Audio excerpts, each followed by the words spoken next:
right, now the mic is on. So now they can hear you. Now they can hear me. Good morning. Morning. So they're just starting up their practice. We just finished up the national anthem, so they should be starting in 2 or 3 minutes, I guess. Probably closer to 5 or 10. But we have division, I believe it's division A. I don't know how they organize the divisions out. I should actually probably look at the division sheet so I have a better idea of what exactly they're doing. Bam. This should be it. Yeah, so division A should be on our left. And that'll be the first 3 pairs, so through lane 6. Yes. Richie, Roth, Lipka. So, and we get Division A and B. Okay. Division A and B. We'll have Walt on these lanes. Yeah. So Division A is going to probably be on top of lanes 1 through 6. Division B at the bottoms on lane 1 through 6. You can also see lanes 7 and 8. That should be just Division C. They're going to be bowling individually across their 6 lanes. The other 2 divisions are on the other side of the house, so we won't be seeing them unless they make the bracket. But we can report how people are going. Not a problem. I believe Steve Dreyer's got his laptop and he's running numbers. So I'll go ahead and turn the camera around. Get everything up here. Bam, and camera, turn its mic on, and you can see who we have for our first batch of games. I believe that should be Richie Hipkins versus Chris Roth, and Walt Brooks up against Ryan Cohen. I believe so. I'll go ahead and put those names in. Hey, Colby. Good morning, all you beautiful people at home. Number 2 qualifier. Did you sleep well, buddy? Yeah. Yeah, we can say that. That was an awkward answer. We get us on the last 2 games. Oh, cool. Me and John. The young guys. The young guys? Less older? Yeah, less More. Alright, so I'll go ahead and put names in here. We'll figure out where they are later. Chris Roth. Hipkins. What's nice is the board is right beside, so we can literally look at it and tell people. What were you seeing? What were you seeing yesterday, David? Single pins everywhere. Single pins. Yeah, me too. Place was pretty stingy about strikes. Unless your name was John Green or Colby D'Antonis, strikes were hard to find. Otherwise, if you threw a good ball, you probably left a single pin. Yep, and that's fair. That's fair. You have to. It makes it tough to get up to 150, which it does. You had to have games in the 150s if you were going to be bowling today. But so there's no doubt. You and I had that conversation, and that was the same thing for both of us. We could not get that big game. Yep, because it's hard to shoot over 50 if you're just shooting spares. And then when you're chasing, you're trying for strikes, and that's always a bad formula when you're trying for strikes instead of just trying to throw a good ball. And we saw on this pair particularly, it was very, very low on strikes on this pair that we were watching, but it's still giving you breaks, and you got to shoot your breaks. Especially now that we're into the one-on-one matchups, you don't need to throw the big games, you just need to beat the person beside you. So those spare breaks become even more important. I also feel like here, where you put the ball is generally where the ball's going to stay for you. Yeah, you could tell over the weekend a lot of people struggled to find their lines. Yeah. If you put any spin on the ball, right to left, left to right, that ball would take off the moment it started moving that direction. There's no doubt about it. And I didn't see a shift, but Buddy Turner comes to mind, a guy that would struggle with those conditions with the turn that he has on the ball. Yeah, he really struggled to find his line the entire tournament. But and that's after having an excellent tournament at Dole. Yeah. And that's not to call him out. That's just a good example of a guy that has turn on the ball that would have struggled.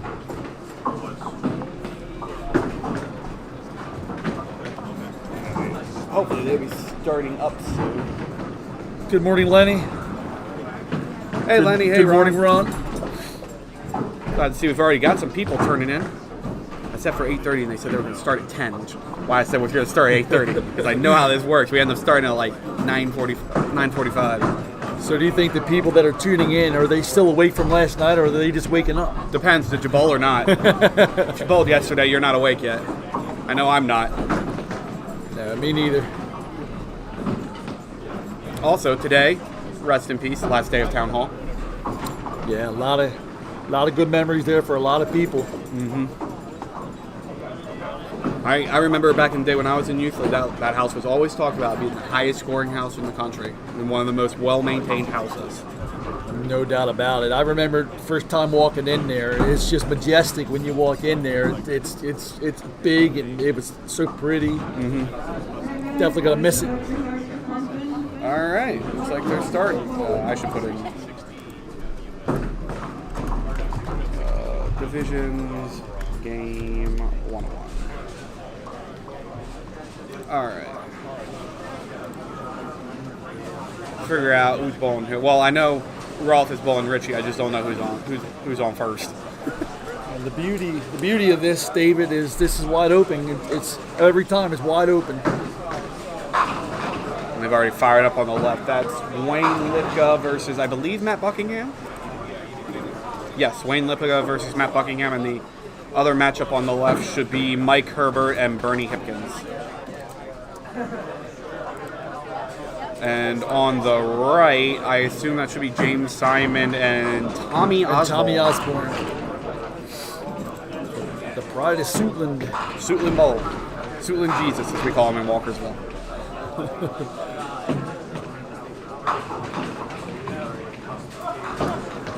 James already spawned. Ripped the middle, left the 2-pin.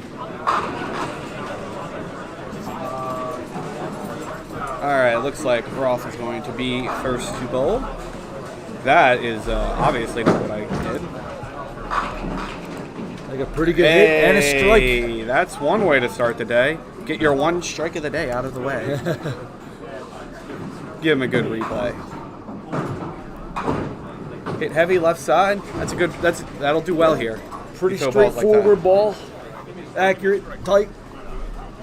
Lenny, Town Hall is closing, so they can replace it with, I believe, a bank. They sold the property. And Richie takes a strike. Get another one. As we were saying, the strikes really weren't going too well yesterday, but we will see today. No, we're on pace to bat 1,000 here.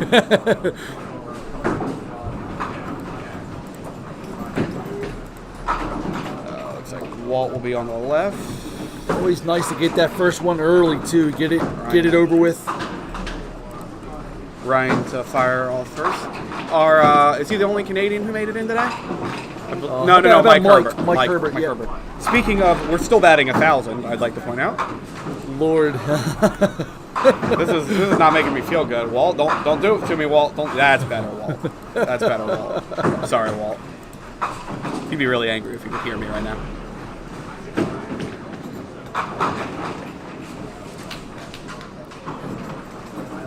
I hope you liked the new color scheme. Nick did it. I kind of liked it, so I'm sticking with it. But I got rid of his taglines because it was tacky. And it's Sunday. We can't be tacky.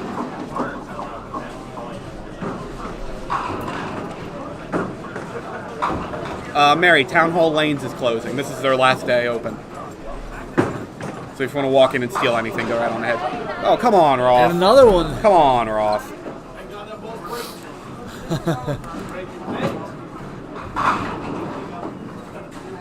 Dex must be well oiled and lubed right now, getting all these strikes out of the way. And so far, no single attempts, although early. How many pins was the cutoff? It was 1133, just over a 42 pin average. Yes, just over 42 pin average. So again, I didn't shoot 50. It's going to be hard to get there. A little lower than I thought it was going to be, but we also carried 30, which had an impact. Yeah, a lot of people were thinking coming in the cut was going to be around the mid 40s. So about a pin and a half drop. There's been some years in here that it's gone 1160s, 1170s. Nice shot for Richie. Gets a spare. Unfortunately, he's 2 marks in and still behind Chris. Oh, that's right. I forgot Max Polaway is closing as well in Rhode Island. Nick had told me about that. It's always sad when any bowling alley closes. Luckily, we can happily say that White Oak will be reopening in the fall. Yeah, from the sounds of it, they've already made some good progress. Yep. I'm happy to hear that was all resolved. The issues with that building. Walt, another good 10.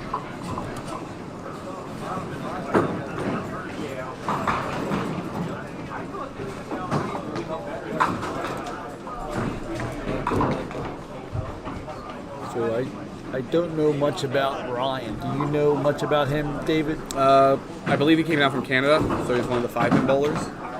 Considering I believe John Cohen is sitting right behind him, I'm assuming they're related. But yeah, just another 5-pinner coming down from Canada trying to steal our money. I don't like it. Yeah, they seem to do well too. They seem to do well. He's got a release that I've seen out of a lot of other 5-pin bowlers. A very slow, methodical, get the ball down right at the line. Talking to Walt about that yesterday, you know, that game makes you get it into the pocket, not just light on the head pin. You have to be in the pocket in that game. It's a bigger tin, but it's also a bigger area between them. So you can easily just tap one and not get the other. A lot of the guys from the States, when they go up there, they come down and they go on a hot streak because that puts you into the mind of shooting the pocket. Yeah, we set a bounce up for one of their bigger tournaments this year. That was a couple months back, I think.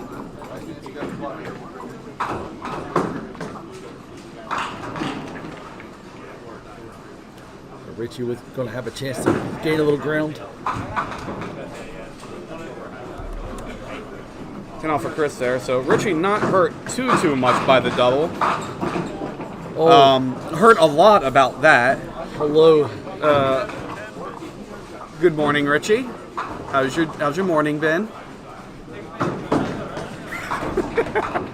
Richie, I'm sure you all heard that. Richie like Lionel Richie, easy on a Sunday morning with that break. Thank you. We have each game. I had that made already. Oh my goodness. Good to have.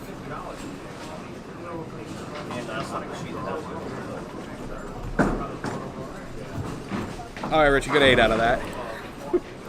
So I would say it's safe to say that's probably going to be the worst break that he has of the tournament. I've seen a couple close calls with that break of 3 in the back row. Walt, wow. Little mixer there. Little mixer? I mean, how many drinks did he put in that cup? That's a lot of shots to get that kind of action. Yes. I like how I put in game 1 of 1. We're going to be done after this game. Well.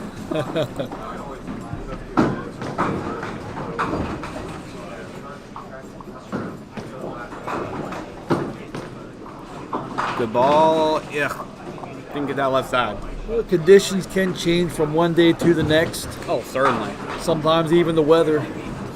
I think the scoring earlier, and if you bowled some of the earlier shifts, it was probably better than the later shifts. I think there was just more action out there.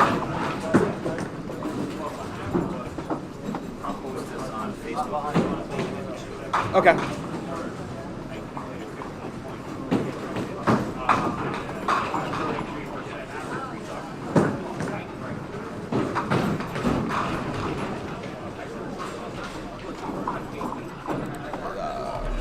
Out for Ryan. Gertrude to fire, hoping for a slightly better break. That's better. A little bit better. That's a little bit better.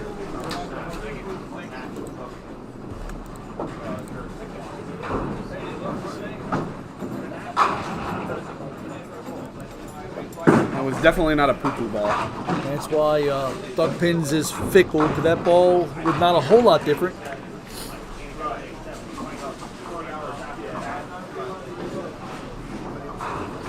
So if you're wanting to know the matchups we get today, our next set of matches on this pair will be Josh Cullen versus Matt Buckingham and Rob Yao versus Mike Herbert.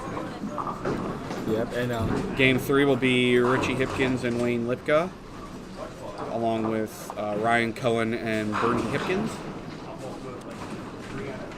And then we'll have Wayne Lipka again versus John Green. And Bernie Hipkins versus Colby D'Antonis. So we get a wild Colby that's gonna be a dandy. What did Chris finish with?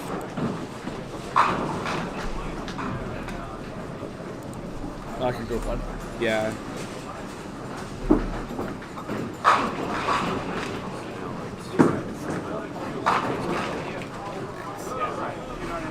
Ooh, Walt, 7-10. Not good.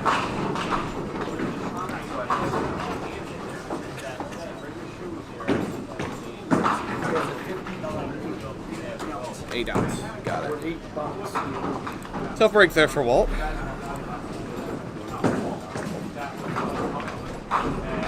Nine out.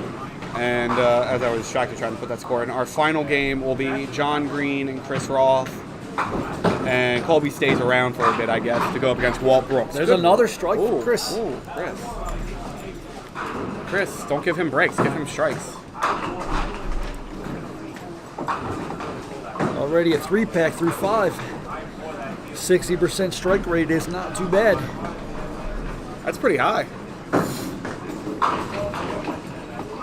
Richie on the strike. Going for the double. Ooh, gutter ate that pin. Thought I'm going to kick off the side.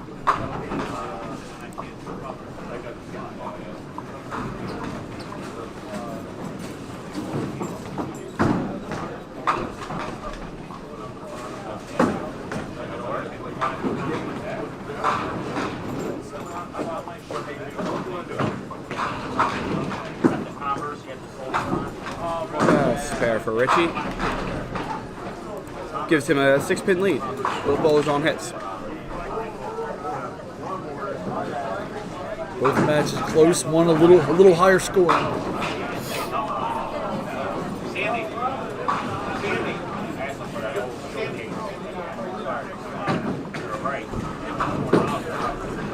A little heavy. Oh, Gets a kick out. yeah, that's a good mix. That ball was a little bit heavy. But you watch Walt though. That delivery is so simple. The footwork is great. The steps are close together. I mean, that footwork is just textbook.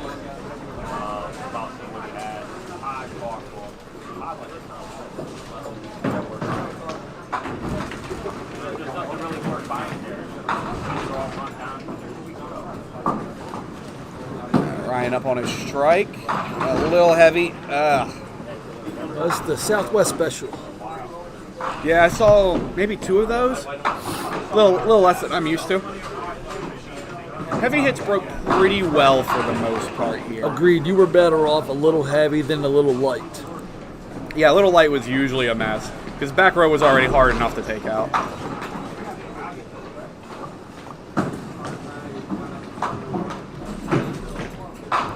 Yeah, I definitely reached for the 312s yesterday. Some houses, the 12s are a little too much push, but I had the 312s yesterday.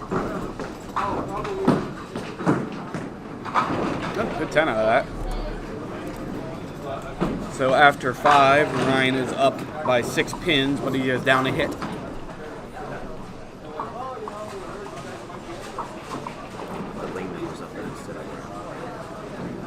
Okay.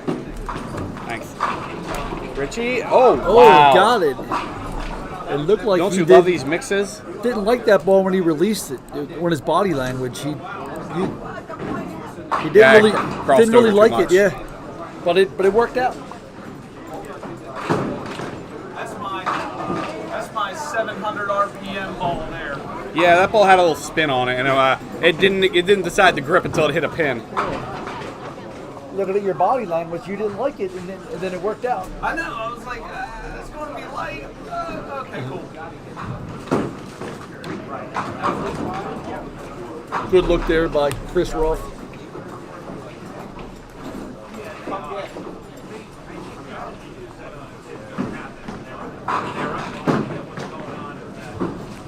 So this and 8 out. this match here is flipped a bit.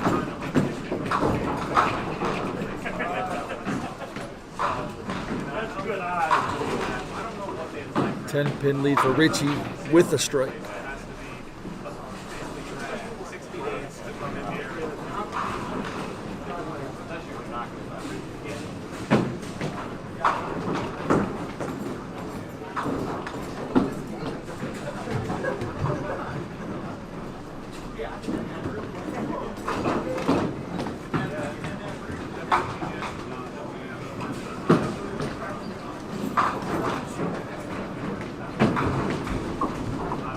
And you notice the 5-pin bowlers, you know, they have a tendency to roll the ball. A lot of them are lower to the ground. Yeah, they don't want the ball kicking off their lead pin. They need it to roll through one of the sides. So they want to have just the right amount of drive.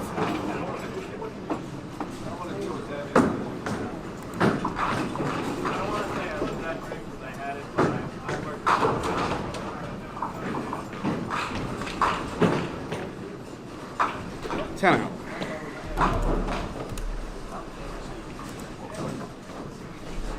Well, to take the lead. The ball. Ooh, good. Got that 8-pin to fall.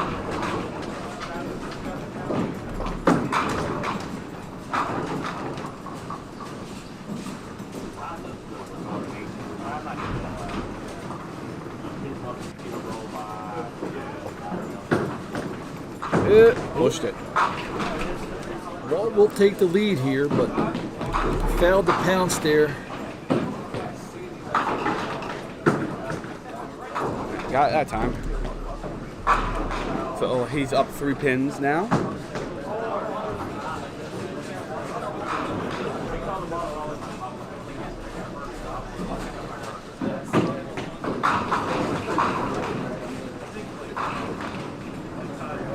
Chris could use something here, down 10 and a hit to Richie.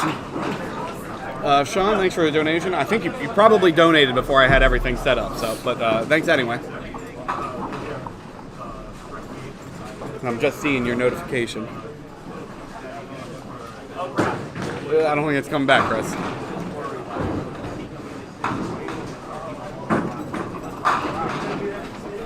I bowled with Chris on Thursday at Walkersville, subbed on his team. I shot 100 pins more than him. Yet I'm sitting here and he's sitting there. Goodness, it shows you how quick things can change. Nice conversion there by Chris. There's a lot of ways to miss that shot. Yeah, he played a lot on Thursday night, but he wasn't going to come up here and bowl. I knew he was always going to be up here and bowl anyway. But Well, we've all said that, yes, right? we've all said that. We've all retired at some point in our lives. This sport is not for the faint of heart. Woo. Well, Especially if you're a pin getting thrown at by Richie Hipkins. That is a double for Richie Hipkins. That one a little more cleaner, I would say, than his last one. that was probably the most no doubt strike that we've seen so far. Yeah, Richie clearly has his line. He wants to cross up and hit heavy, which I can agree. Ooh, Walter. And that Didn't leave the 7-pin that time. That made the conversion by Chris all the more important there. Just to stay in it.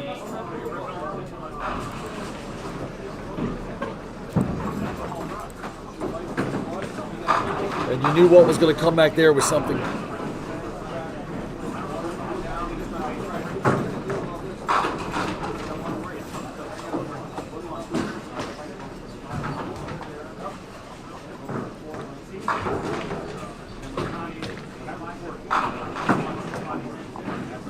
Oh, I thought that ball was going to cut in and hit pretty well. It did not. Too. That's what he was trying to do.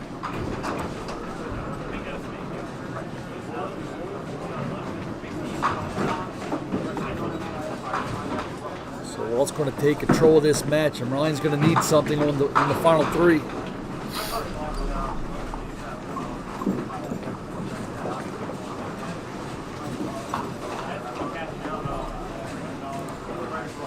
Richie, right now in firm control, up 20 pins and a hit. Smelling blood here.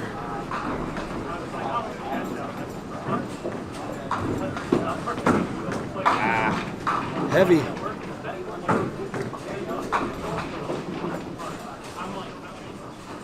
Well, Richie, what are you going to do now?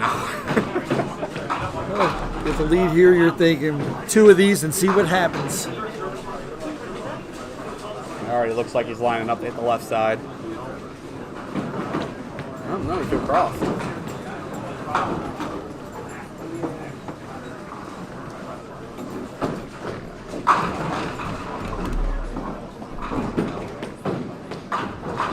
That's the beauty of a good double, 10. though. You could afford that with a double. That was a good 10 as well.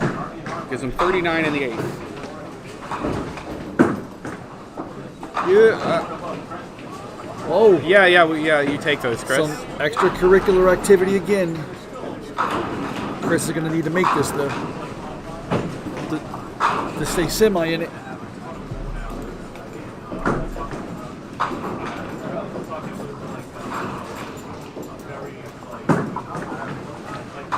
Gets it. Just about had to have that. Yep, down 25 pins, but up a hit. 2 frames left. It's a lot of pins to make up. It's not that it's not doable, but it's work to do.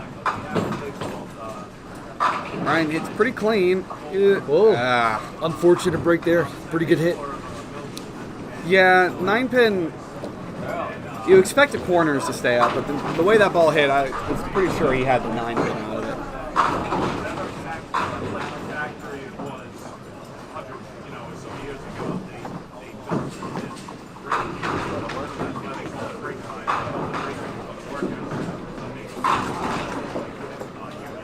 Get there, ball. Get there, ball.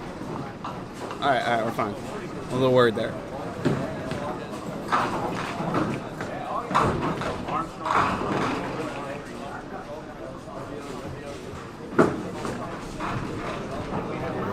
He had to try to get it to do something there. Yeah. Wood, at this point, the wood does him no good.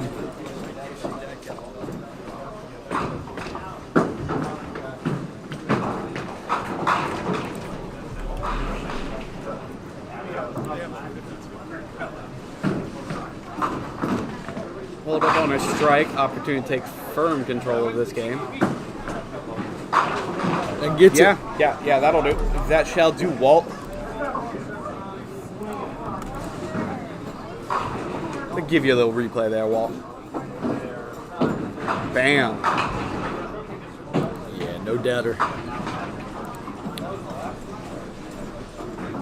That puts Walter up 16 pins and 2 hits. Yeah, I've bowled against Walt a lot of times. Once he smells blood, he's tough.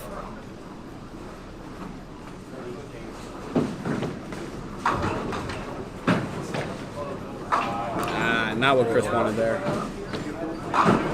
Opportunity to get a little bit back. He rips the middle. Yeah, that's Or is that a... How many is that? 4. that's deflating. Good try. Especially going against a guy on his game. You knew you needed something. You punched the middle out. That's a sinking feeling.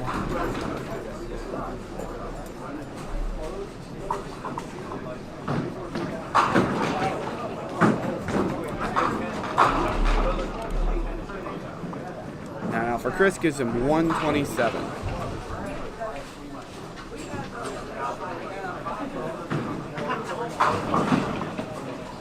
Good ball. Hey, look at that back row. All the pins have disappeared. He had 3 in the back row, but had a pin clean out all of them.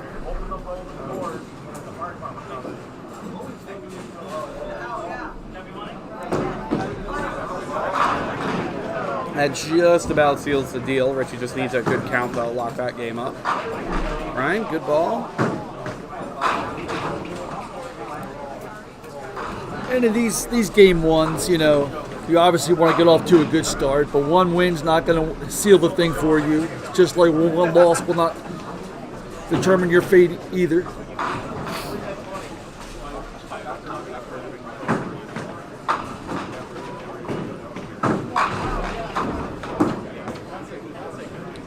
Converts that spare. Keeping himself alive right now. And Walter with an opportunity to slam the door right back in his face. You know, David, when I bowl in divisions, I've always wanted to bowl the best bowler in the first match because I always felt like that was my best shot to beat the best bowler. You get them before they get their rhythm. Well, I'm barely awake on my first game, so I wouldn't have noticed. I was chucking balls down there, hoping they go straight.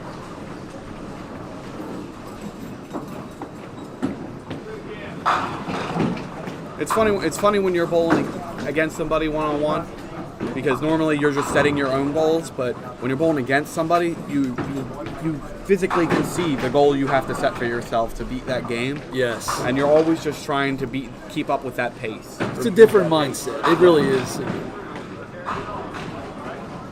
When I'm on a pair of 4, I always try to be the highest of the 4. Oh yeah. Especially in qualifying. If you're the high on your lane, you know, you've eliminated 3 people from going above you. Good shot. Well, Brooks gives himself 133. Decent count on his next ball, locks the game up.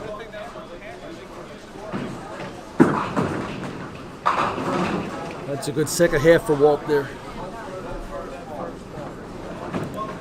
I believe with that count, Chris has knocked himself out. He needed a strike on that ball to stay alive. So Richie will take the first game.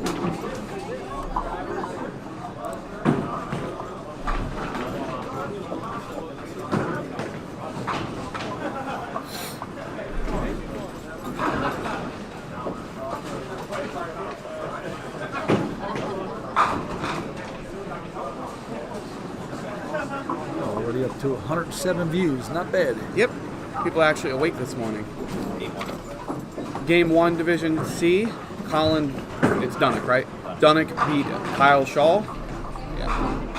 Good place for that if you're going to leave it. Not a bad game from Chris. Actually, it's probably easier if you read it, Walt, so I can keep track of score. Someone has to keep track of score. I'll just put this here for now. Yep. Richie cleaning out Chris's clock with a strike there.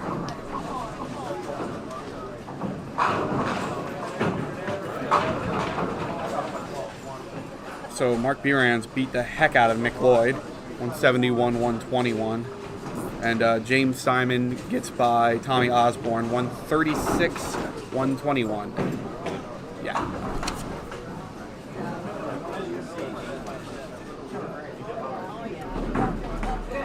Here's Richie to put the finishing touches on a victory.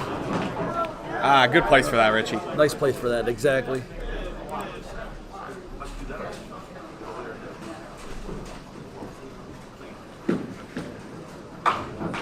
Yeah, hit your pin every time. She goes 6 out for a 180 game. As I said, cleaned out Chris's clock right there.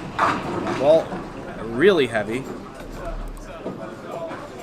But that was exactly enough. No, not exactly enough. Just enough to win the game. So Walt will go to 1-0. Ryan down to 0-1.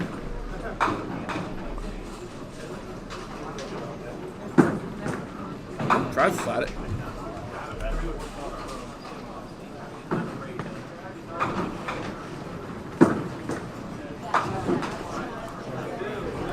And 9 out gives him 149. Ryan can strike out to finish at 140. If you're Ryan here, you just want to get a little something going in this frame just to take into the next game. Yeah, he's been a little bit off the head pin. You can't carry your score with you, but you can find something maybe there, experimental something.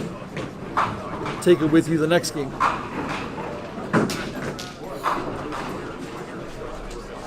Oh, that's 6.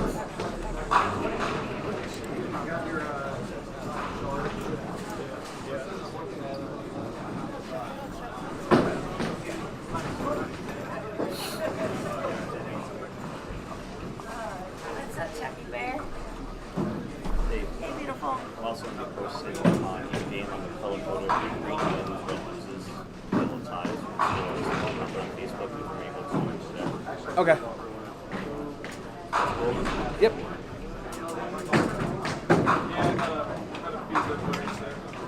Ooh, that's 10 out. 10 out there. So he'll finish with a 116. All right. Steph, we moving on to game 2. Have a couple still finishing up. How'd the 2 minutes. colonoscopy feel? You know what? Here's the thing. If I had bowled a 110 and lost to a 180, I'd be pissed off. You bowl a 145, you're doing what you're supposed to do. So you can't be mad at that. You threw well. Yeah, you can't be mad. That wasn't a colonoscopy. That was full fist going. You're treating me like Jim Henson. I was keeping it PG. Should have known he wouldn't.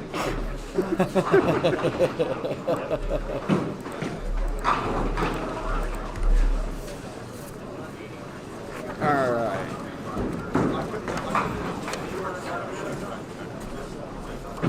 All right. So our next game shall be. We will have Josh Cullen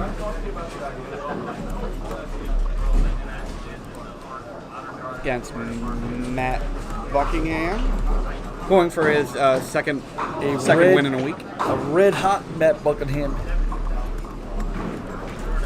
Rob versus Pound for pound. Mike Herbert. More Canadians. How did Pound we for get? pound, maybe the hottest bowler on tour right now. So we'll see. Matt, he most certainly was a tool. He was pretty easily the And then best went bowler.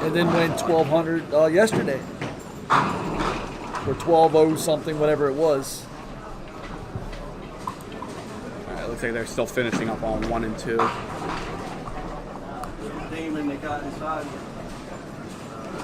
You know, to hit 1200 yesterday, that's next level stuff.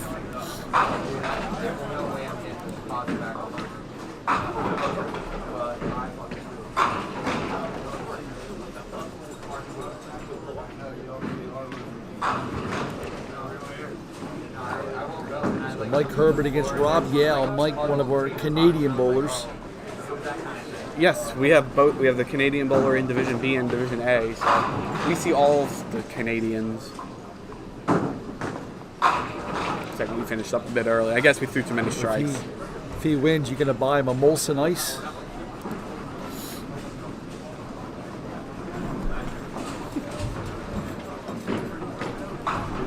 Josh Cullen, who seems to have success at this house.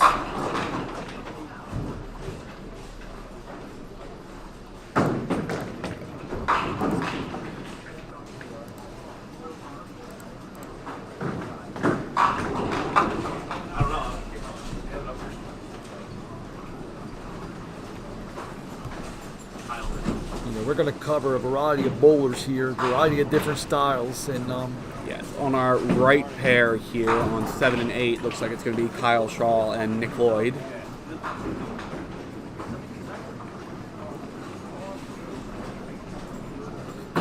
Since they're bowling singles pace, they'll finish up a good bit faster than the rest of us. nice to see Kyle Shaw back in the fold here on the tours. Hadn't bowled on the tour for a while, but a monster when he bowls. I think I said this yesterday. When I was a youth bowler, he was the highest average at 142, I believe. Glad to see that has not changed at all. No.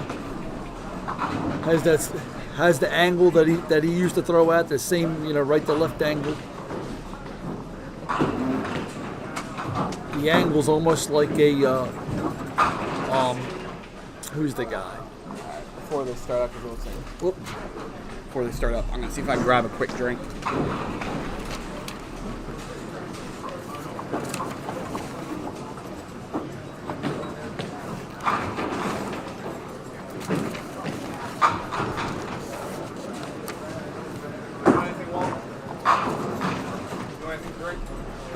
Water. Thank you. So Chuck, I'll color code everything over here, and then post on Facebook. You guys Awesome. Thank you. I'm not sure if that's going to help. Oh, it should definitely help.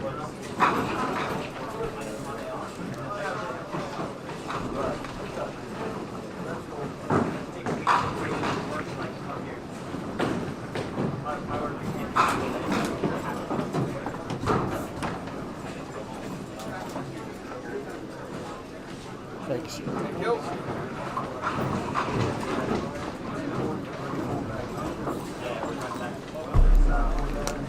Do we have the records, David? Of, They've been updating, so I can.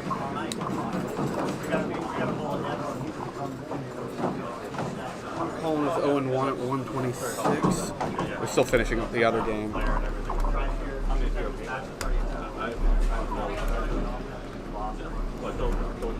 we have a couple still finishing up here. This will be started momentarily. The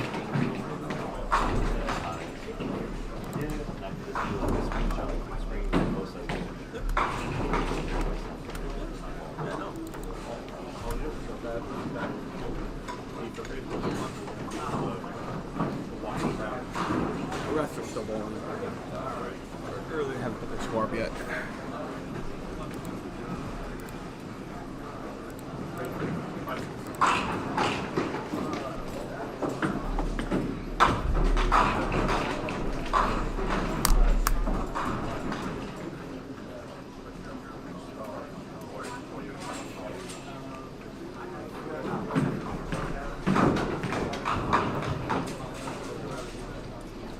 Alright, so I might be posting this online at the end. Posting this online Facebook, so as an image. Are you able to pull the picture on? Alright, so this is going to be like a few minute delay after the conclusion of each game. As long as you're okay with that. So Matt is our only winner. He is 1-0 with 162. Slow start there for Matt. Oh yeah, that's just awful. 0-1, 125. It's always fun watching this guy. It's incredible rhythm and time in his delivery. Three very long steps, 3-step approach, and he makes it work. Yeah, the long 3-step approach is one that's kind of uncommon in duck pin. It's more of a tended thing, but as you can see, sometimes it just works. The way he does it, though, there's a simplicity to it. He explodes through his shot because his timing is so good. Good morning, Scott. Good to see you. Josh off to the side. Hoping for a 2-pinner there. Gets a 2-pinner.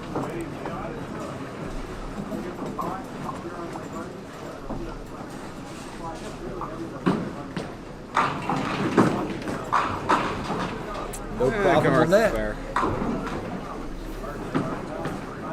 The matchup to our left, game 2, will be John Green, Richie Hipkins, and Colby D'Antonis and Ryan Cohen.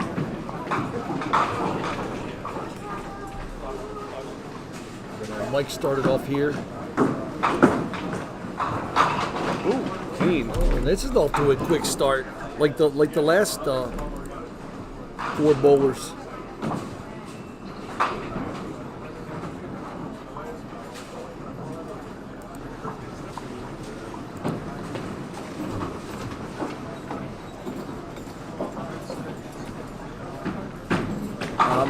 Heavy. Hey, and look at these gifts. And yet an extra. Johnson giving a few gifts this morning. Rob, a really solid bowler, has some Pop Witten stars, I believe 2 Pop Witten stars. That sounds about right.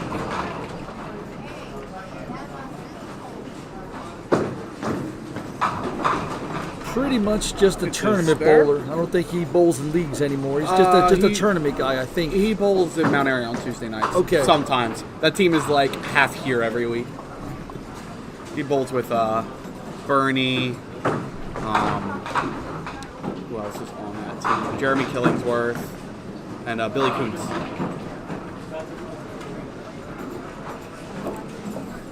Billy, another retired Pro Tour bowler. Good ball. Wow. Like the aggression.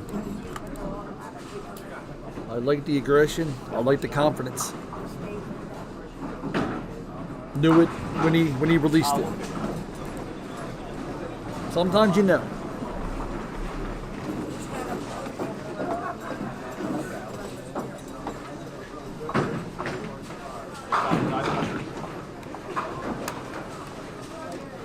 Nick you're- Lloyd firing over on the left.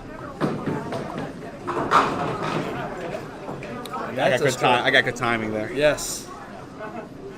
Jeremy, do you even bowl on that team? Half the time I see you're not even there. I'm going to judge your team. I love you guys. Fell off Friday night too.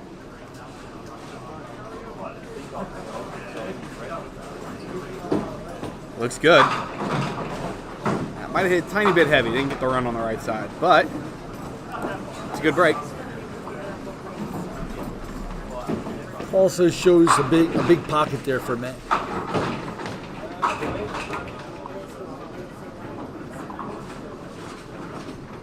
What range is this match? If it stays in front of us, it's good. So like anywhere up to lane 8. 6 or 7 and 8. Yeah. We can see 1 through 4 too, but it's probably better this side. Because we got it. Yeah. I try not to make them both the same things. He said this match would And Rob will take that. Still a 7 count. I can move the camera wherever if you guys need it somewhere else.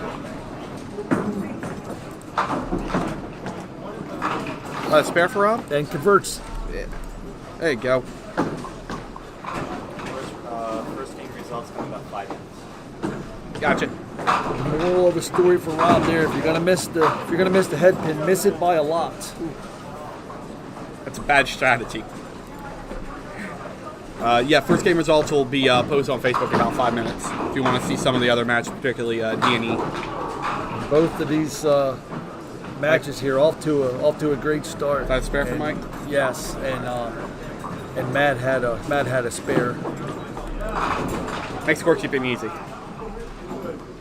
People distract me now. Great establishment here, but does not have a telescore, so we have to pay attention. It is very hidden. I'm like right out in front of the place and I have no idea where this place is. Good ball for Matt, 9 count.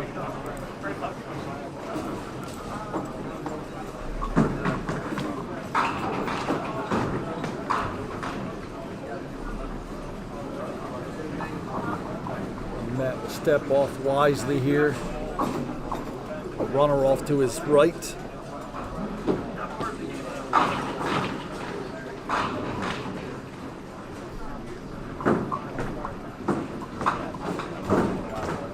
And off Slide to the by. right.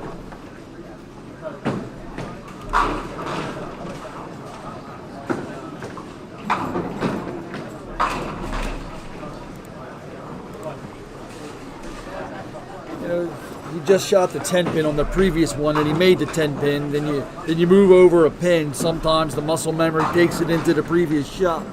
Yeah, like I was saying earlier, a lot of people struggled to figure out their lines here. I found it actually pretty hard to get to the 2 pin. I could hit the head pin, but getting to the 2 pin, the line was a little funky for me. Sure. Oh, whoa, mixer and a half. Josh just thrown with a ton of confidence right now. He had a interesting day yesterday. He opened up with a 50 game and shot 223, then struggled. Had four or 5 games in a row under 120. Had another game in the 120s, and then finished up to squeak into the cut with a game in the 50s. Literally, he was the Yeah, cut.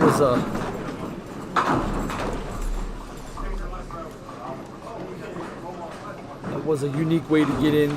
Sometimes when you do that really big one, though, that adrenaline goes way, way up, and you have to get it down again just enough, but not too much down. I don't know. I think we just moved on to worse pairs. Like we started on the hot pairs and then went to the cold pairs.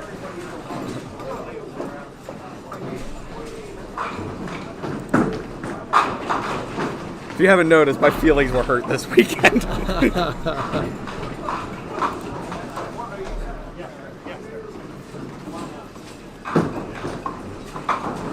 Ooh, Rob didn't get that ball out. Other houses, that ball might have curled back in, but not this one. Sure.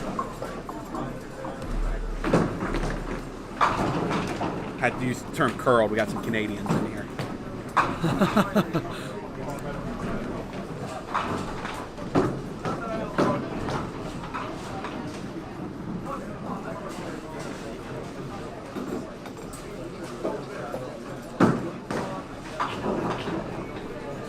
It's early in the match, but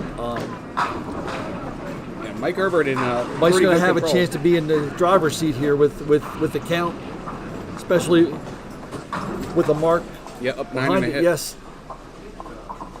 Well, in our other match, tied up after 3 at 49.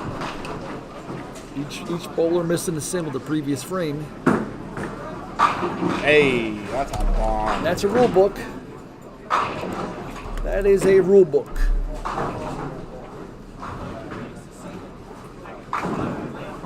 Let's see if Matt can do the same thing after missing his single last frame. I had 3 rule books yesterday. I only had 11 strikes, but 3 of them were rule Oh, books. wow. I think I had 2. I know I had at least 1, but I think I had 2. Hey, rule book. Double rule book here. Double rule book. I'm going to get it out of the bag and throw it at these guys.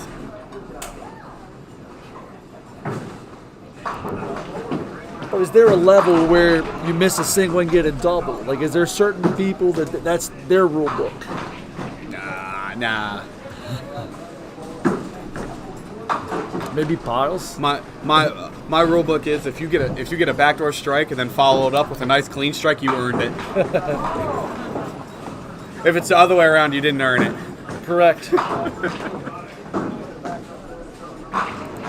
good ones take that, and they take advantage of it.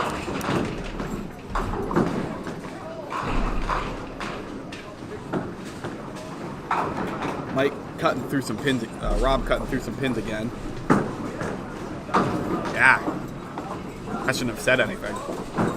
Finishes with a 7 box as he cut his way from left to right. Got what he hit. The ball. Nope. Game 1 up. All right, game 1 is up on Facebook. Almost. Huh? You updating?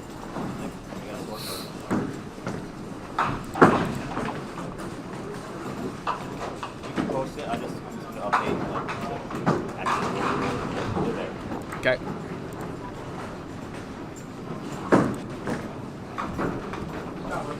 And it gets it for the spare. So Pretty good early spare. lead. Yep. That's 21 pins and a hit.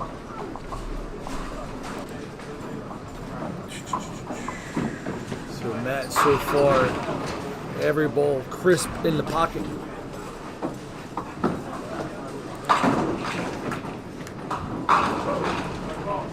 Seven on for Matt on that ball.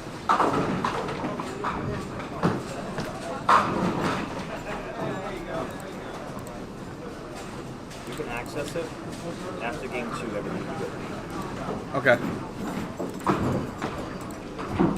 Oh, give it a bid. That will be a 9 count for Matt. That's how you have to shoot that too. Just didn't get the deflection there. Actually, this is the other one. And 10 out. I should ideally stick around until the seventies, right? Yeah. Anybody will cross out.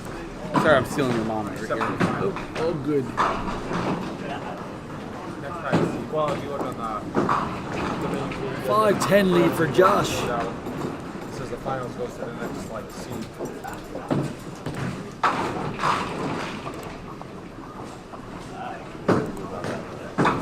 It goes for the wood. Hit this to keep it still even.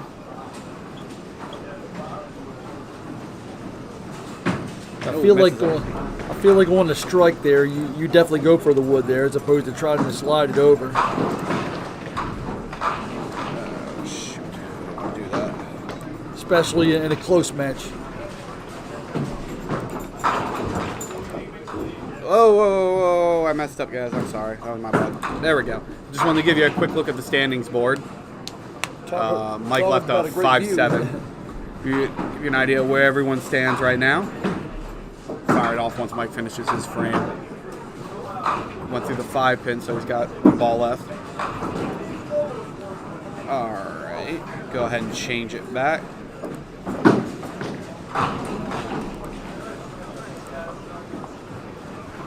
So Mike went 8 on, 10 out. Rob's going to need to start working here.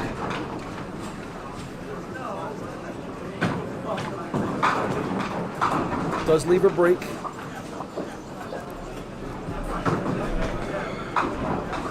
Sorry, I'm trying to get this set up so that way it works how I want it to. For that side instead. Oh, almost had that. Shooting for 10 here.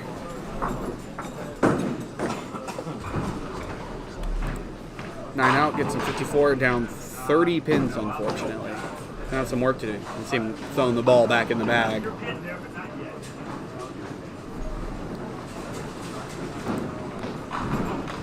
All right, Josh, down 1 pin.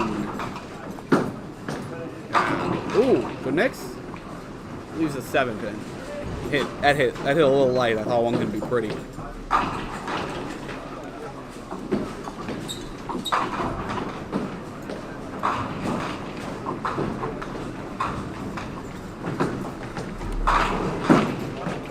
And just gets it right in the ear. Oh, that.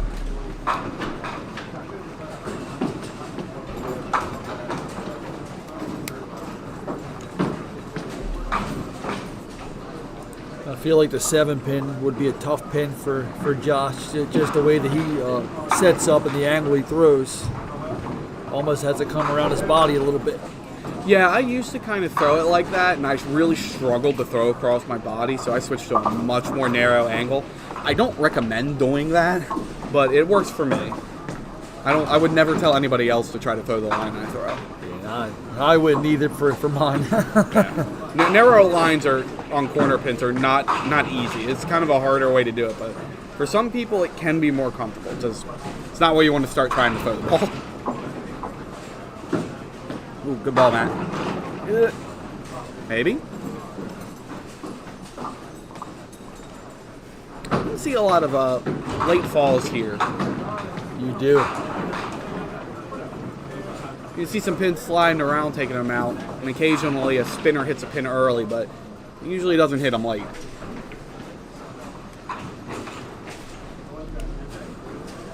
Nick would probably slap me for saying that. Oh, no. That was way left. With that, Josh should be taking the lead in this game. All right, game 1 scores head-to-head posted. Okay, thanks. 9 out. So even scoring, but Josh is up a hit. And Rob will desperately needs something here Yeah, to he get needs something going. What- He has time, but he has to get going. He's changed balls now, by the way. Good ball. That's when I see that break, so that ball was a very good ball. When I see that ball not carry the 5 pins, I have alarm bells going in my head that I might need to throw something different. Yes, that's what a lot of bowlers refer to as like a kind of a flat hit. It was a good ball, Yeah. but kind of a flat hit.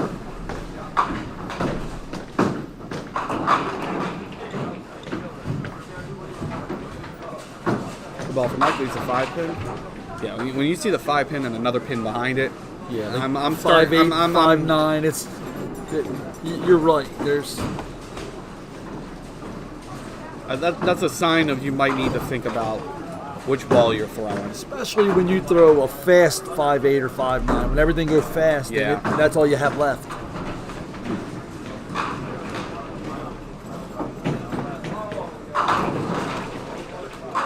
Nice ball, Nick.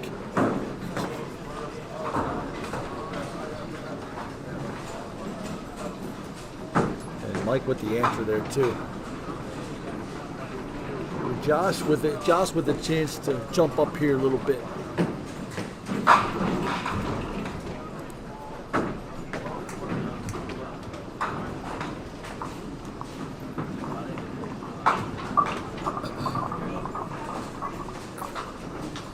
see if Matt can have another rule book. I think Nick's in the 10th.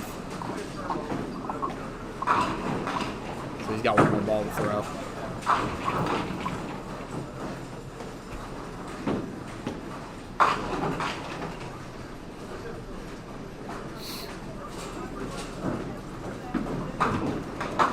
Woof.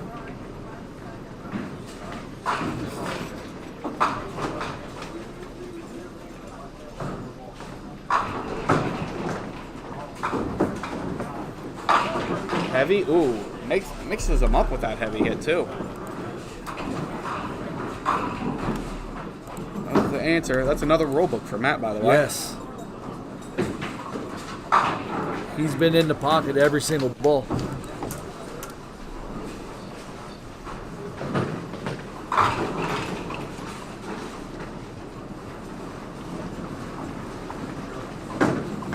A little light. Yeah, that ball didn't carry. That ball needed to be a tiny bit heavier, and it probably would have been a great break. A lot of deflection on that. Yeah. All very well for mine now.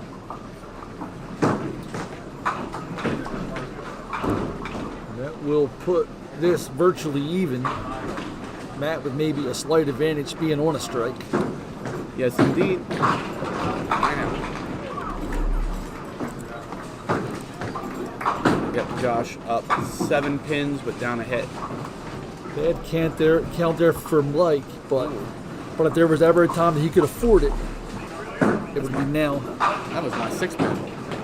Hey, look at that. And A still 9 gets it. pinner. A 9 pinner. 9 pinners on Sunday. Yeah, 1 and 9, 9 and 1, but you'd rather do that on one and open.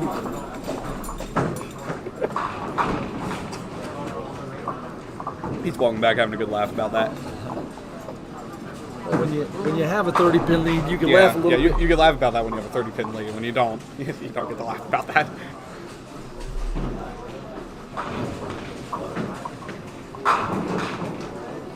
Like Colby's firing on the left before Rob goes. Got to be strikes now for Rob, and it has to be now.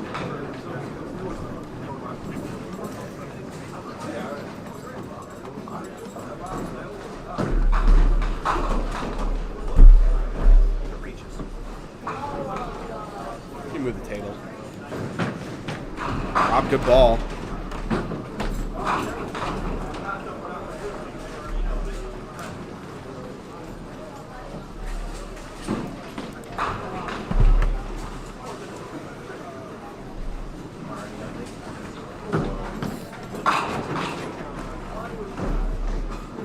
See results coming soon. Oh, Rob pushed it.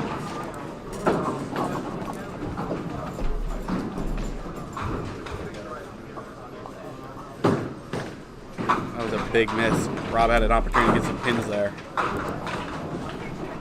Unfortunately, now he's down to hitting 23 pins.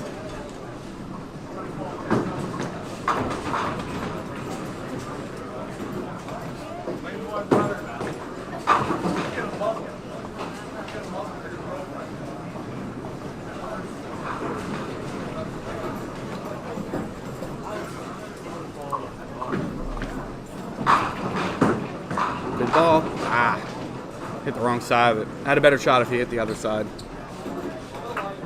I think that was a tough shot too for the angle that he brings. A nice straight ball drives that shot. Go 9 out. This is going to And give Matt with an opportunity Matt here. a good opportunity here to take control of the match.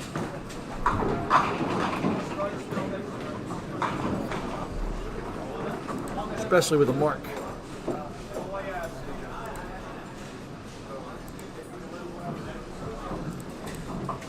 He's hit the pocket every frame, and he's gotten good mixes.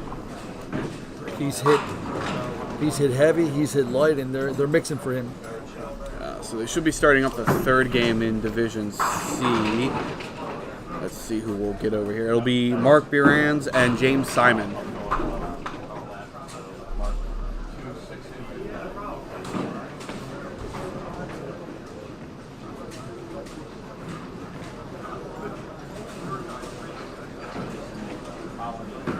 Matt pushed it. Not punished too badly for it. Somewhat got away with it.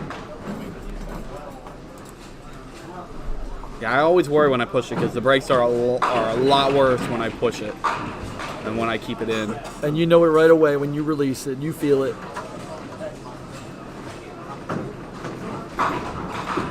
That looks good. Got it. The beauty of that, he was on a strike.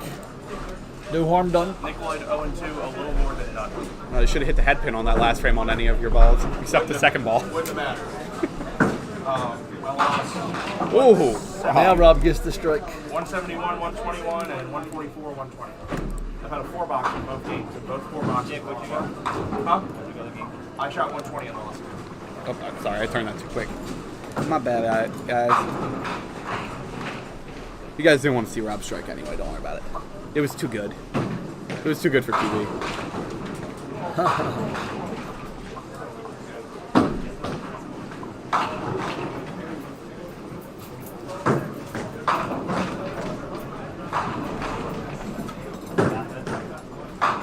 Theoretically, Rob Yao can still shoot a 172 here.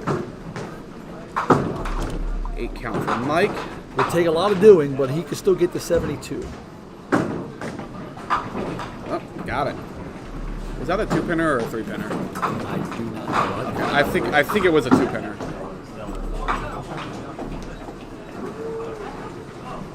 I'll keep it as is for now. I don't think it's going to matter that game. Because that was definitely a spare.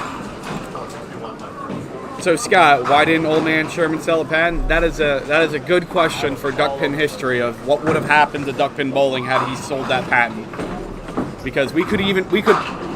Oh, Ooh. a takeout. That's a beautiful strike from Matt. That's going to give him firm control here. Great ball. Yeah. Something different I'm doing. Going back to that Sherman question, there is a timeline where had he sold it, duckpin might be even more dead than it will be in the next 5 years.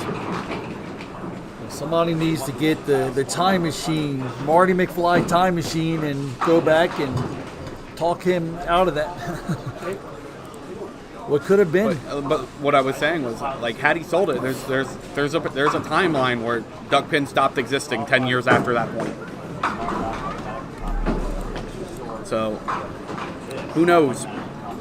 Good spare for Josh there. Down 14 pins with both bowlers on a hit. That was a must make for Josh. Yeah, that was a must make, but it might not matter. Maybe. Thank you. 6 count for Mike.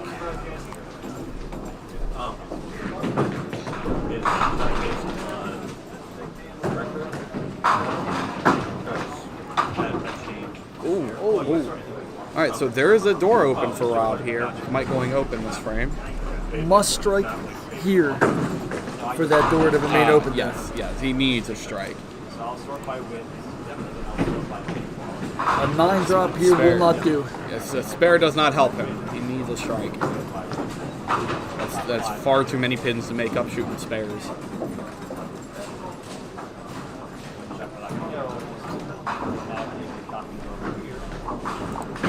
He's got a shot. He wants it.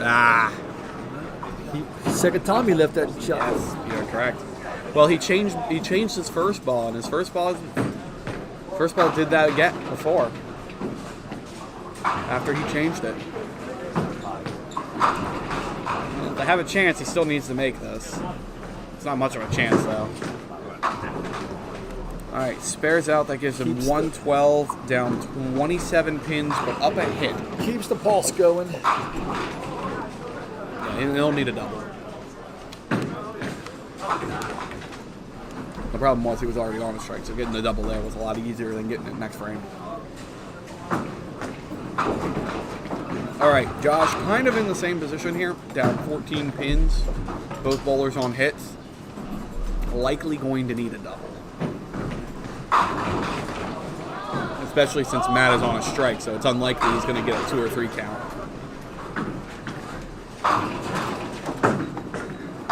Good ball. 9. Yeah, he wanted that one. Yes, he Good did. ball. Gonna have to hit this. Probably won't matter, but he's gonna have to anyway. Gets it.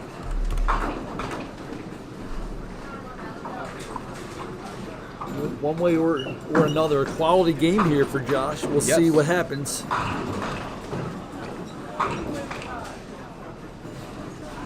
At least force Matt to throw a good first ball.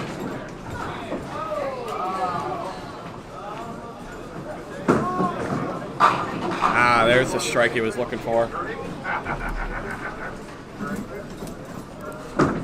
So he'll finish with a 152. Matt just needs to keep good wood in his frame. I think with that ball he probably will. Yep. Just needed to stay away from the rip, and he did just that. Yep, that'll be enough for him. He shall win that game. Probably a little worried after missing 2 single pins and rule booking both of them. I put color coded online. I can color coded online. Spare.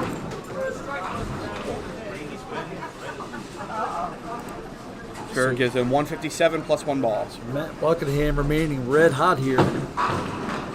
Morning to you, good sir.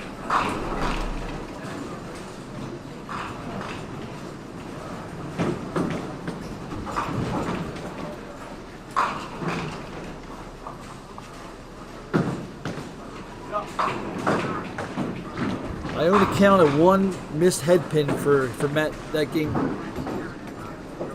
Yes, that 8th frame where he had that 4-pinner. And he converted it cleanly.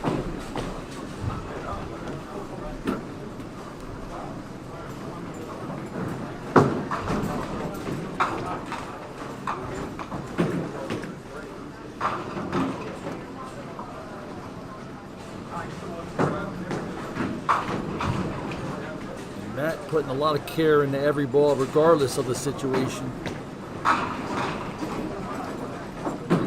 Methodical and focused.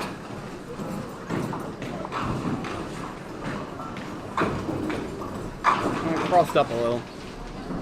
Got an 8 count out of it. That'll give him a 165. So he'll At a very nifty, 327? yes, 327 at 2-0. Continuing his ways from goal. All right, Rob needing a double here. That is not it. That is 2 pins left standing that are very far apart. That will close his door on this game and put him at a daunting 0-2. Yes, Rob could convert this and then get a strike, and Mike would just need to get 2 pins.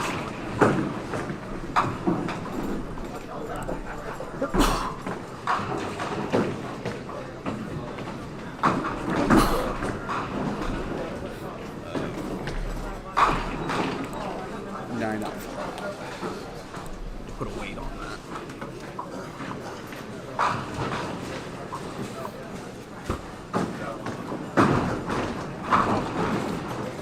Mike putting the finishing touches here on a victory. That will even him up at 1-1. Went for it. Josh and Rob are going to need to win out here to have any shot to advance. 8 out gives him a respectable 147. He shall take that game. Go to 1-1 with a 272.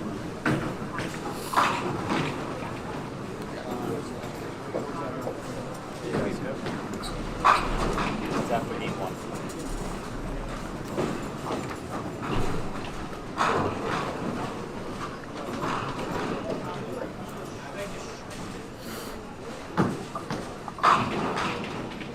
Hopefully that'll stabilize the camera a little bit more with that weight on it. So our Division A winners, we have Jonathan Green, Matt Buckingham, as we just saw, and Richie Hipkins for the first game. Probably, but I was. What'd you do? What'd you do? Nice. 4-6, man. I like making the 4-6. That's me feel good because I didn't want to leave that. All right, clean this up. You want to run off who we have on game 3? Should be the Division A and B game 3. right lanes 5 and 6. So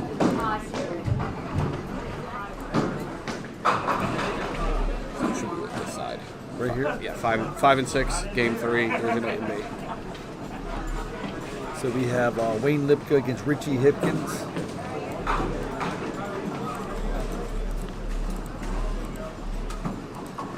These in. Then we have Ryan Cohen against Bernie Hipkins. So we're gonna Oh, see we the got- brothers. We're gonna see the brothers here. I didn't realize we were going to see both of them in one game. So we have kind of a two-way competition. Their respective Oh matches. yeah, and they're then going to the- want to beat each other. Yes. They don't care about their divisional matchup. They're going to want to beat each other. Our second showing of Ryan Cohen and Richie Hipkins. Man, I put both Hipkins brothers on the same pair. That ain't right.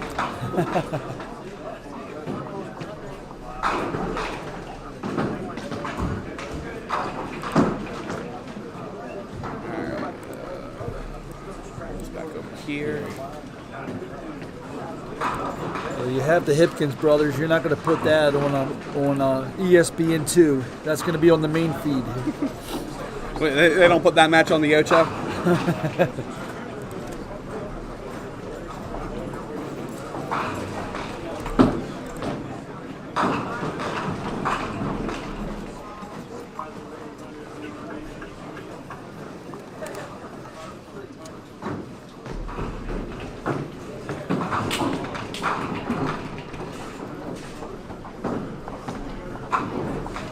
Division C, game 2 posted online. Okay. I'll wait till all the divisions are for game 2. I know they're going to be a lot faster than Yeah, I everybody can else. post them by themselves. Okay. Yeah, Division C, if your bowlers are in Division C individually, they've posted them all up. That division's going to get done a lot faster because they're bowling single space. All the other divisions are bowling double space. Should have taken another 6 bowlers.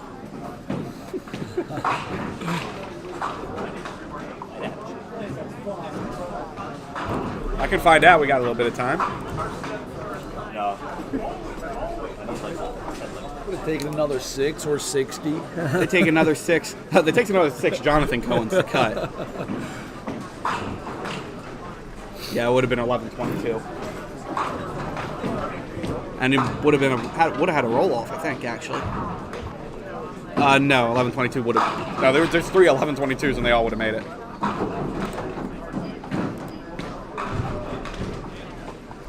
Yeah, that's right. They put both of you on the same lane with the camera. Why did you do that? Forget your matchup. You two are just bowling against each other.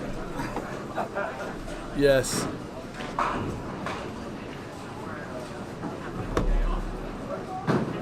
It'll be our second time seeing both Ryan and Richie. Looks like they're still finishing up on 3 and 4. I wonder if they had to bowl extra frames. Oh no, they might not do ties anymore. Did they change that rule this year that they don't do ties? That's not because I know they changed it so head to head then pinfall is tiebreakers. Head-to-head still tie. Ties to tie. Okay. All right, report. Colby needed 3, spares 10, Griffin 1, 5, even tie. So that was a tie. Colby ripped the middle on the spare to tie for 1-5. That's a rip. So we have a tie in Division B now. So that messes with everything.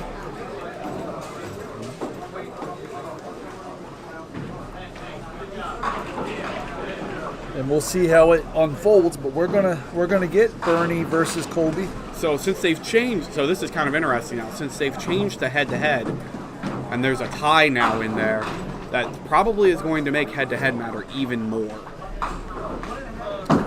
Actually, we're gonna get a Colby. We're gonna get a Colby Bernie. We're gonna get a Colby Walt. Yeah, we should see Colby. I was right. We see Colby twice. See both Bernie and Walt. I think we see Bernie again next game. Yeah, that's gonna be a treat.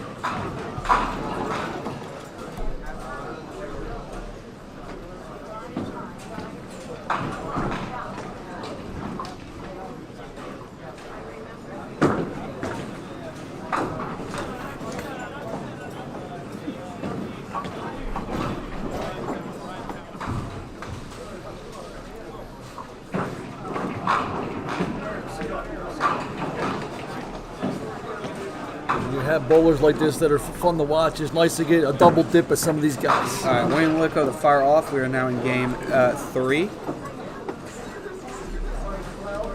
See if I can at least get records. I'll put pinfalls up later. I'll get back to that after this frame. Wayne with the spare. Wayne with one of the highest backswings you'll ever see. Oh, yes. He's right up there. Probably the highest. There's a few that get the ball way up there that I know. Phil Dix, there's a few. Yeah, Phil Dix, Stephen Hoover gets it way up there. Probably not as much as Wayne, but definitely gets it up there. Noah Mitchell, young bowler, gets it way up there. Those guys make it work. You have to be slow when you're high, though. You can't go high and be fast. Yeah, if you're fast, the ball comes out and it might get there a little late.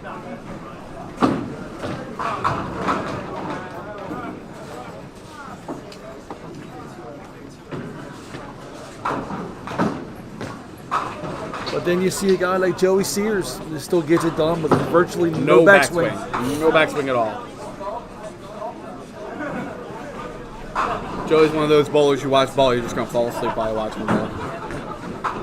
The ball just slowly meanders its way down the lane, gets to all the pin, and you're like, wow, how boring. Yep. Doesn't throw a ton of strikes, but throws big strikes, big clutch strikes. Mm-hmm. Joey Sears, another retired duck pin bowler, numerous times. But they keep coming back. They keep coming back. All right, Richie opens up, chopping through the 2-pin.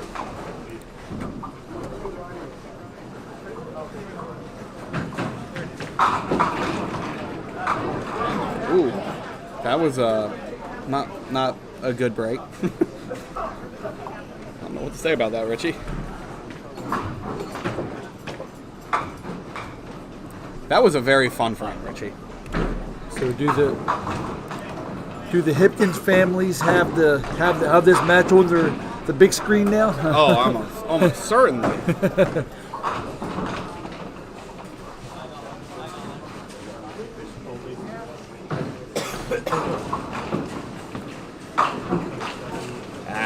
One pushes through. One chop deserves another.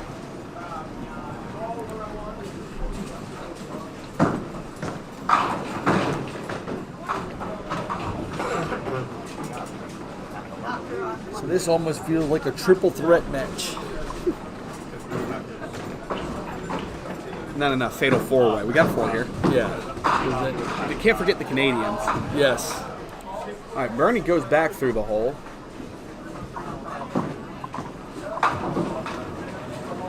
Picks an interesting 3 out of that. Matching 8 for the brothers. Yep, they're both tied.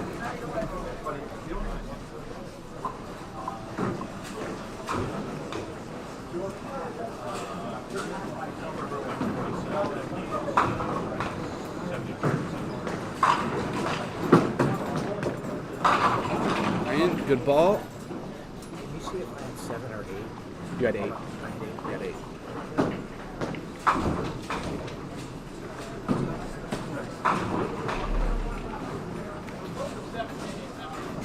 It's actually similar to the last box we saw Ryan throw on his other match.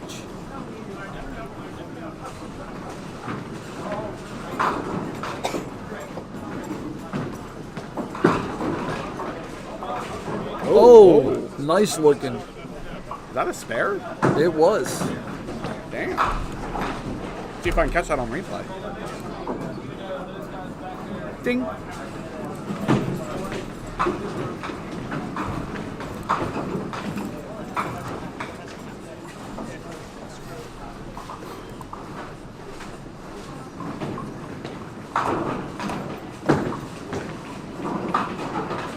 When you shoot your 5.7, 5.10, David, do you shoot it with intent to make it, or does it depend on the day and the situation?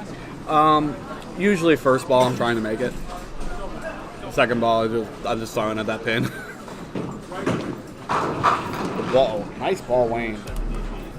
Pin kicks off the side to give him that strike. Give him a nice 20 box there. Oh, he broke the lane. Come on, Wayne. I fixed. I was gonna yell at him to go back and fix it. All right, and Wayne jumps out early.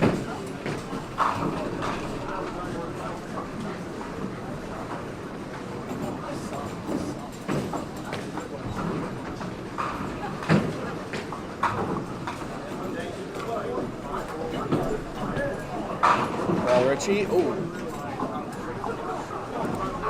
I'll give himself a shot. Alright, I'll see if I can update the scoreboard. Probably after Bernie's frame. Or Mike's frame. Yep, ball went behind the 6. The pins went behind the 610 and picks it. You know what? I saw a lot of picks here yesterday on 2 pinners. You did not want to leave 2 pinners because it was not a guarantee you were going to get it. Usually house is where you have a lot of chops. We'll see a lot of picks. As Yes. well.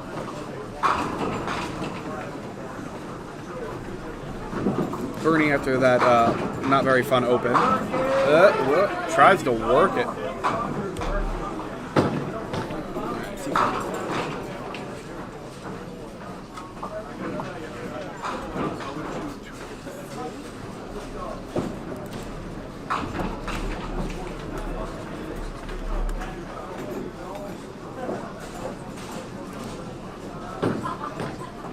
Ooh, missed it.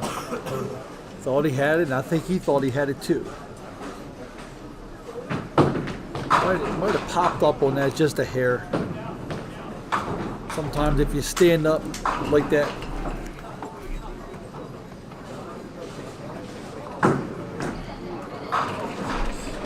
Richie, bowling very well. 2-0, 366. Hey, that's a strike if I can. Although not the start that he wanted. Richie averaging 183 in his 2 games. That's all? That's all.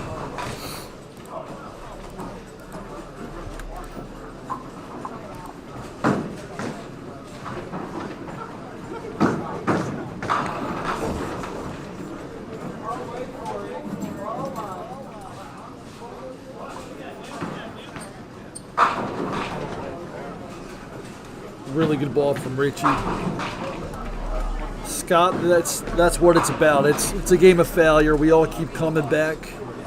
It's a big game of failure, even for the best. They're working on the second game. Second game for Division C is already up. But Richie runs it down There for Richie. on the board.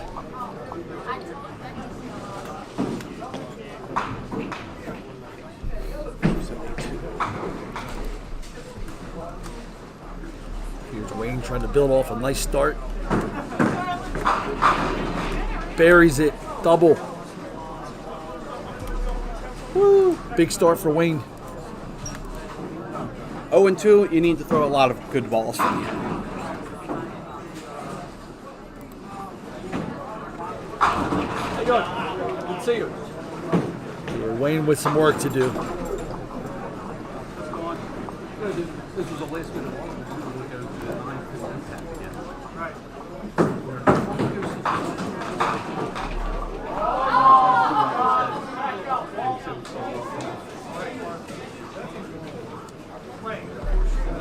I'm sorry, dude. Good ball. Gonna get that 3-pin out of there.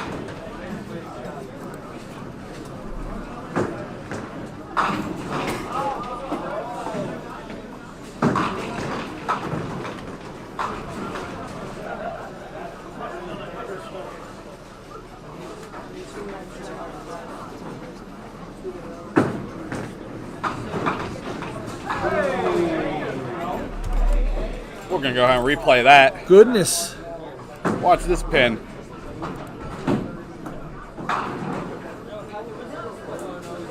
Pounded it. Second split that he's converted on camera. Pounds the pin into the ground to launch it up into the air and fly back through the 7. Did the 5-7 a little while ago. You. Very You. light. You must have hit the gym before you came here. You.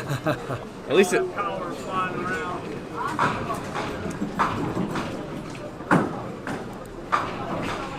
very light, raggedy 7 here. You see what he can do with it.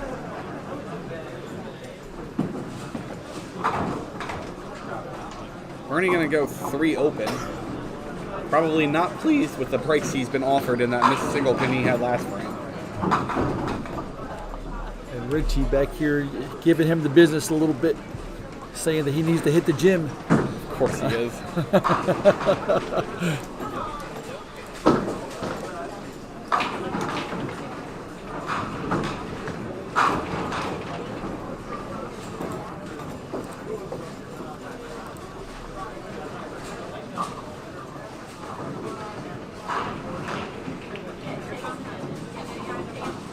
Richie's going to keep coming. Wayne needs to keep adding here. Donation. Oh, thank you. We're going to do the no tap that we decided to do here, so that's. I'll put the money here. Thanks, man.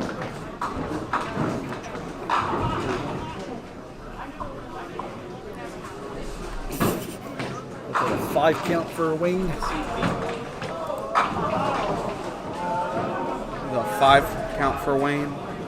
Yep. Oh, he's a 9 count. He's on a strike. Oh, 5-9. On the Got double, it. yep. 5-9. Got it. I'm awake now.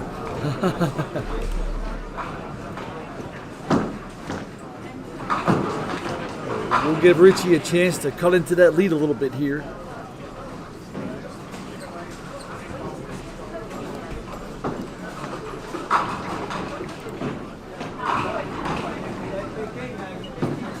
Good ball. Hey. And we'll do just that. He even had another pin coming to take that sucker out.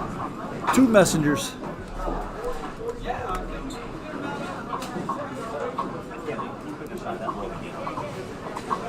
With a little fist pump, he knows that gets him back in it. See if someone scores way too low and he's got to go back and double check. I feel like that's not possible, man. You're right. But there's got to be some kind of mistake here. I can't wait to see him come back and be a look on his face. Oh, Bernie. Fortunate break.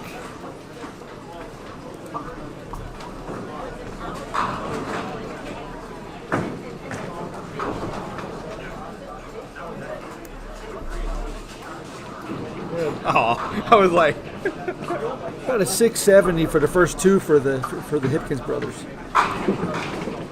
all right, gets that single pin. That's the Bernie we know.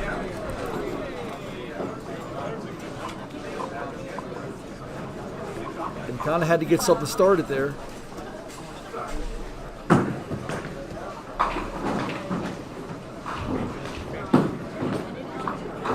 A little heavy. Ooh, and it chose. Well, let's see what creative.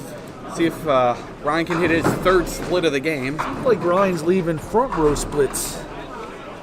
Well, first frame he left the 5-7. Second time, yeah, it was more in the front row. He had a 3-7, and then now this. Just means your ball's hitting too heavy. You're not carrying the front 3.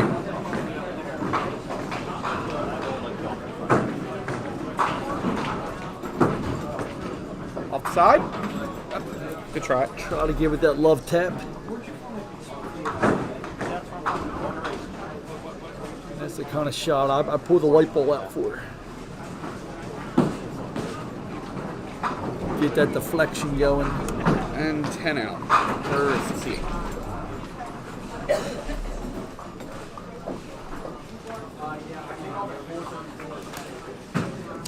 Here's Richie trying to touch 2 here. Yeah, he's got a lot of pin to make up, so he really wants to. Oh, okay. Fortunate. Considering where that hit, he's very happy to have that.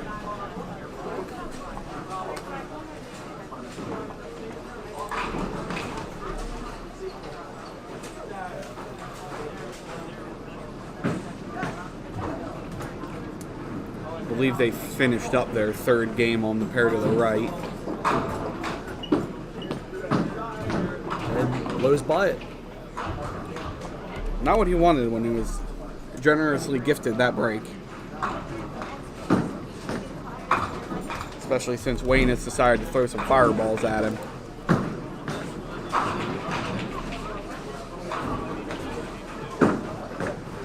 Off the side. Good break though. Pushed that a little bit. Yeah, he knew out of his hand that wasn't a good ball.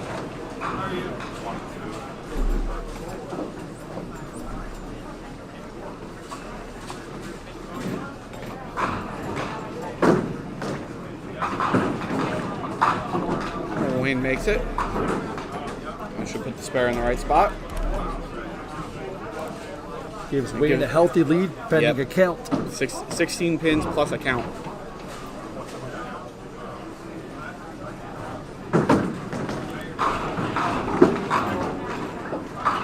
Good ball.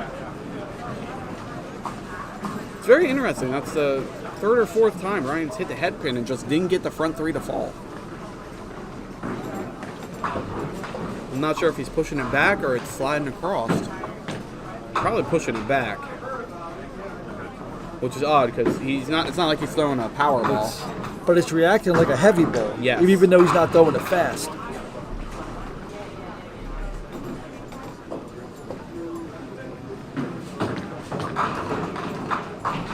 Thinks it in for 10. Either way, gives Bernie a shot to get some pins back.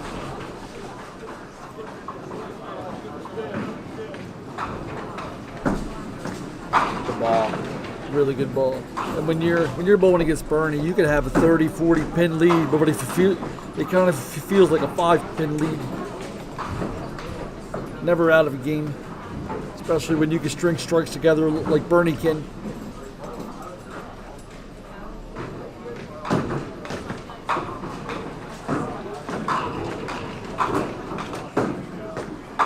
Gets it.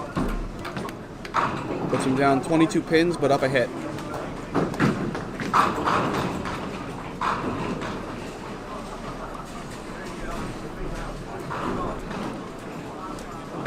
Wayne in control here, trying to maintain control. Needs this win. Big ball. Really good ball. Beautiful ball.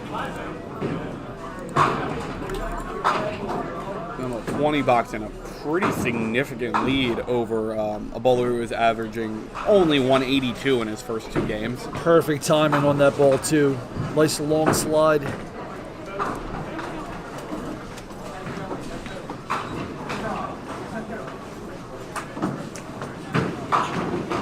Yeah. Almost trips it out. Richie's gonna need this.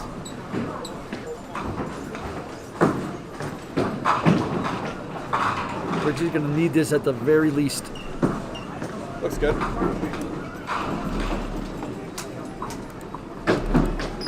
Gets it to be down 26 pins even on hits. Unfortunately, his hit is not a strike.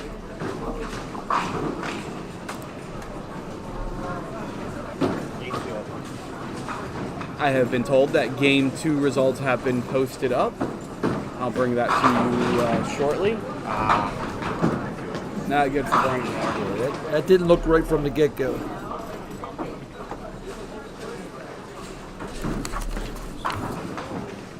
Thank you. Opportunity to read through that. Oh, good try from Bernie.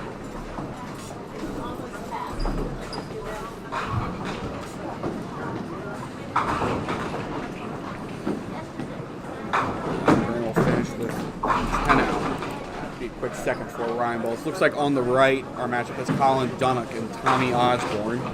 So after 2 games in Division A, your leaders are Matt Buckingham and Richie Hipkins at 2-0. In Division B, Bernie Hipkins is in the lead at 2-0. Colby D'Antonis is behind him at 1.5. Division C, James Simon and Kyle Shaw are at 2-0. Division D, Brian Vest and Bill Fox are at 2-0. Throw this ball, good ball. Ooh. And Ryan has left a lot of splits this game. That's his 4th split of the game off the head pin. And that's just in this game. We cover him the other game, and he left a couple. All right, and finishing off Division E, John D'Antonis is at 2-0. In the lead, and behind him there are 4 people at 1-1.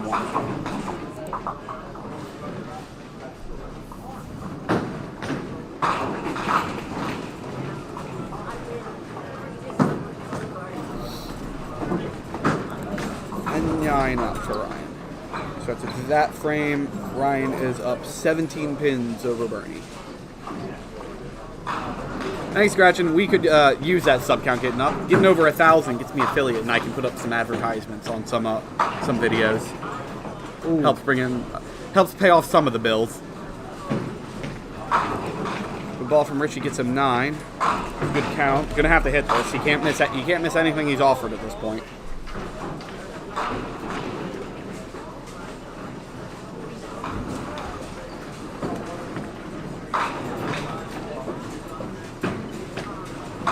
That will keep him Gets it. playing. Yep, so if you're out there and you haven't subscribed, I don't know why you haven't subscribed, because you need to subscribe. About half of our viewers are not subscribed. Please subscribe.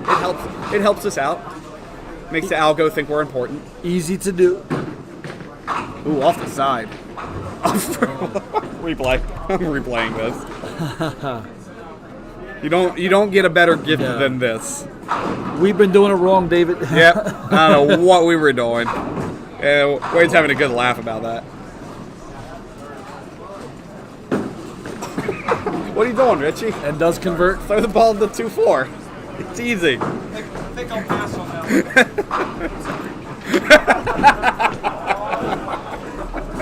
one. I gave you a replay on that. It was beautiful. Light, just a bit.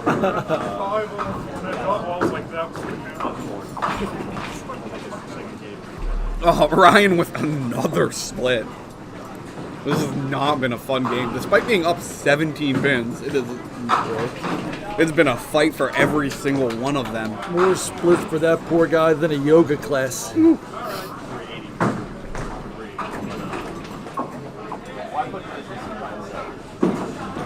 Wow, he tried for that.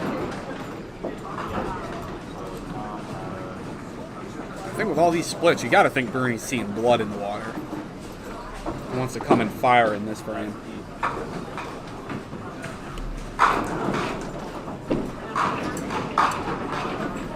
I mean, that's about. I know Ryan started well. That's about the quietest 96 through 7 frames that you'll see. Oh, got a wiggler there. Maybe. Whoop. Let it spin. Where's Nick? Nick. It walked by and it came back. Yep. That's a let it spin right there. Here we go. Around the world. Pop. Jeff, who's commentating with me? Chuck, do you want to introduce yourself to the crowd? Yep, Chuck Cook. So if those of you that don't know me, I help these guys out. I'm the third wheel. Clearly the third wheel. These guys do a great job. Been bowling a long time and just trying to add a little bit to the telecast. And JD, too much information.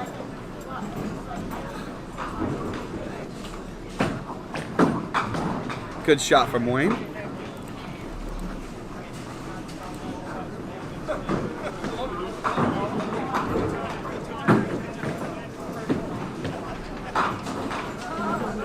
So hopefully Nick can get it together here and What Bernie have last win round? his 3 games. Or was that Bernie who just hit the spare? Bernie had the strike. Oh, Bernie had to strike. Okay, that's right. I just didn't put He it. had the one to come back and Thank you. Yep. got it. Richie, hey, he needed that. Needed that, had to have it, just to not lose any further. You got that replay? Yeah, I hit replay. Yep. Just make sure you beat Bernie. That's fine. Any other results fine. No. Well, he's got 36 pins plus, or not plus, but 36 pins on Bernie, right? Oh, Bernie's seeing blood. There's a hammer. Yeah, you gotta take that. He's gonna take that to the house. Well, he wants to catch Ryan first, and then he wants to catch Richie.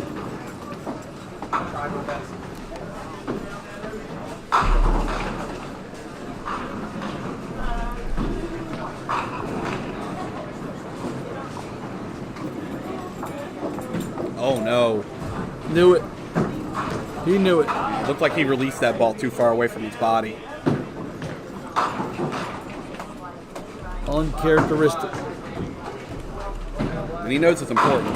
He's been getting favors by Ryan's breaks, because Ryan's breaks have been not good.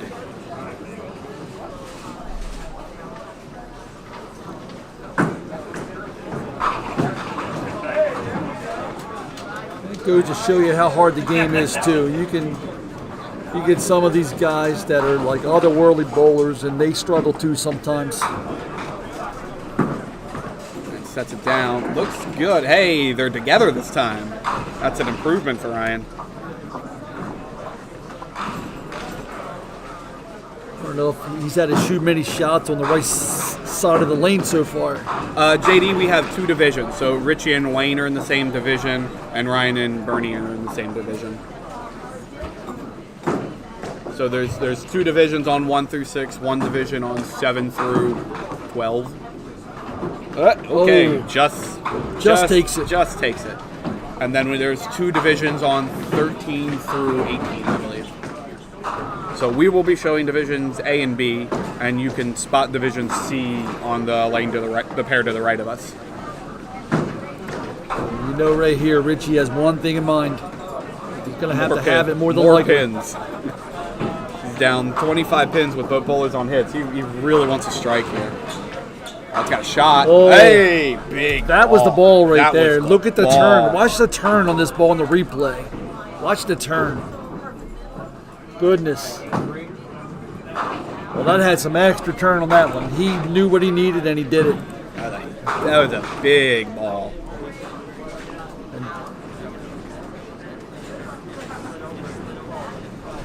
Actually puts a little pressure on Wayne here. Wayne's still in the driver's seat, but really can't afford to open here. I'm gonna make sure you put up a good count. He probably doesn't even need a mark, but he needs to put a good count up. Give himself something to shoot at. We've seen him pull a few balls to the left here.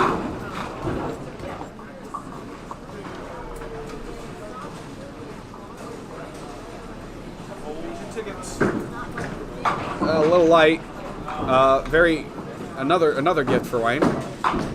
At least he hit the headband.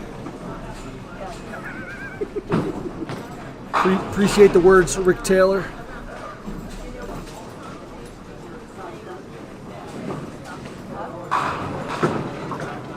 Right on it.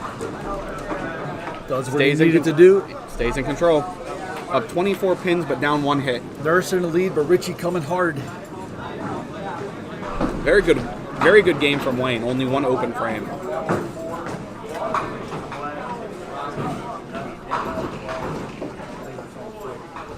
So Ryan here, a chance to put some pressure on Bernie big time. Heavy. Yeah. Another. Yep, wow. another split. Despite being in the lead and in fairly good control of the game, it has not been fun. And when he goes back to Canada, he's going to have some stories to tell. And he's converted 2 splits. Had what, another 3, 4?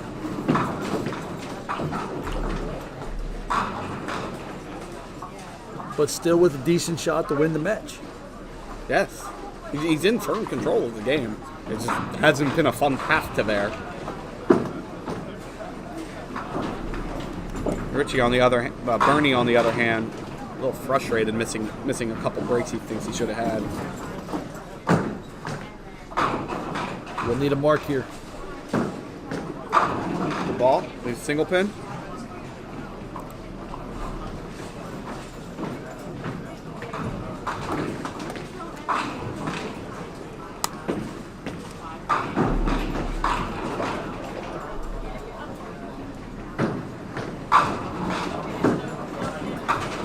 Bernie makes a single this time.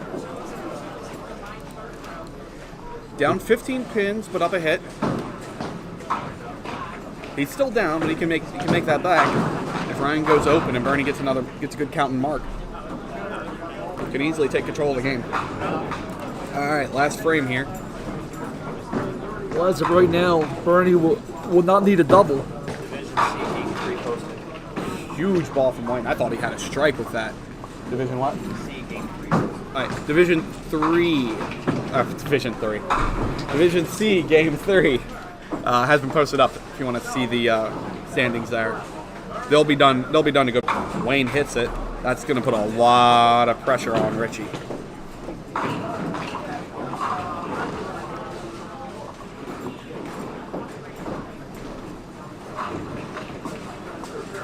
So if my public school math is correct, Here, let's not math. Let's just do it. Let's see if Richie hits a spare. He can only max out at 75, so he's going to need another strike, even with that chop. 2 count out for Wayne Lipka gives him a very good 181 game. So Richie actually needs to shoot for the triple here.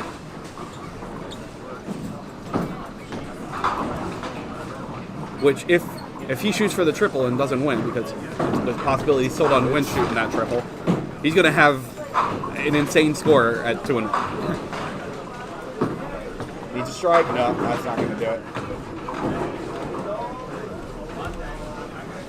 it. Still a gigantic 500 set after 3 for Richie. yes, and keeps Wayne alive with a much needed win and a great game.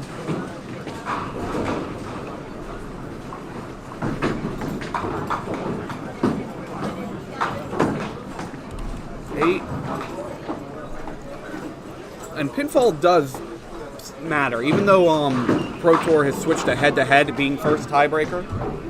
I'm assuming that was 9. I'm unsure whether that popped out or not. We'll give him 9. Gives him 160 and a solid 526. 526 for 3, and you're only 2-1. Should have shot another 80. You have a shot.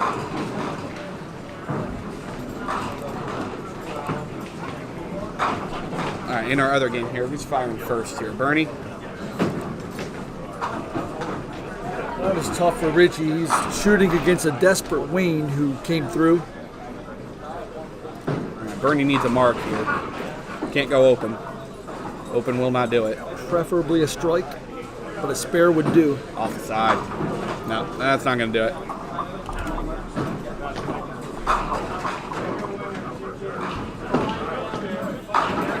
Has to have this. No, that'll do it. Ryan's going to take this game.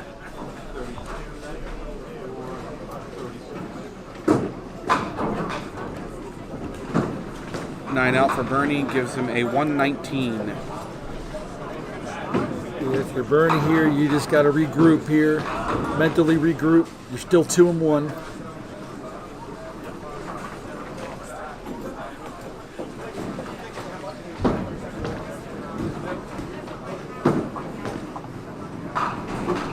Hey. And gets that elusive strike. Hey, they all went down. This has actually been a very impressive game for Ryan. He's thrown a very good ball that has been punished almost every time he's thrown it. Yes, and he's kept his composure here. And converted 2 splits. A lot of bowlers with that many part. splits. It's tough to maintain your focus and your composure.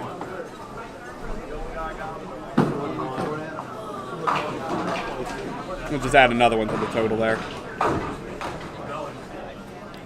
I mean, for the amount of splits that he had and the score that he's going to finish with is pretty impressive. Yes.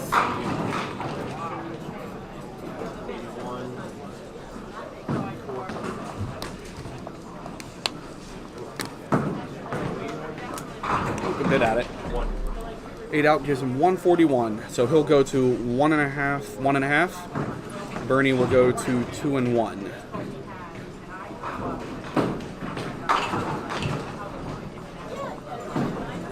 Alright, moving on. I'll take this to game 4 and clear out our scoreboard.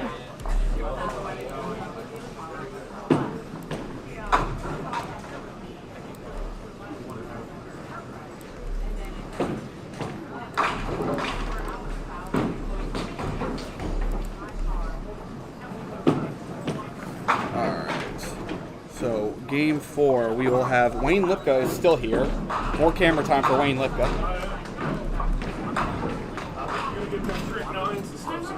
I should undo all of that. I can actually calculate his score then. When's the last time you've ever seen this? Are we looking at... Buckingham just did the same thing. 170 and lost. Oh my goodness. 2 people the same game shoot 170 and lose. That's Richie amazing. has 520 some, or 530 some, and it's 2-1.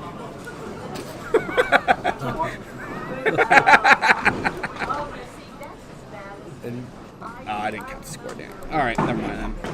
somewhere in the building, someone's probably 3-0 with about a 380. Probably. It always happens to somebody. I think it was me one year. I'll be right back. All right, yeah, I'm just putting it in right now. Oh, do we have John Green this time? Let's see here. Yes, we have a wild Jonathan Green has appeared. Come on, Dave. How's it going?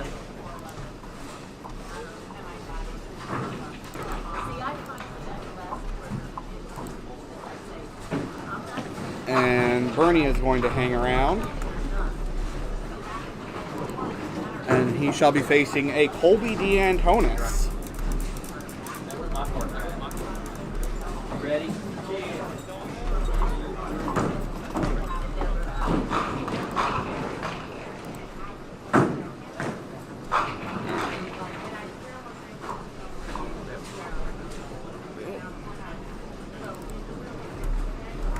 Wayne is 2-1.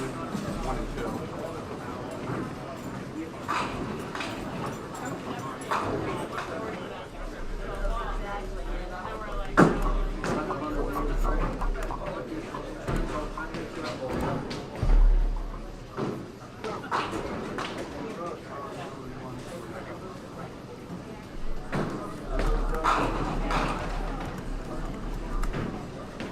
I should probably have left his name in now.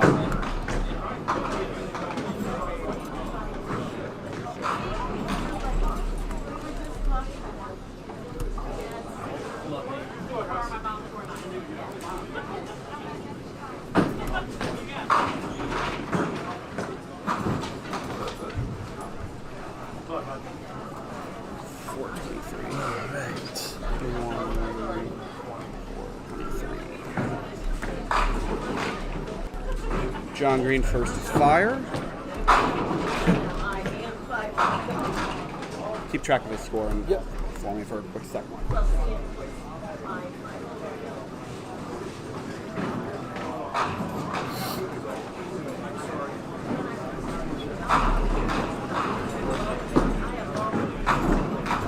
When John Green hits, it's just a different sound. That's a spare conversion for John. It's just a different sound when his ball hits. All right. And John had a spare? John had a spare. And an answer right away from Wayne. Oh, Wayne not done. Wayne apparently has more strikes to throw.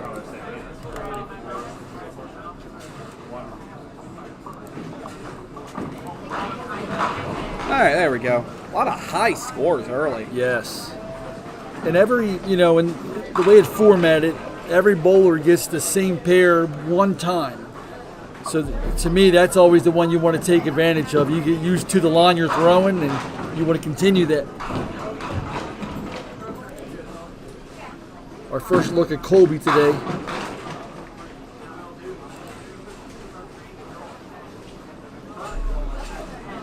Colby had his milk and cookies last night. It was in bed by 10 o'clock. Yes, good young boy. I'm sure that is exactly what happened, Chuck. Gets his spare. But when you're young like that, you have nice recovery time.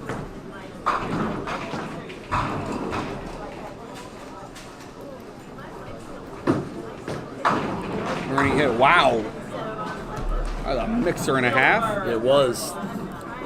That looked, I'd say a little heavy, but I think it was a lot more than that. Whew. Sometimes the pins just give up. That ball rolled, though. He had a couple in that other game. The ball didn't quite roll like it normally does for him. Hammer. 5 pin stands tall. And Wayne swinging here, knowing that he can't afford another loss. Yeah, he has to win out. But and he's throwing like it, too. The only bad thing is pinfall in this division. Who are we getting?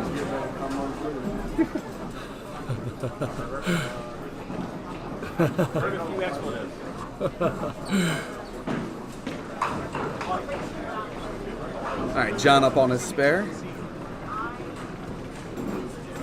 Good ball. Wow. Wow. Yeah, John knows where to throw him for the strikes here. And pretty much everywhere. That he was definitely one of the few here.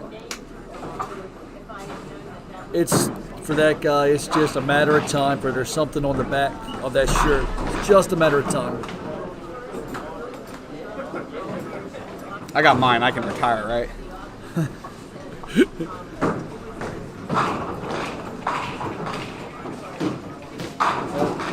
Don't think you're done either, pal. Oh yeah. I don't think you're done either. We'll see. Just gotta get in the right houses.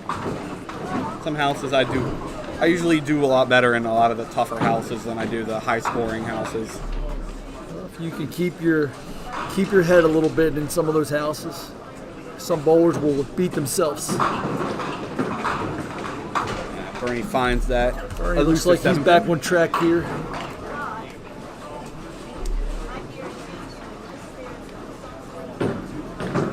Ooh. Pushed a little heavy. Yeah, Scott, it's interesting chatting on this stream. A lot of people will watch on TV, so they're not watching on their computer. I've seen some of the statistics for it, so it's not surprising that a lot of people aren't chatting. It's just a lot more people will be watching on TVs where they don't have the chat screen open. So it's why I often will, when I respond to someone who's asking a question, I'll kind of reply the question back, so that way the people who are watching on TV know what's being asked. Is that an 8 out for Colby? I believe it was. I'll give him 8 anyway.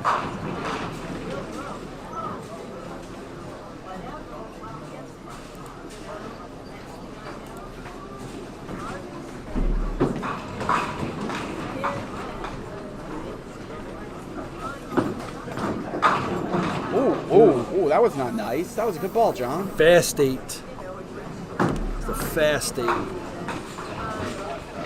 And when you're a strike thrower like John, you're thinking double after every strike. I'll also go ahead and jinx myself. I would like to congratulate John Green for, at this point, being yet to trip over any of my equipment I have set up here. But it's still early.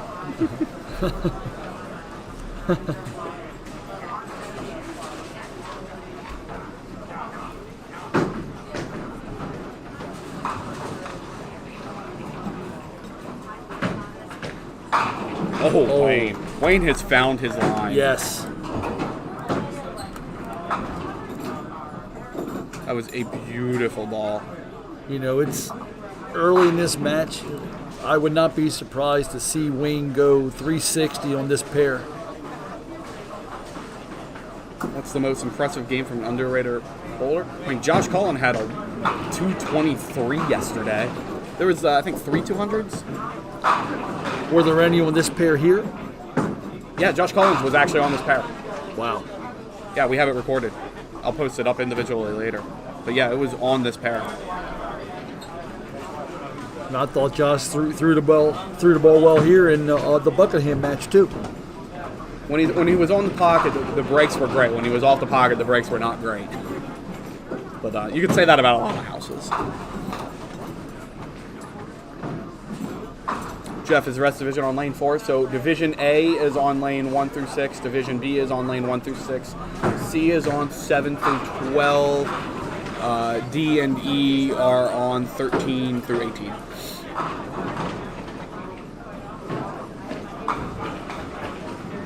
Colby waiting for a ball, I guess. Yeah, they just reset 5.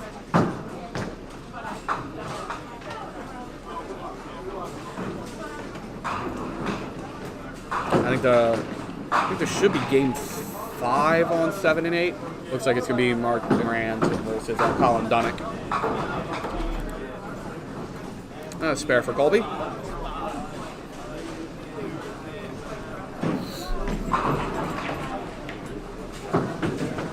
How you doing?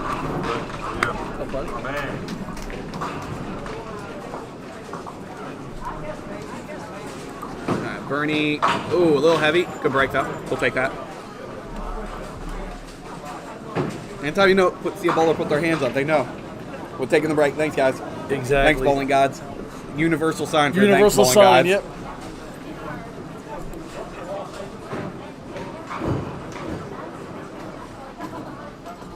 They're working on the game 3. Should be up in a second. Al, the leaderboard. Spare for Bernie. Gives him a 15-pin lead. Both bowlers on hits. It's like Bernie gave himself a reboot after that last game. Sometimes you just need that. You have to do that if you have a tough game. Just got to take a second, walk away, go bathroom, grab a drink, come back, throw the next game. Wayne off the side still leaves a break on the strike count.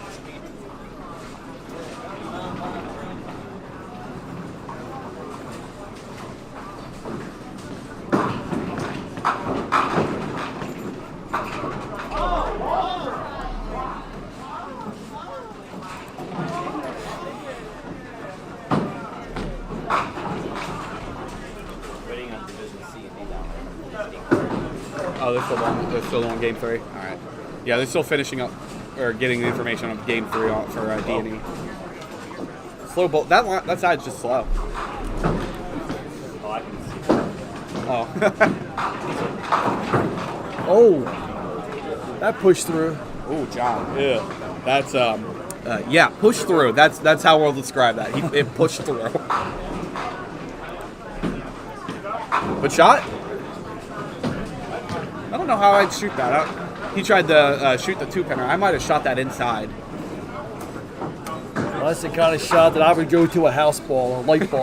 Yeah, I would. Yes, I would definitely agree. I carry a ball for doing weird things like that. I carry 2 actually. It doesn't matter which one I want to pull out. Going to give Wayne a decent lead. Yep, 12-pin lead for Wayne. Oh, nice ball from Bernie. That's a Bernie ball. That's a Bernie ball.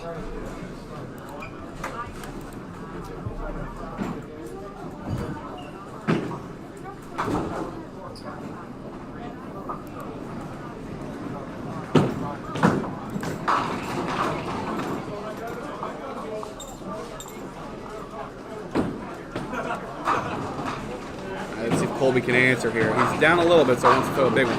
And that's a big one. And does. Matches it up. You would expect these two a lot of return fire. I need to set that up so it just automatically changes back, so I don't have to do it by hand.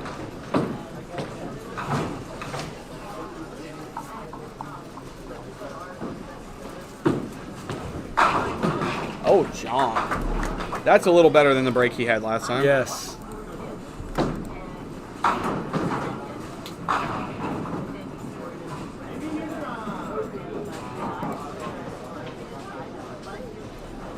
Heavy 1-2 crossover. The heavy crossover for a good bowler may be the prettiest ball in the game. Yes, Spellingats, please like and subscribe our videos. It helps us get attention in the algorithm, so more people can find duckpin bowling and maybe go visit your centers. Wayne, little light, good ball. Put the lift on that ball. That was some lift. Yeah, he got a little bit out there. I think it didn't hit little flush. too much. Yeah, Too much it didn't lift. hit flush because of it, but he got a good break out of it. Who else is slowed down?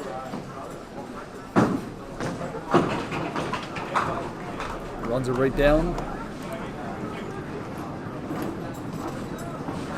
Ball for Wayne. Wayne is up 12 pins, both bowlers on hits. John is on a strike though, so double opportunity there. Get back some pins.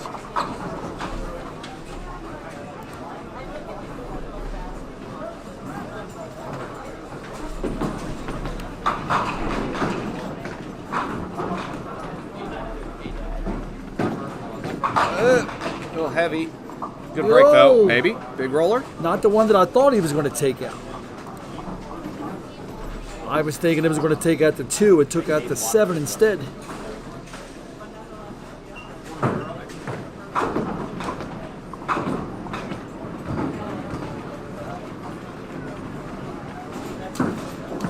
Ah, slipped high. Oop. Wrong button. Kind of a big miss there. Yeah, it was the first real mistake from either bowler this game. His second frame, he ripped the middle. Bernie pulls it. 4 count, 4 on his first ball. 2-pin, I mean, the 3-pin could be a tricky single, though, because you shoot the pocket a certain way, and it's kind of the same shot.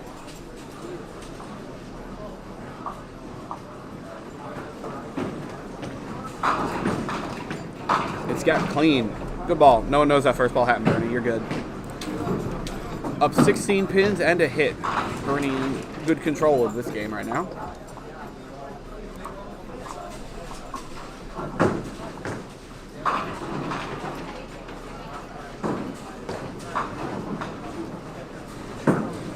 Wayne, hold it too. That one's going to hurt a little, especially with John on the strike.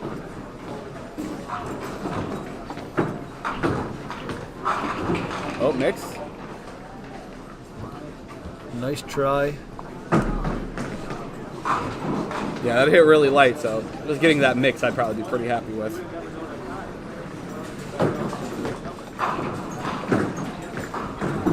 Missed it. 8 out. Not the frame he wanted. Especially the way John's been firing.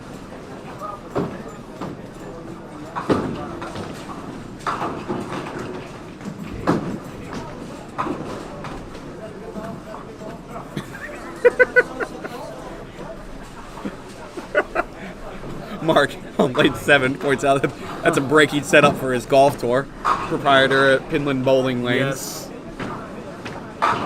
Oh my. Oh, Wow. That was not very nice. no, it was not. Oh, Mark almost made that. So Mark had the 4, 6, 9, 10. That's a new one in my book. Almost T-shirt worthy. Don't stop giving Nick ideas.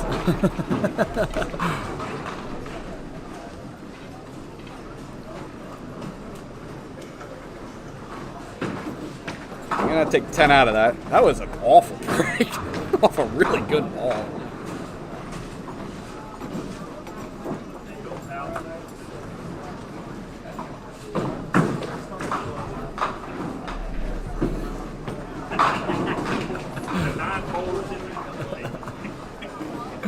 Bernie with a good ball for 9.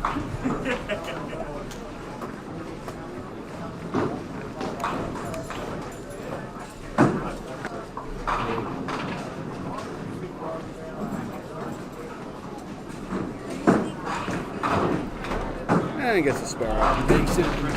Colby has some work to do here, to say the least. Maybe later because I have to turn from your computer. If you want to shut it down now, that's fine. A little heavy. Yeah, I got punished.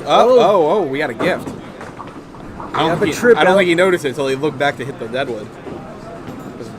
He looked a little frustrated with how that broke at first, but once he hit the deadwood, turned around and saw that pinfall. That'll make you happier. Especially considering he's down quite a bit right now.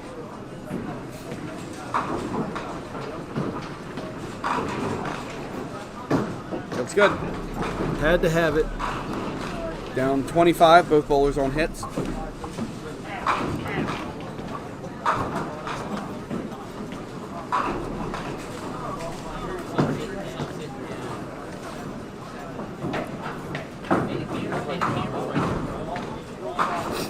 Colby must have said something.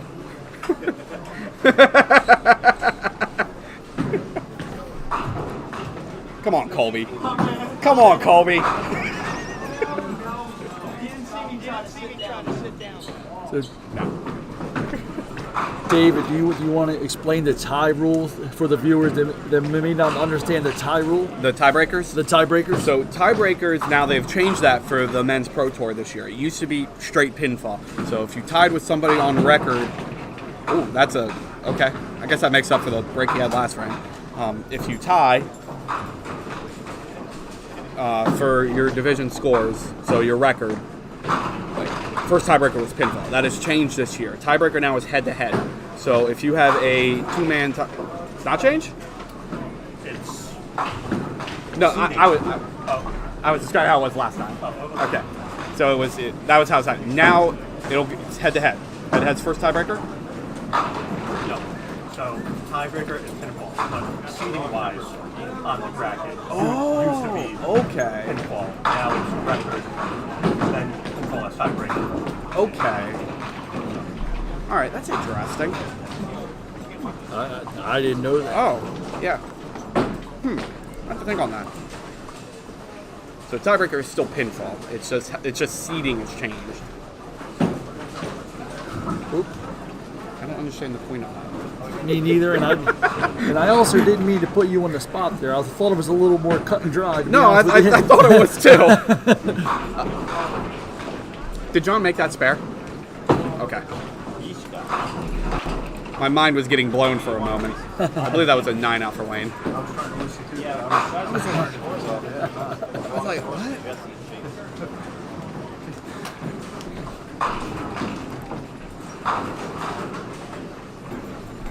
Because I had read they changed that, and I guess they really didn't. All right. So I guess the viewers got that. All right. The more we all know.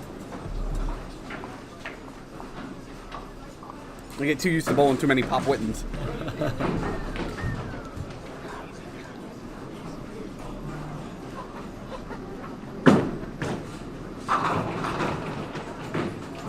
We'll absolutely need something here. Ooh, good, okay. Good break.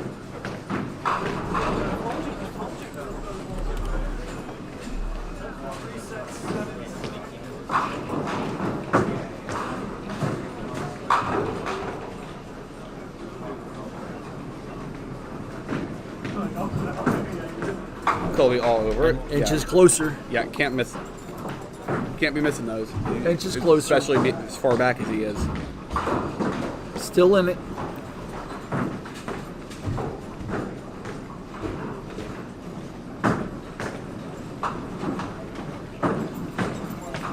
When he gets out there, hits really heavy. Yeah, that's full punishment.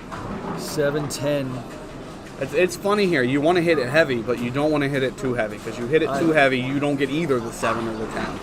But you need to hit it heavy to get the 5 pin. Yes.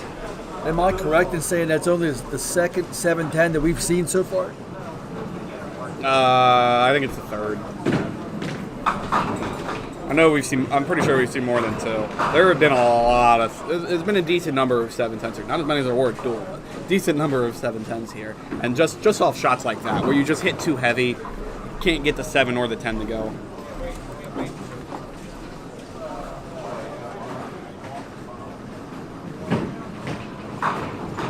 So with that, Bernie's up 24 pins, but down a hit. Wayne after an open. Good ball for 9. Wayne is carrying when he puts it in there. He's pulled a few to the left, but he's great when he's in the pocket.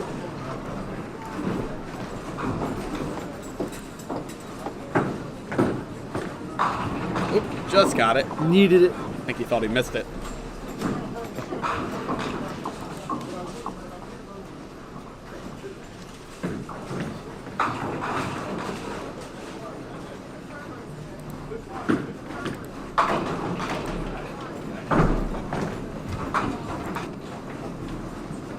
An 8 count there. Needs a 4-7.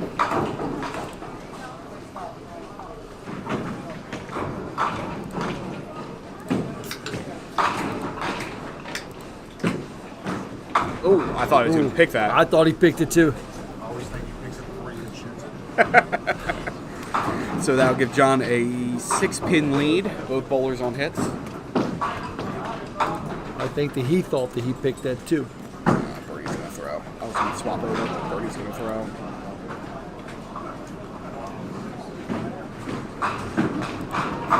Bernie off the side for a not exactly pretty break. It is makeable. Makeable, not easy. He's got to hit it right. I've started to throw a different ball anytime I have a baby split. A lot easier for me to send that ball than my con.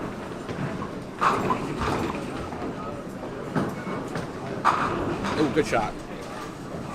Hit a little heavy, but it's going from right to left, so that ball will just keep tracking that way. All right, take a quick second to bring up the standings board here, so you can see. Oh, I had it. Oh, sorry. I had it open, so you can see where everyone stands after I clicked the wrong one. Ah, it's silly, David. I had game 3 up. Colby had to have it. Colby with a strike. Sorry about that. I really wanted to get the standings board up. I should have had it set up earlier. The path for Colby is still there, but he's going to have pressure on him these next 2.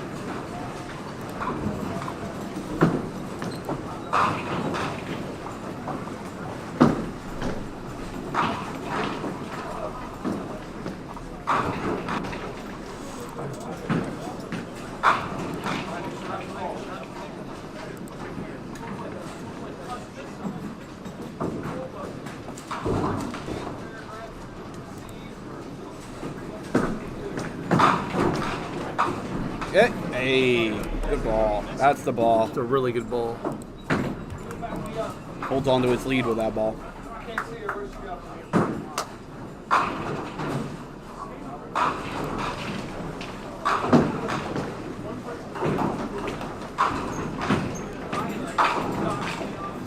Wow.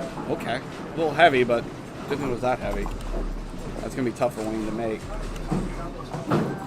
It's going to have to, though. Oh, I wonder if when they said for seeding, they didn't do divisional based seeding. So top seed would have been a top seed in each in the bracket.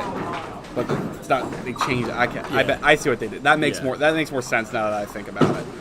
I've been thinking the Pop Witten should do something similar. It's more of a problem I think in the Pop Witten with POA bowlers in it, getting weird matchups that I Makes don't sense. think I don't think makes sense how bowlers have been bowling. So Wayne's going to fall to 10 down here, and Jonathan on a strike. Yeah, that's not a good look.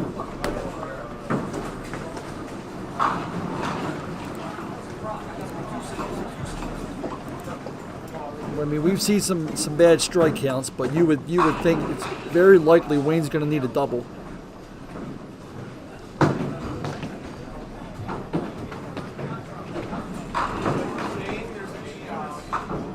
And speaking of doubles, Mr. Colby here will be hunting one here. Oh, 100%. He needs all the pins, all of them. Still in it, but must mark.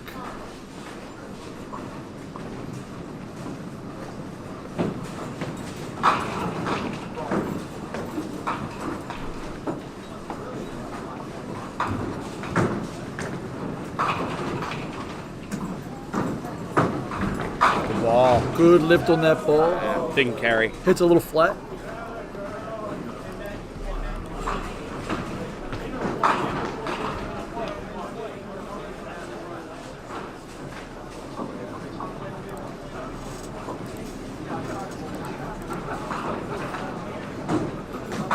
Gets the spare.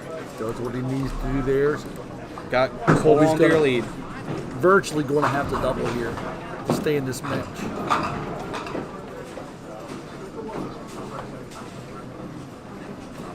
Colby gonna look for the strike here. You know he wants it. You might hear it too if he gets it.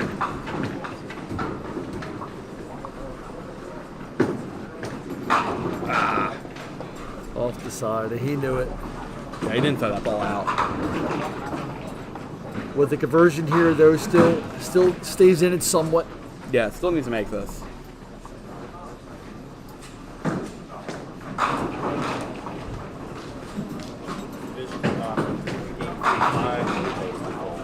Okay. Might as well finish this frame before we show the results for Game 3. We'll know it's D and E because we haven't seen D and E. But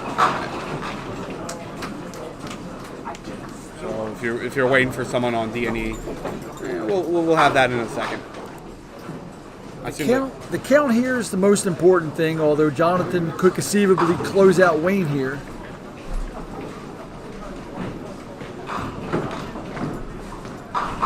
Just a good count, though, would force Wayne to double.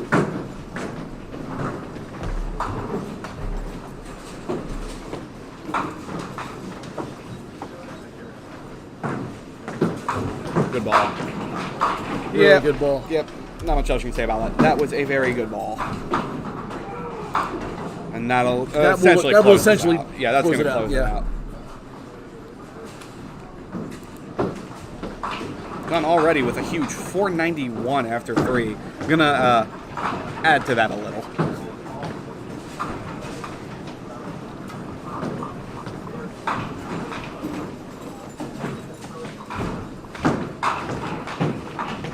Everyone on this pair is going to have good pinfall. Yeah, A and B have some. Oh man, we're not done. We are not done, good friends. Just for fun now. This is another one. So Just for fun. he's got 174 plus this ball.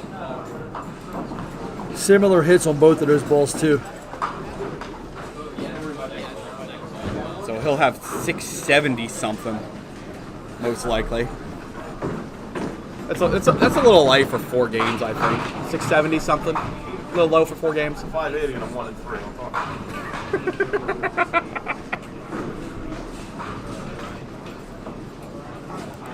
Final ball for John.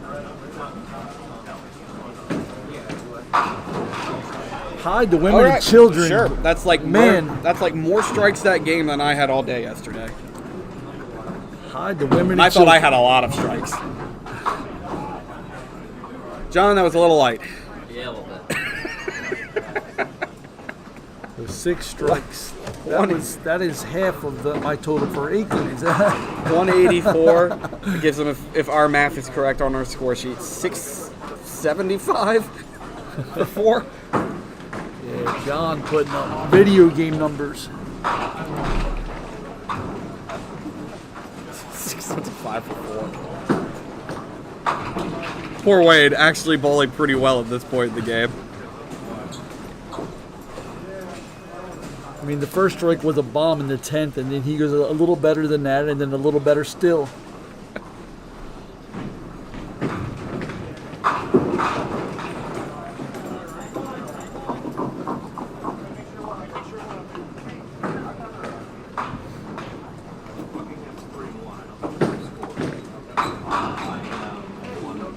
A lot of this, though, is who you bowl and when you bowl them. Wayne, I guess, hit that spare. I didn't even hear him throw a ball. There are tournaments you can live on 140s and do just fine. Other times you need a whole lot more than that. Division C, game 4 posted. Okay, Division C, Game 4 posted, and they're bowling Game 5 right now. Colby looking for a strike. That is not it. Nope. And I can't imagine he's going to convert that.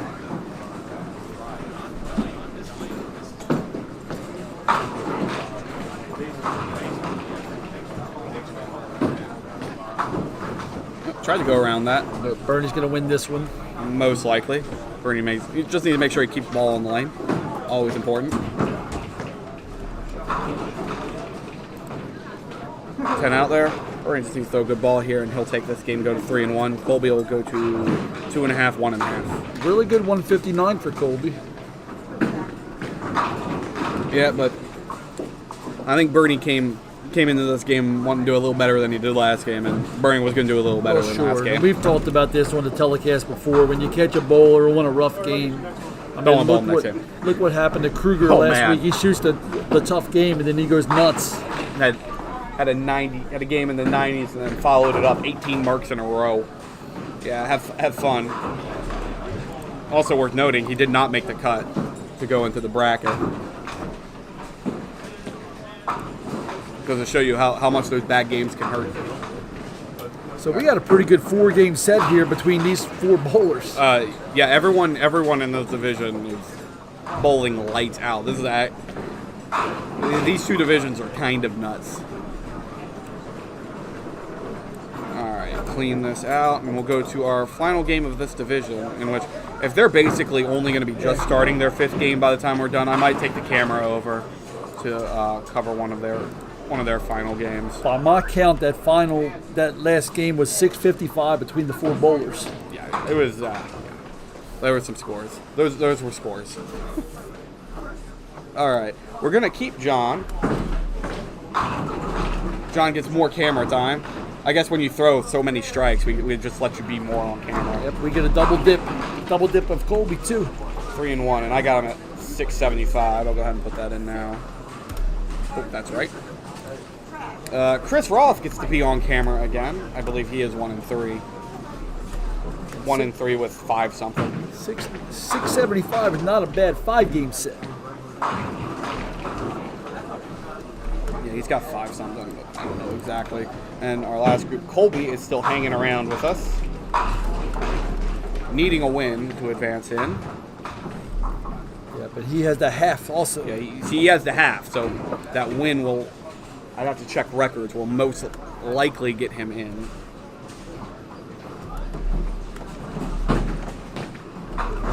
And he'll be up against Walt Brooks. Alright, I have no idea what his record is. Because this will be the second time we see him? Did we see him earlier? No, We saw him earlier. Oh, we Yes, did? we saw him Okay. in game 1, which he did win that game. So we know he's got at least one win. Yeah, we should see everyone in the division twice and one person we only get to see once, I think. I think that's how it works. Where's James Simon? They did post up game 4, but they also finished up game 5. How did your division do? I don't know. You don't know. Okay. I believe Simon advances. Okay. We believe Simon's advances. I know they put game 4 up and they just finished bowling game 5. Oh, they're moving then. Yeah, they were done. Yeah, so Kyle Shaw was 4-0 and James Simon was 3-1. So if James won, he was in. And the only way he couldn't get in is if Colin Dunnock. So Kyle should be in no matter what. Yeah, Kyle was already locked in, and it just became against James Simon and Colin Dunnock. Colin had to win and get pinfall over James, and James had to lose. We'll get that back to you, Tina, once they update the scoreboard. Let's see if John can deliver 4 in a row here. Not that you can carry them with you. That would be nice though. Well, if you could. if he did, that's a big bag of them he has. And why not? Yeah, sure. That is 5 in a row for John Green now. I can't say that one was a little light though. That one's a little heavy. John's been throwing a lot of strikes, hasn't he? That's his 5th in a row on camera.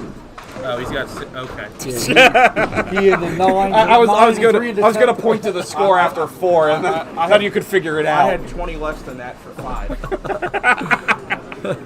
There are huge scores in these two divisions. Huge scores. I'm sure there are.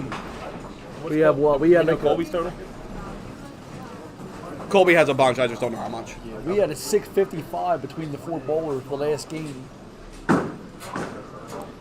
Chris, telling the lanes what he thinks of that ball he just threw. It was a little Results poo-poo. for the Division C will be up in just a few minutes. Okay, Division C will be up in just a second. We're waiting for the scoreboards. Okay. Do you know who got out? Thomas Osborne, 2-3-6-46. That's all we know. Okay. Nick Lloyd, 1 and 4, 655. Yeah, we know Kyle Shaw's in. It's just a matter of is Colin in or is James in. Yes, David, Okay. like the scoreboard outlines, you copied it down onto the rest of the sheet. What am I doing, huh? I said you like the scoreboard outlines? No. Yes. Spare for Chris Rolfe. Spare? Thanks. People distracted me around here, man. I actually have to keep score here. That's what the outlines are for, to be less distracting. But especially here with no telescores, you need 2 back here. Yeah.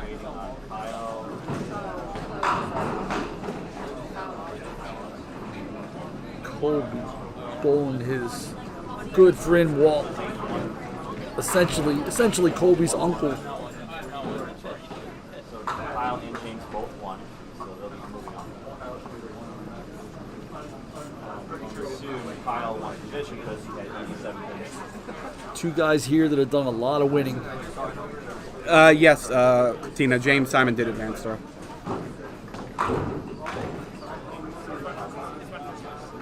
So he shall be in the bracket. Really good bowling recently for James in his past 3 tournaments. He made the finals at Suitland, was top qualifier at Duel. And I believe he had a runner-up in there too. He did? I remember. I said he rolled in the finals. We'll leave it there. And then he was 3rd qualifier here, I think. He was up there. Yeah, oh yeah. He was way up there. He was, yeah, because I think he bowled the Friday shift, right? Yes. Yeah, he's been on the roll. He's been bowling well in the Pro League also.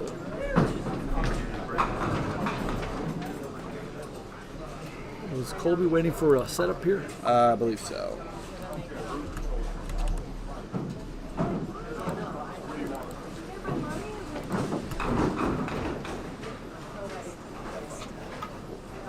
Chris Roth with a strong 5.881, only 1 and 3. Compared to everyone else on this pair, that is radically low. Yeah. Scores here have been kind of nutty. On another day, somebody shoots a 5.81 for 4. You're doing your thing. 7.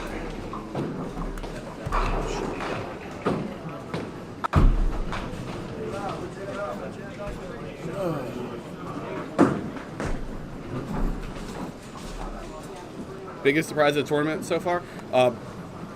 I think the scoring on this side is a lot higher than it was yesterday. I think the scoring in general feels like it is much higher than it You was. also have a talent density on That's why I was hesitant to say that. When you have Bernie and Colby and John. John, and Wayne was throwing the hell out of the ball too. John might actually be throwing a better ball now than he was yesterday, which is saying something considering he's high qualifier. You have very potent divisions here.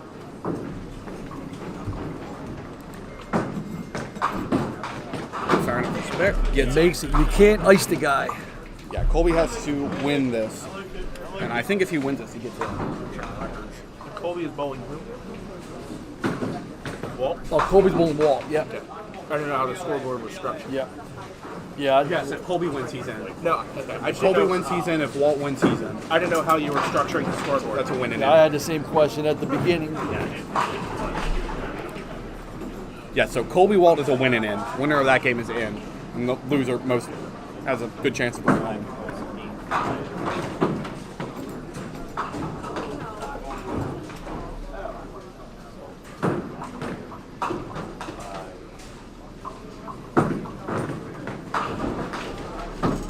Nine now, and there's another 3 and 1. Five.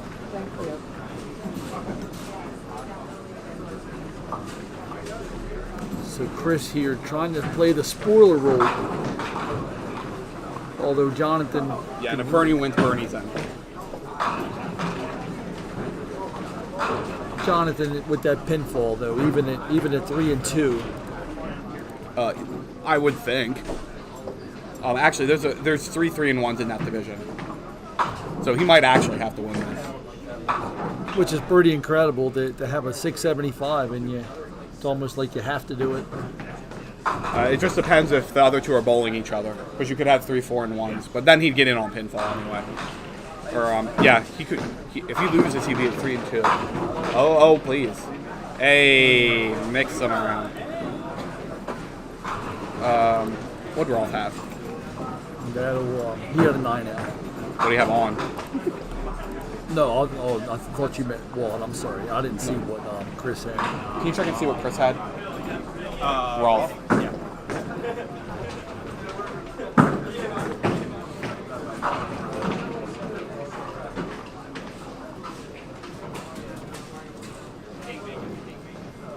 Eight make it? 8 spare. I got spare, 8 spare. For some reason, I thought he had 9. John all over it. You know, that's almost a tough shot when you've had to throw nothing but balls down the middle. Then you have to go over and shoot the 10 pin. It's true.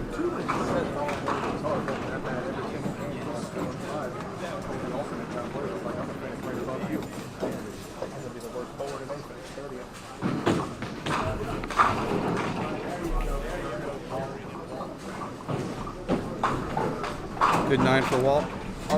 Who is Richie bowling? Is Richie bowling that? Well, I can actually look on this. Yeah, that's what I was trying to figure out. That is a super helpful sheet. Yes. Oh, Richie is bowling that. That's a winning in.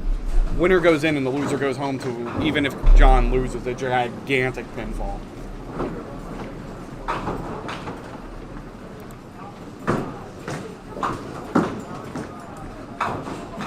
Ball with a 10. 10 out.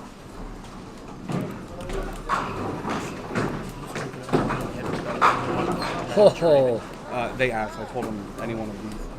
pairs would be fine.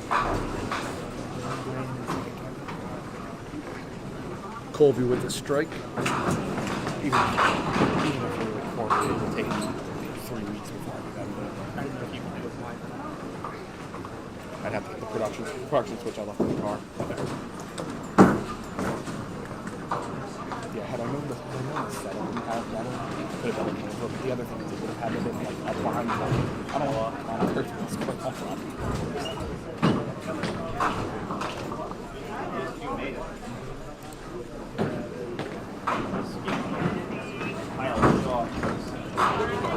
Oh, Colby already bowled. Yeah, strike for Colby. Well, I can watch it right now on the other screen. Damn, that was definitely a strike.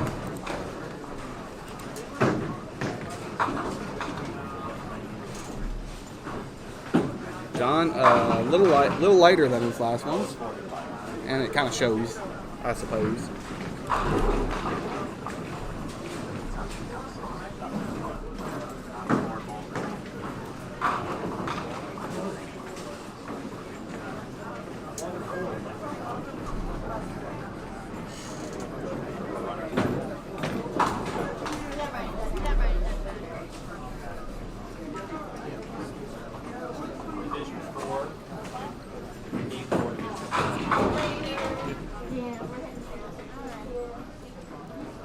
Remember how I said that the loser of Richie Hipkins and Matt Buckingham was never going to beat John Green's total? Yeah, well, Matt Buckingham's actually beating him, and Richie's down 2 pins. To John Green's total? Yeah. That's absurd.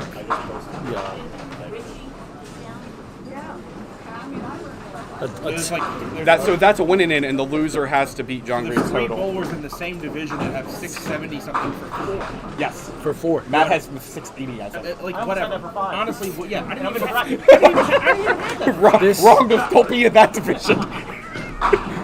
Oh, another strike. Okay. So we had a 10 out for John. Thank you for keeping Yep. track. I'm distracted. I'm like trying to figure this all out. Colby doubled. Colby doubled. What did Chris do, or do we not care? I do not know what Chris did. We can find out. Oh, Almost. or has Chris even bowled? Well, he'd be bowling I'm a frame behind on Chris. He'd be bowling his 4th frame. I got you. I'll go see what Chris Thanks, said. man. Yeah, if you haven't noticed, take a look at the totals that are going to be put up for Game 4 of Division A, and be in awe. Because there is some madness in the totals up there. So looking at you, 9 make it for Rolf in the previous frame. 9 make it. Gotcha. Thank you. He's all marked. Good bowling today, James. Keep it up. Good job. Chris Roth is all marked, which is nothing on these pairs. Oh, that's nothing. He doesn't even have a strike. You know, strikes. Until now. What are you doing? What are you doing? You trying to talk him into it? safe travels. See you in a few weeks. Yeah, I'll be there at some point. Alright. Oh, yeah. I got 638. I'm like 4. Check Division A. Check Division A. Check all the 3 and 1s. Oh, shooter! Wow. Chris still bringing it. Pretty shot. That's pretty sick, though. Almost like he just glided it down and I admit I missed it, but John Green threw a It's a rare- strike. I'm in shock. a rare strike there for John. Yeah, very rare. Very abnormal. He does actually have to win this. If he wins this, he's guaranteed to be in. The other game, otherwise, it's going to come to a pinfall between him and the loser of Richie Hipkins, Matt Buckingham. The ball from Walt. This game is also a winning in between Colby and Walt. Colby definitely the upper hand at the moment. And both pinfall and, you know. Well, the pinfall doesn't matter as much because there was a tie. Colby is 3.5. Right. Not to mention the fact that he's on a double too. But Walt only had 8. Yeah, that's a big miss there from Walt. Good hold.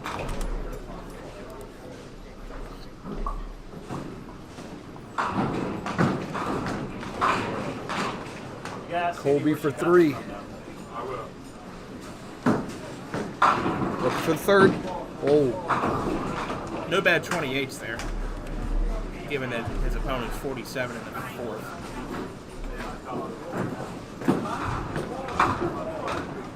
that's the one you want to pick up the 10-pin ball for. Yeah. Like a frisbee. John, how's Bill Fox 8-9-9 looking? for Colby. 8-9-9. Got it. Okay. How's Bill Fox doing? He was doing pretty well. I think he was 3-0 in his division last I looked. But I'd have to go back and check and see where he is now. They moved over one lane. I just threw a gem. Would have been great for the head. You were on what, 3 and 4? I was on 1 and 2 at the time. What'd you shoot? Homework 189 with 1 strike. And I really made it. That would have been a gem. That's like the best duck pin bowling game. It was so good. 6 straight serves for Sunday game. It was so good. What's that like? It feels like. And then, of course, game 3 I should have been something to lose. I would be rivals in the division. A little light. Oh. Another split. Similar to Colby, but on the other side.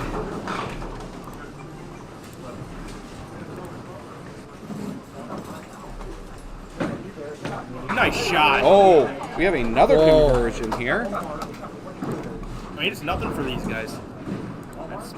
Just That's why they're here. And we're not. Easy 20 bucks. just a 2-pinner. So, Rabiel, Allmark. Allmark 189, 1 strike. Ripped the middle in the 10th and made it to keep the Allmark going. He told me he started out with 6 single pin spares. To which I responded, that's what Scott Logan feels like. This house literally is night and day. Sport-wise. Yeah, I think part of it is this end might hit a little better. I think also density of high average bowler. I think even yesterday. Combination that of the statement's two. Still true. Yeah. I mean, I did my high game of the tournament was 1 and 2. At 180 on 1 and 2. Still waiting. They're still working game 4 over there. All right. Yeah, they're collecting cards.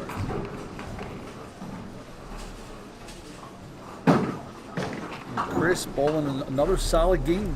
Yeah, and in case you missed it, Division C is already complete. Kyle Shaw and James Simon are advancing through.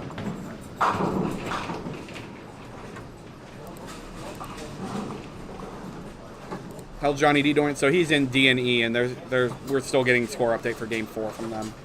I believe John is playing down there. Yeah, he was doing well. I don't know if he was at 3-0 or 2-1.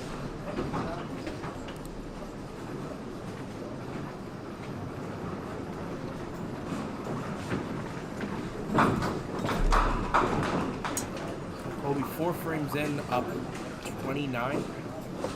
Hits even. Trying to add to it. Put a little something extra on that ball.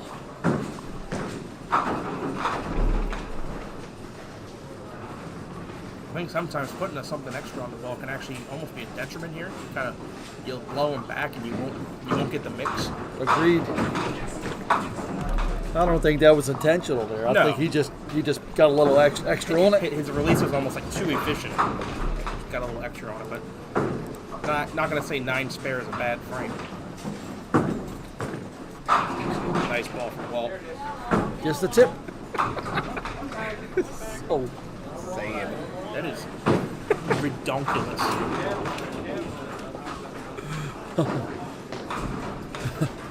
And Josh Cullen not even bowling completely that bad, and is in the basement for total pinfall Bolt had a spare. division. Yeah. Oh no, strike. Strike. Nope. I feel bad. It was a slow roller. It was a slow roller? I thought he had a single pin left. He did, and then he did, And then it didn't. which is normally how strikes work. It's a spare shot for off. Notice too that the lanes seem to they're starting to transition a little bit from when we started the weekend. That ball Chris threw there is starting to turn back towards the 6th pin, where earlier in the week that ball might have slid a little more. Ooh. Oh my. He had a couple of those in the previous game, but he managed to break some up. Made a 5-10 last frame, and I'm not making more T-shirts. A little more challenging this time. see if John Green can go for the 5th 7-10 conversion on duck pins forever. Nope.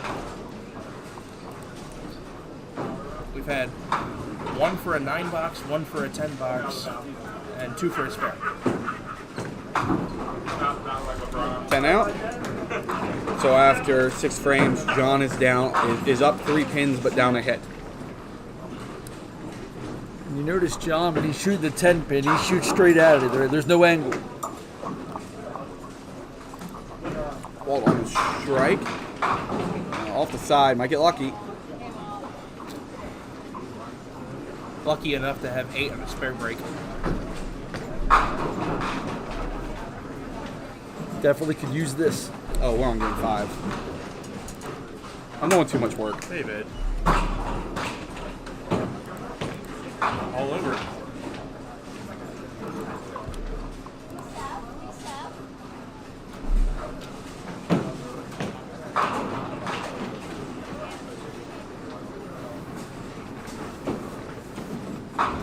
Well, still going to need some help from Colby, and I'm not sure he's going to get it. Not sure he's going to get it. Sorry. Oh, hello. Hi, guys. David fat fingered something. Bomb, seed, duster, whatever you want to call it, it's a strike. And he knew it.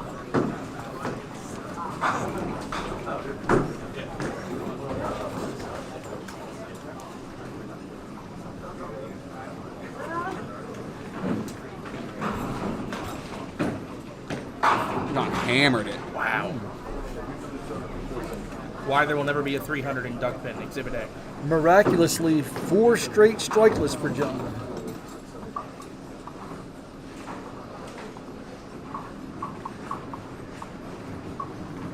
And there it is.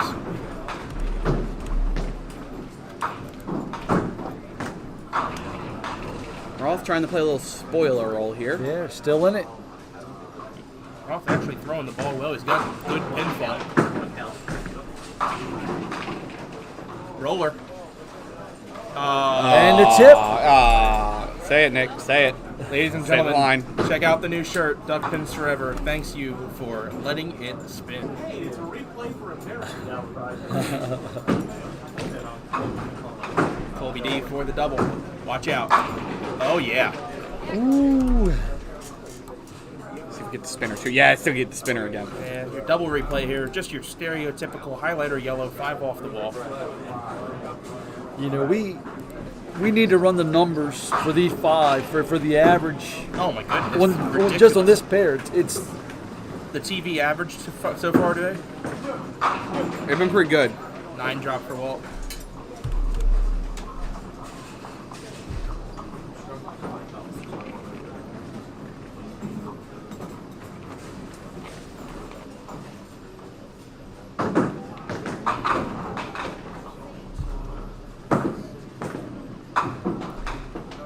Thinks it in there for a spare. Unfortunately, he's got 2 marks in a row and is losing pins. Unfortunately, 9 spare doesn't beat double. Nope. No, it does not. I never will. there's going to have to be strikes for Walt from here on out. Be a bit of a mistake there. Off the side for 4. He's on a strike though, so he's got still room to count. But you can't count on John Green getting open frames anytime from here on out unless he is not looking at a spare break. And tough count, only 6. John, with even high count and wood, can get this down to a single-digit game of Mark and take the lead. If you even leave the door ajar just a crack against John. Woof. Tough out 7.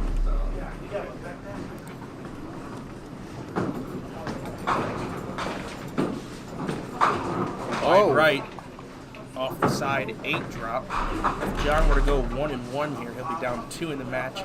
And spare him figuratively take How's the your game lead. looking? How's your game looking?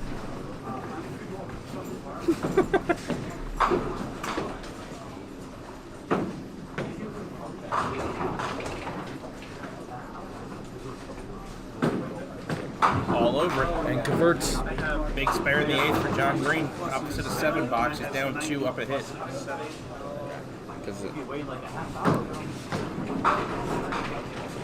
Colby catches another one here. I think the deuce starts to be considered. What do you say, Chuck? Walt's going to need a strike here for sure, at the very least. At the very least. The ball. Another 5 pin. Well, throwing a great ball, just can't get the extra pin to carry. But what do you think, Chuck? Another strike here from Colby, and then the deuce is in consideration. Yes. A 96 half and a double.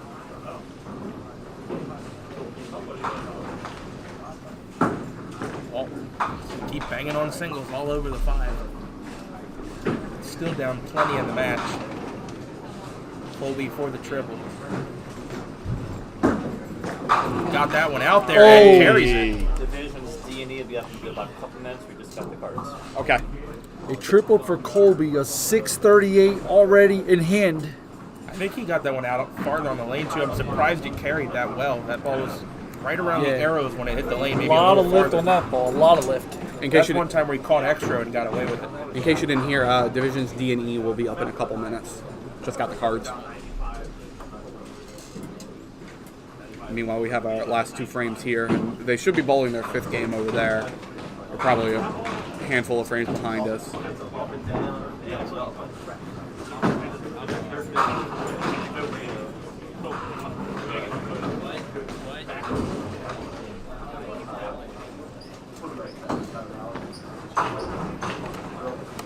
Logan, I am not sure. He is down in the D and E division, still bowling. He did have a good record. He was he at 3 now? He was leading the division. He was in last one after 3. Would like to see the Rocket in the bracket again.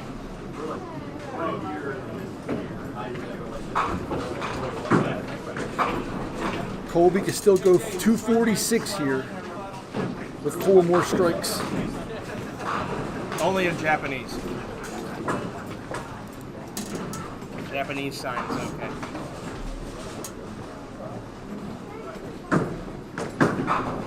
Oh, say it. He didn't want it. You know what? He didn't want it. I will allow it. He didn't want it. Say it. He didn't want it. Whatever you want, I'll allow it.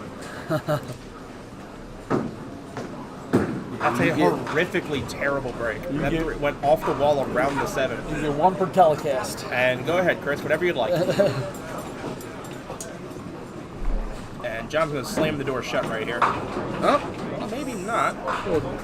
Maybe close it gently. Maybe, okay. Off the side 6. He gets wood here. He's only up 5. That's still a 1-mark game. This is a big shot here. 1, 2, 4, and the 10 in the corner. See if he sends it over. Doesn't get the wall back. So with wood, he's only up 5. Yeah, we're going to have a 10th frame here. Yeah, there will be a 10th frame there. And Chris could have almost been in the position to be even or in the lead. Put a brilliant shot on the 3-7. Literally wrapped it around the 7. John drops it. That's a big pin there. Only 4-pin lead now. So the drama here for Colby is what kind of what's the final score? What's the final tally? Yes, 638 in hand, 4-bagger. I was going to go with what Taco Bell's going to get after this game. Yeah, I think 800 is pretty much a lock. It's a matter of just how high is it going to go. Could get as high as 245 here. Walt going to get the 5 out? Maybe. Oh, you have to let it spin. You must. You simply must. Come on, please walk up. Please walk up. Thank you. Nick, say the line. Say the line, Nick. Once again, Duck Pins Forever thanks you for letting it spin. Let it spin unapologetically at www.sparebreak.com. Well, Walt still has a heartbeat. It ain't much of one, though. Colby for the 4-bagger to go into the stratosphere of numbers here. Oh, my. My goodness. Oh, my. Is there any doubt when that ball hit? Oh, my. Just right in the hole every single shot. Oh, my. Well, see if we get a weekend record, too. 223 was only 6 strikes this game so far. 223 was the score shot yesterday. Just another strike for John Green, and that was a big one. He was only up 4 pins. Big strike there for John Green. Now 7 on the next 2 balls puts Chris Roth on a double. Another strike, you can shut him out. That one right in the hole, too. What did I tell you? Scoring on our TV pair has been a little nutty. Now, I don't think that one was a matter of the lane of the deck. No, that there could have been 50 pins on the deck. They would have been still gone. that deck could have been out in the parking lot with those sideboards. It's still a strike. We set the telecast up by talking about the lack of strikes, right? Yeah, we did. John Green, another strike and high count for the shutout. Oh, my. Just in front of the 7. He's done enough to put Chris Roth on a double. Just so you know, Colby and John have been bowling as a pair all day. So, how many strikes have they seen today? That total is ridiculous between the two of them. John 9 out, finishes 158. Chris will need 24 in the 10th. He needs a double. So this ball and the ball after it must strike.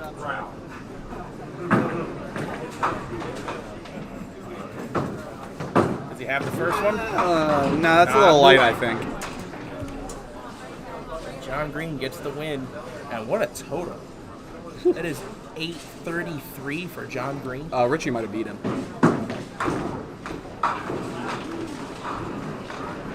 Richie may have a higher total. Colby coming up now is 156 through the 7th, double up 8th and 9th.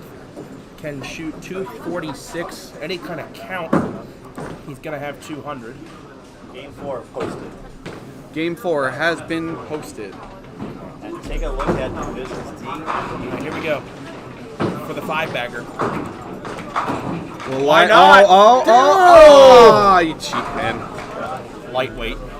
But that will get Now him he over can- 200. He Yeah, can that's still set the weekend record. Sparing 9 for 224 would be the weekend record on TV. And would then take over the lead for highest game of the season on Duckpins Forever. Live game, at least. Colby's got it. All over it. I also believe he can tie our Sunday men's tour record is 225 by Matt Kruger. Division E, every bowler is still eligible to make it. Are they all 2 and 2? Or is there 1, 3, and 1, 1, 1, and 3, Colby's not going to get that weekend record, though, but he is going to shoot 220. 220. That's our second 200 game on camera. For a cool 858. Yeah, it ain't bad. And what's incredible is that's still 130 short of the world record for 5 games. Well, that's how. I also wonder, what did John Green need for the world record? Do we know? You do realize he wasn't even highest in this division. I know that, but I'm looking at his qualifying score for the 13-game record. Oh, that's a good question. John might. Yeah, you're right. John might be close to the 13-game record. I'm gonna look it up real quick. 675 and 158 on top of that. So the world record for 13 games held by Colby DeAntonis was 21 something, right? So John Green had 833 plus 1297. Oh no, he's not there. He had 2130. That's still an incredible total. I think around 2180 is what the record is. Walt shot. John averaged 163 for his 13 games. Walt shot 165. That's actually a good pinfall. It might give him a shot. And lost by 55 pins somehow. Yeah, ouch. 220 to 165. What a match. And 158, 142. And these are duck pin scores, folks. These aren't 10 pin scores. Yeah, they're putting up 10 pin numbers.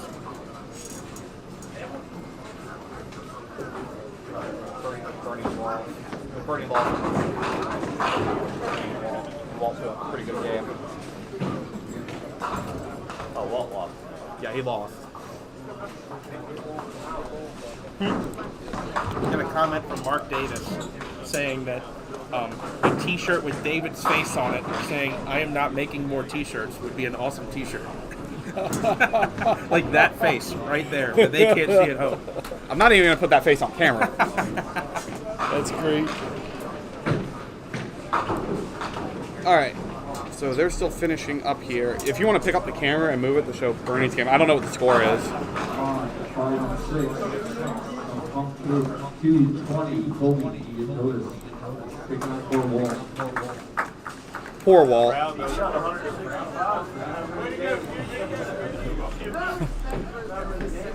We have to run some kind of math my when we Lord. can on those 5. I mean, And would Paul have 165? just on this pair. I had it down at 65. I don't know what he actually had. I'm not official. 750.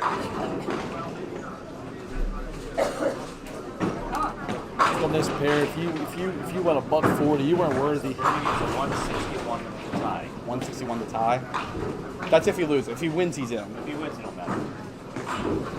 Stephen Hoover, resident stat guy, says the pair average was 156.2. Wow. And you're talking 20 games. That seems good. That seems good.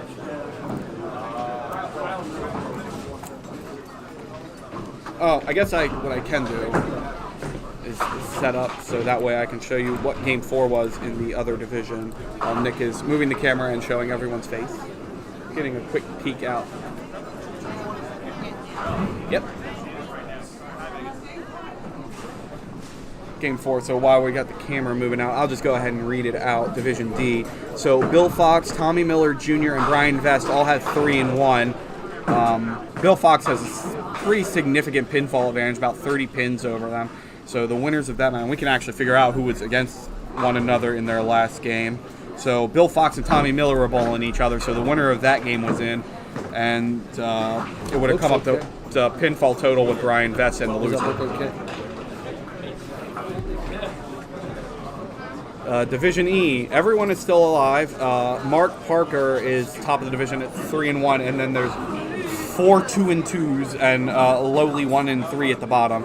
But the pinfall total is relatively close. No, Jace is a little bit far behind, and Paul's a little bit far behind, but not enough. I'd say they couldn't make it back.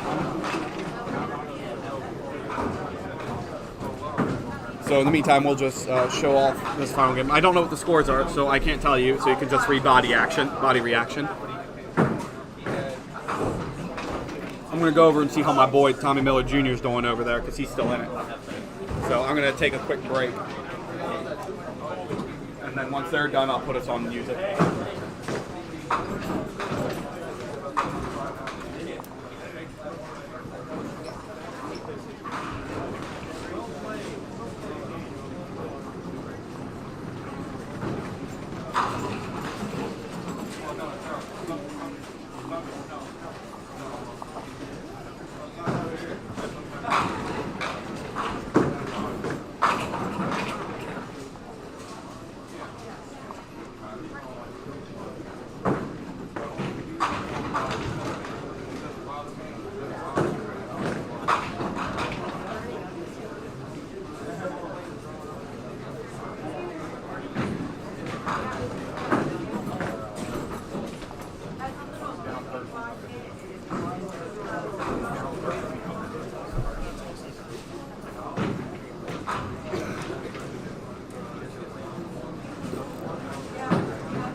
Is this still on? Yeah, I'm still on. Okay. So just got a message from Stephen Hoover. TV pair average for match play today on 5 and 6 was 156.2. That's a lot. That is a lot. That's 20 games of bowling. The guys that you had on 5 and 6. Right. That helps, but yeah. Hey, Chuck. Just got in a stat from Steve Hoover. 156.2 is a TV pair average for match play. Goodness. And that's, that's over the course of 20 games. Yeah. 156.2 times 20. It's 3,124 pins for 20 games. Did you hear that, Colby? The average on the TV pair for match play was 156.2. Wow. That is a jarring statistic. It really is. So what's the determining factor when you pick the pair you're going to cover? You try to pick ones that you know are going to move well, or is it the well in this the spot case in the bowling alley? in this case it was just geographical in the bowling alley that Gotcha. it's right in front of us, but it's ended up being a good pair to cover. I mean, we've seen 2 games now in the 220s on this pair of As you lanes. said, it's a combination also with the strength of the bowler and. Yeah, I think there was a very high talent density down here, but also they're all on their A game. Sure.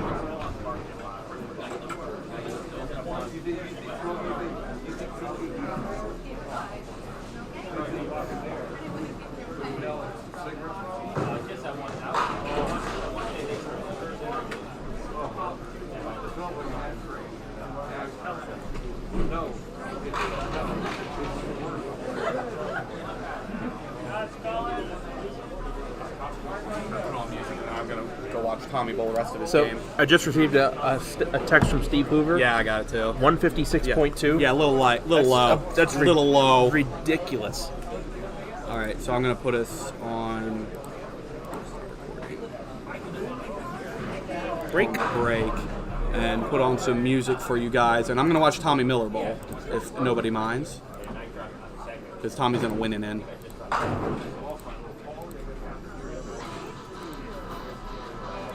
Unmute that. You want to shut us up? I guess I could.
I want to turn that on. Hey, there you go. Hey, Thanks, hey. Hoover. Appreciate it. Shut up, Steve.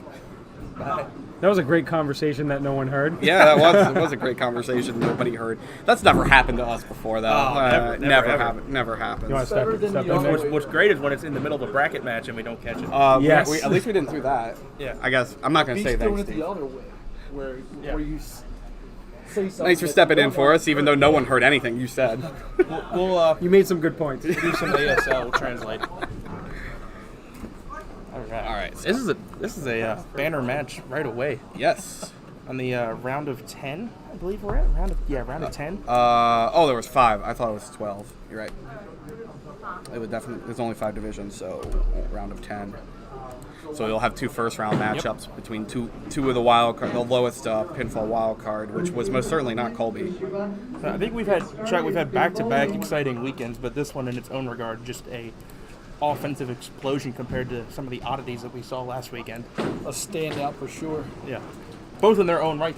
Like, Yes. both have been exciting weekends, but this one in its own way. Should be getting started here in a second for our round of 10 matchup in the bracket. Yeah, it's gonna be Colby leading off on lane 5. I have to say, in the singles format, the black and white does look. All the dumb stuff you did to my program, I like it. Yeah, I messed like up it. the program a few times when I was highlighting the entire scoreboard to delete instead of just the top boxes. But I fixed it. I did fix it. Because I've seen you mess it up before. I figured out how to fix it. Ah, As long as you don't like put your hands on it. like what you Like, just don't like rock what it. you just did. That's okay. Did we just have an earthquake? Yeah, 4.2 magnitude. We're underground. We would have felt In it. hand. Oh, yeah. You think? We're in the ground. We're in the cellar. Colby hadn't even thrown the ball yet, waiting for a ball. God bless Ken Sherman and Ken Thomas, but mostly Ken Sherman. All right, they're already firing away on the other match. That is between James Simon and John Green. Yep. Colby picking up right where he left off. Oh, Bill Fox. Okay, that's right. Welcome John to had the high offensive pinfall. explosion that has been 5 and 6 all day long. Colby trying to keep up the pace. We're averaging 156 on TV today. That's across everyone and 20 games of bowling. When we get to the 5-frame mark, I'll have somebody get a score update on Bill Fox and James Simon, because I know James has a lot of family in chat. Yep. Muscatelli's mullet. That is a great account name. Jesse in the first. Good ball. Not quite a tie game, 10 pin.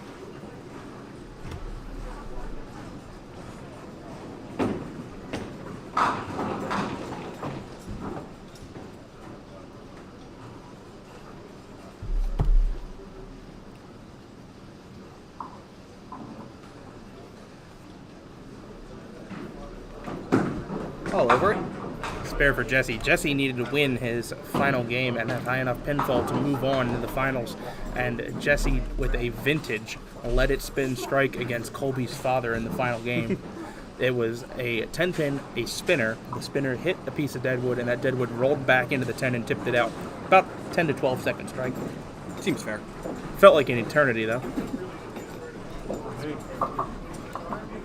And that is why you. let That's it what I was spin. getting at.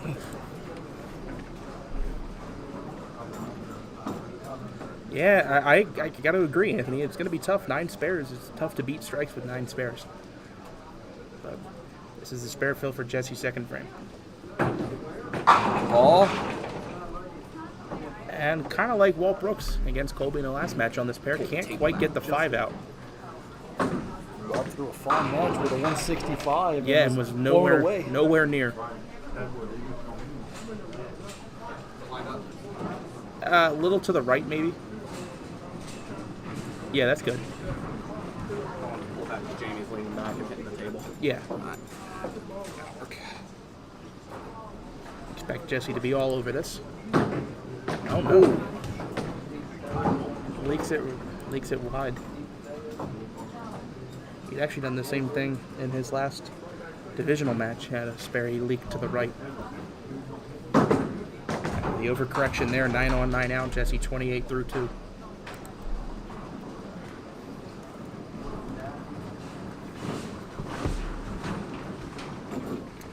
Looks like he wants that ball back.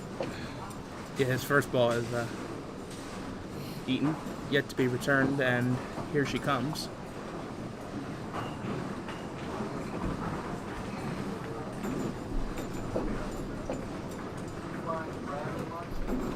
Colby struck a healthy amount this morning and through 13 games was 27 pins off his own world record. Gonna keep the pace going. Solid hit 10 pin.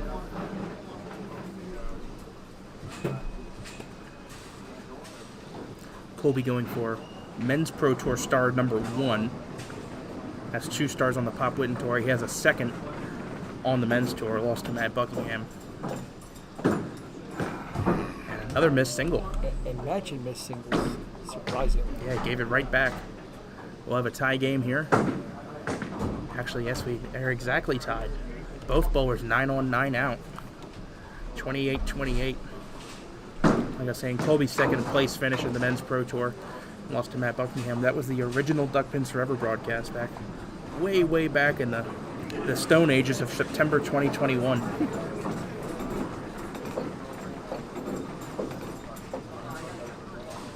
Third frame for Colby. Does he read the rule book? That's good. He sure does. Nice count. Yes, he does. Just threw 11 pins down Dixwell Avenue. They'll never come back.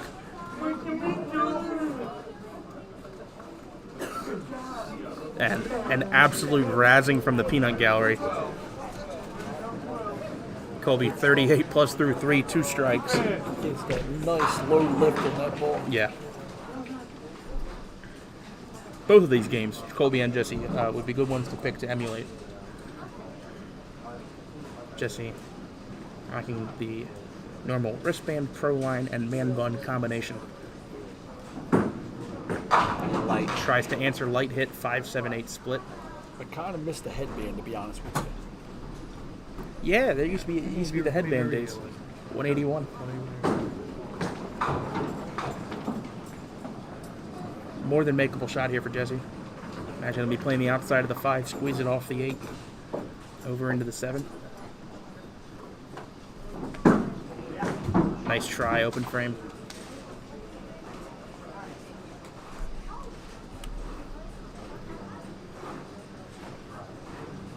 See if Jesse attacks it again.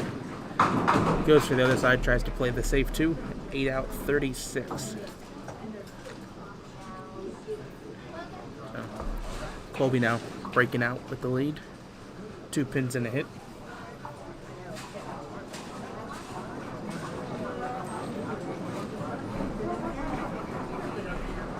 Jesse, a 3-time winner on the men's tour. I believe he hasn't won a star yet on Duck Pins Forever. I think I'm correct on that. I think. 4th frame. And that's the ball he's looking for. First strike of the game for Jesse Deach.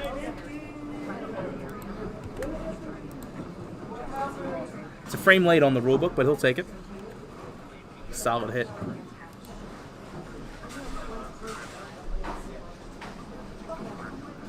Now, Colby an early chance to open up. That ball way out in the weeds. No, not quite. You rarely see Colby miss the head pin by that much. You could tell from the start that was not destined to be what he wanted. Then quick with the feet. Yes. Quick with the feet, off balance at the release. See if he can bring in the middle of the lane baby split. Ooh. Throws a lighter ball at it, doesn't quite deflect. What's the strategy with that? Colby does throw a lighter ball at the spare. I believe it's like a 3-7. Light. It's a small ball. It's been shaved down a couple bit. Surprised more don't with the baby splits. You know, some do, some don't. Always a lighter ball in the baby split. It does give you more margin for error. You went 9-9, right? Correct. I was typing it, didn't put it in.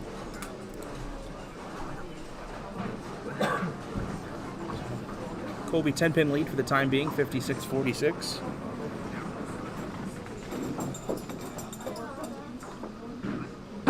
Heavy. Through the middle, Dave Jones. 2-4-7 on the left, 3-6-10 on the right. Many ways to make it. Let's see how he attacks it. Nice try, almost gets the kick out. No t-shirt for Colby, and Colby wouldn't have wanted the Dave Jones t-shirt because it does not come in neon. A 9 out, 65 through 5 for Colby.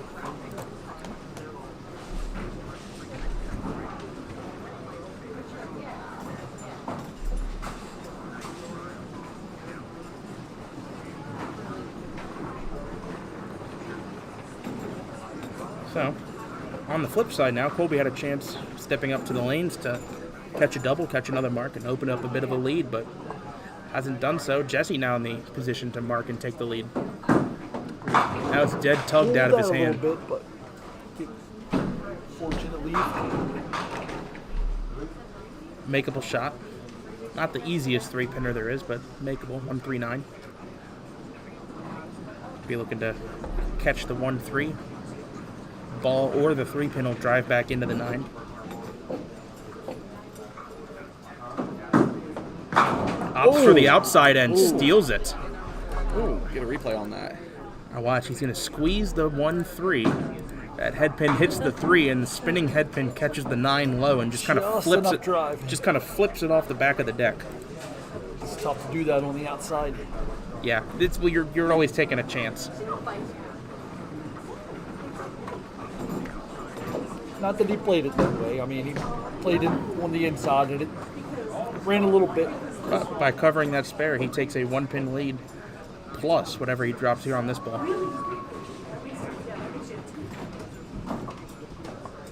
Colby, every time he hasn't marked, has dropped a pin. Same for Jesse. Light hit and punished for it, 7-8. The count is 8, the lead will be 9. Jesse up 74-65. Be looking to go 1-1 here. Have we seen any bounce outs on this lane today? A few for sure. So I think the way some of the cushions will play here at Johnson's, I'll try to slam that 7 into the corner, have it come flying out. See what Jesse decides. That's what he goes for. What I do there. Go for the 7. Make sure you get it there, but I hope you get the bounce.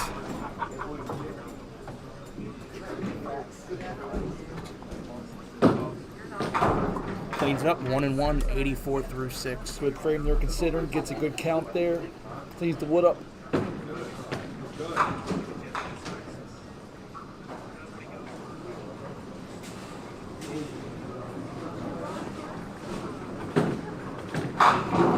All over the pocket, solid 7 for Colby. Still looking for his first spare of the game.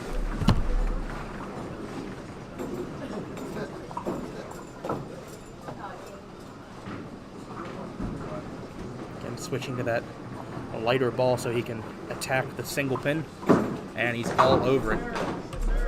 Colby now down 9, up a hit. Call that an even game.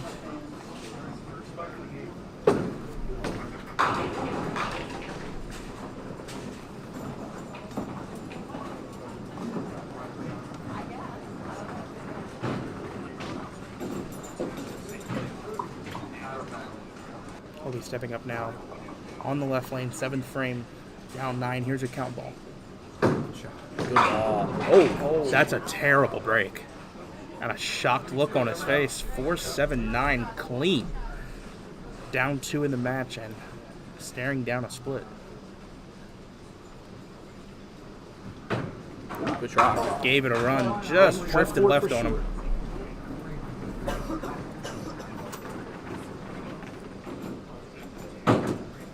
And drops pins. 8 out, 90 through 7. We haven't seen too many of those on this pair. It's the round of 10. So there's this match, and there's another round of 10 match going on, and then we'll be in the quarterfinals. Starting in the round of 10, you have to win 4 matches if you want to win the star. Starting in the quarterfinal round, you got to win 3 matches. Jesse with a mark here could have a little separation. He is off the side, steals 9, 6-pin.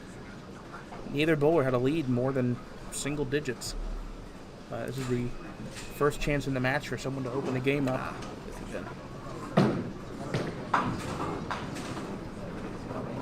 While we're waiting, Chuck, can you do me a favor and do a quick run to see the score of the other matches? Yes. Thank you.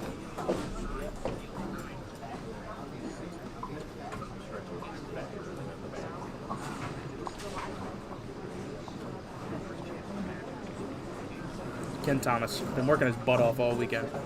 You can tell. Working Yeah. up sweat right now. A little bit of cardio, a little bit of housekeeping, and hopefully hasn't iced Jesse here having a pin come out front. Just missed the object on the first ball. See if he hits it on the second ball. Looks good. Dead in the bridge of the nose. Our sideline reporter Chuck Cook has returned to tell us what the score James is. Simon has an 85 in the 6th, and Bill Fox with a 78 plus in the 6th. It's about an even game. Yep. I believe James Simon has just thrown his first ball in the 7th frame and left the 10 pin. Get back over there shortly for another update. First, Once this game's over, yeah, first chance of the match to we'll finish before then. open up a larger lead than single digits. Jesse 4-pin lead plus this ball.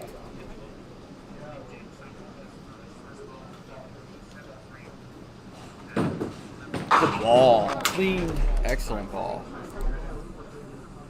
That's an absolute missile for Jesse Deach on the spare. Opens up a big 14-pin lead and a markup in the 8th.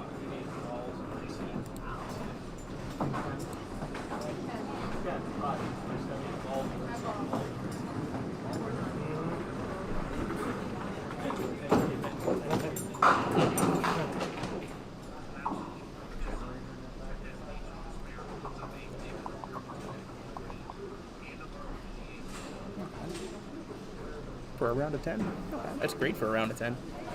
Over 200 viewers. Thank you all for watching. This is a match that's going to draw some eyeballs. Yeah, I would agree with that. Got a few matchup potentials that could draw some. Oh, yeah. Richie and Bernie are both still in the bracket. I made a prediction to a couple friends from the north before this weekend started. My predictions are the final match will have a total pinfall over 300, and whoever wins will win by single digits. Those are my predictions. All right, Colby here looking for a mark. Heavy hit, Oh, no. and leaves the split He from will his want- hometown. You want to give this a whirl here. Yeah. He will be going for this.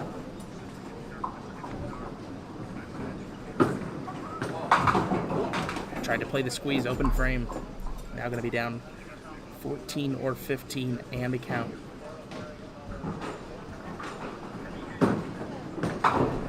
Colby 100 through 8. Going to Count. need strike or better. The 9th frame. Especially Odds- in the 9th, especially with Jesse on a strike here. something. Just give Jesse a little bit of something to think about. The spare here isn't quite as threatening, and Jesse could actually spare to shut Colby out. You just want to give him something to think about here. Heavy. Through the Wow. middle, Yep. doesn't get the roll. 6-7 split. A couple of bad breaks for Cole. And again, Colby will be absolutely going for this. Maybe. Oh, Oh!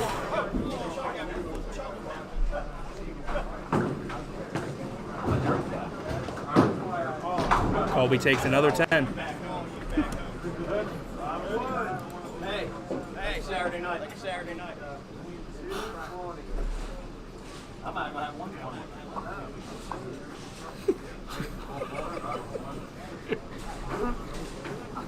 All right, Jesse needs to get to 141 to shut Colby out. Already at 114 plus in the 8th, needs wood. Good count and good wood. That's the best kind. Solid 8. Another Exhibit A, who I will never be a perfect game in duck pin bowling.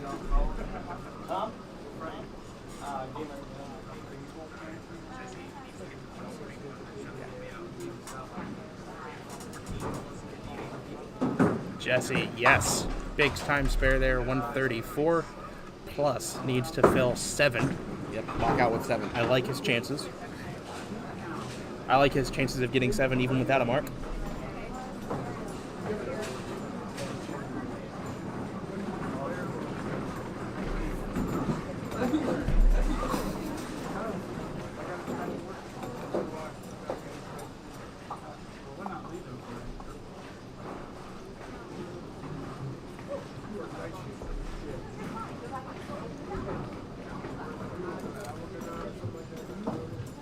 Oh, he's out in the A ocean. lot of lift on that. Well, not quite there yet, but still only needs 3 more pins in 2 balls, I still like his chances. The only way it gets iffy is if he goes through the hole or chops the 3-9. Safety pitch will get him there. Jesse 143 at the moment. Most Colby can shoot is 140. Jesse Deach going to move on into the quarterfinals.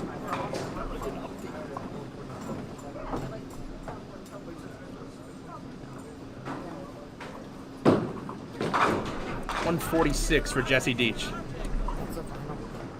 Yeah, 46 for Jesse.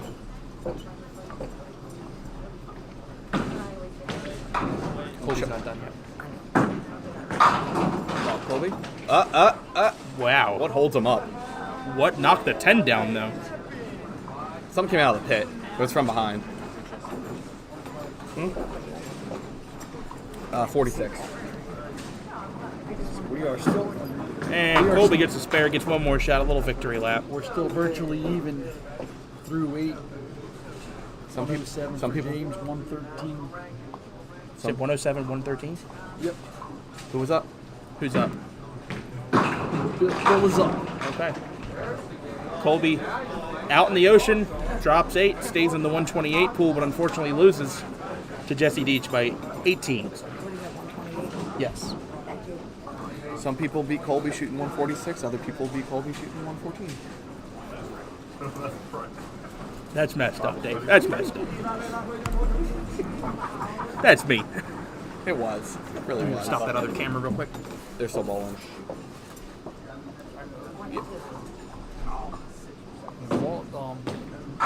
Walt Brooks is wondering, well, where was that 128? This is true. All right, so they're just finishing up their game. Sounds like it was close. It's close.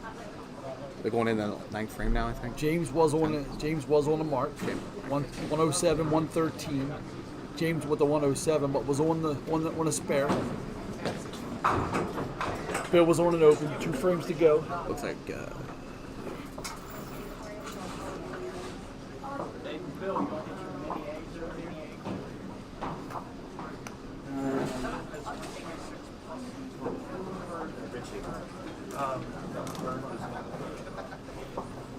has 126 plus 10.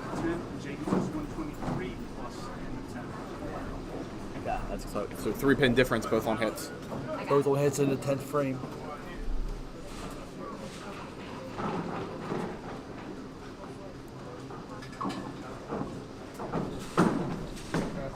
And it looks like Bill ripped the middle. So who will Jesse move on to face? I think the 4-pin's gone. I think he got 5 on.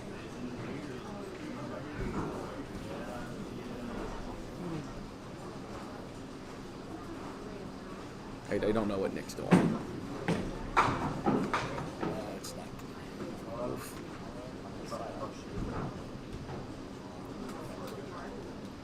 10's important.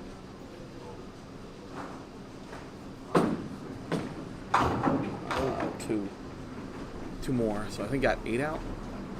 I assume. Yeah. The sideline reporter is going to go find out.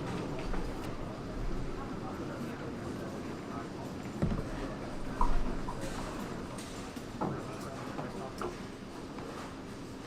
37 for Fox. 23 pending account for Simon. Yeah.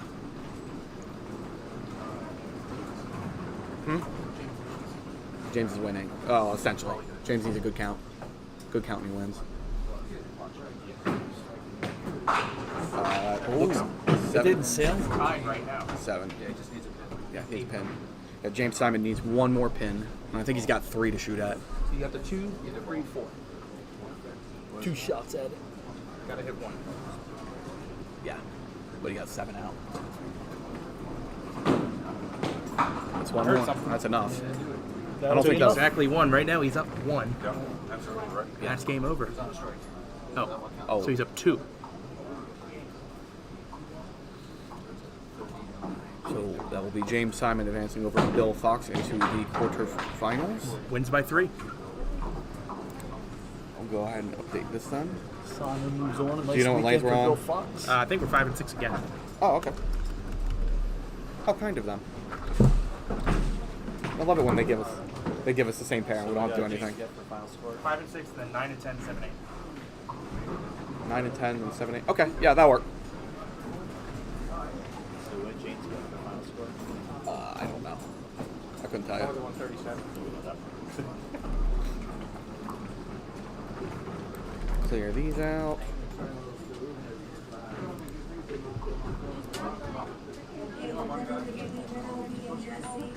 Jesse defeated Colby 146 to 178. Jesse will now use the lanes 1 and 2.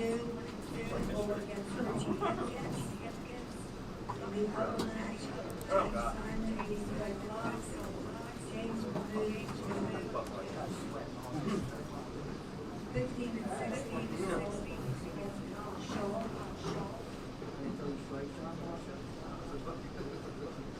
Lanes 5 and 6. Tommy Miller against Bernie Hipkins. 11 and 12. Jonathan Green against Hipkins. What a match! Let's go. All my homies back home, we get to watch Tommy Miller and Bernie Hipkins. We're gonna have a Wild West shootout. By Wild West, I mean Western Maryland. Let me get that camera out the way. I forgot they're gonna be on 5 and 6. I think Tommy's higher seed. Some Walkersville flavor.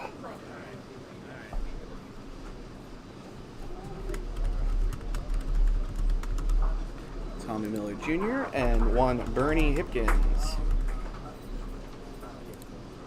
in the quarterfinals.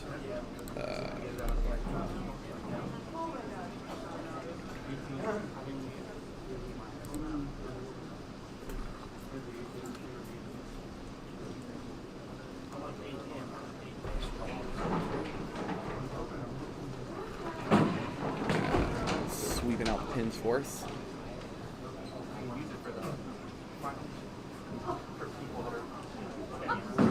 Or they can just watch on their phone.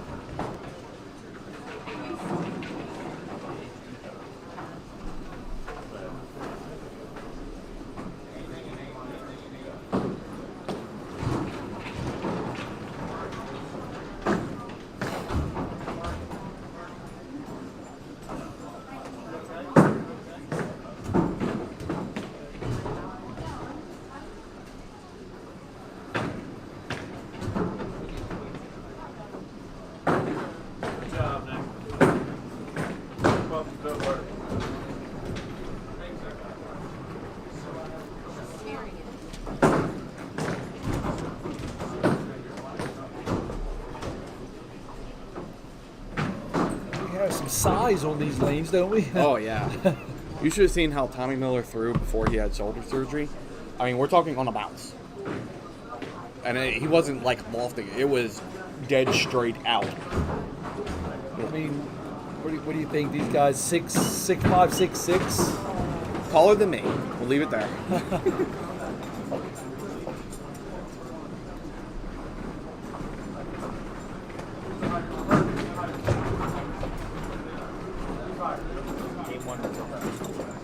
Game 1 results posted up on Facebook.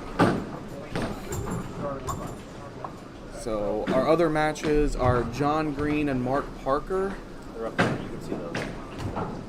Yeah, you can kind of see it. Well, I can actually see the bowlers. And Kyle Shaw and James Simon are up on the other side. And to our left will be Richie Hipkins and Jesse Leach. So that would be two Northerners and a half, and 5 Southerners and a half. Jesse. He's still wearing a Frederick shirt.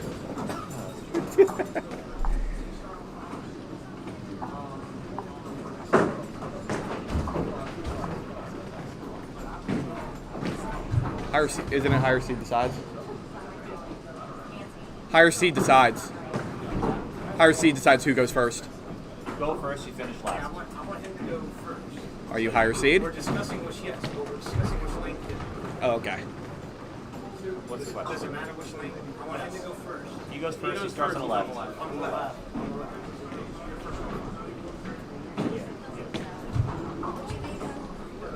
I get everything.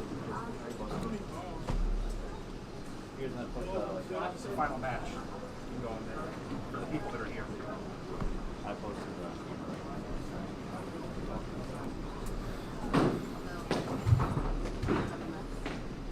figure out somewhere over there to put it in a minute.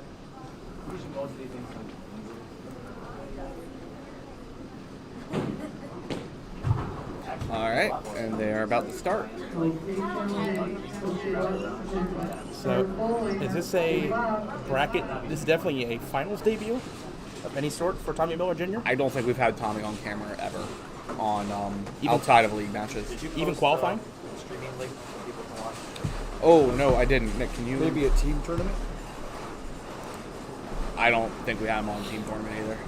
I don't think Tommy has ever been on camera in a tournament. He's been on camera during league, because I know he subbed on Wednesday nights and was on camera.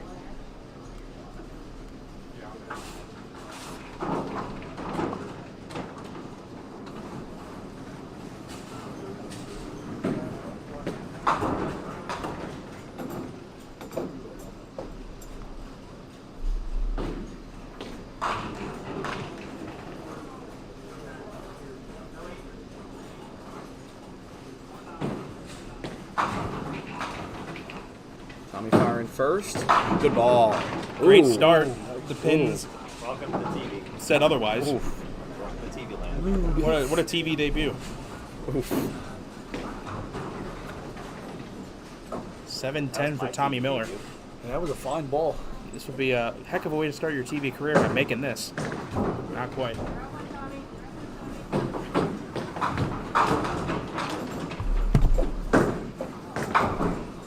Takes a 9. Up steps 6-time winner Bernie Hipkins. Bernie, last time he won his start was actually on Duck Pins Forever. It was recorded. Highland Bowl, he had an all-mark 198. Sorry, 197, excuse me. All-mark 197. Ball tips it. I'm going to correct myself again. He had one open. I think. Or did he? No, he just had low count. Yeah, I'm pretty sure it was all mark. Yeah, it was all mark. Strike Bernie Hipkins. If you want to win the start today, you got to win this match and 2 more after it. 8 bowlers remain.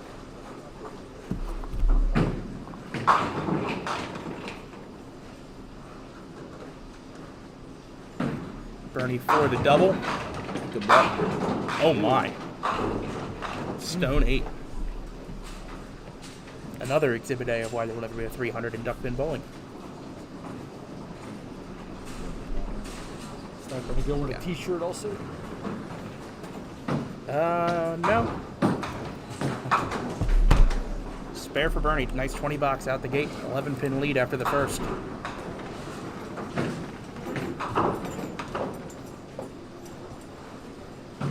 Tommy hoping for some better fortune here.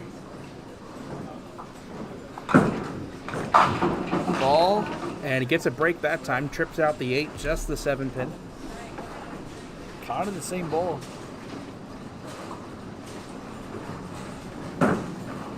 Hangs on and he's got it. Spare for Tommy Miller. Tommy, a state we don't see represented too often on Duck Pins Forever. He's from Littlestown, Pennsylvania. Yep, drives down to Walkersville to bowl in all of his leagues. How far is that? It's a good haul. It's about 45 minutes. The Pennsylvania bowler.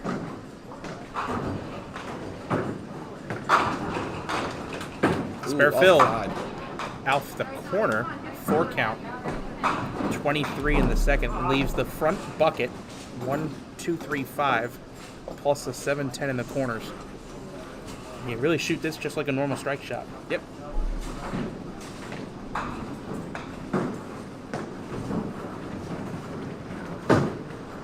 Nice shot. Hey, there you And go. did just that. Did just that.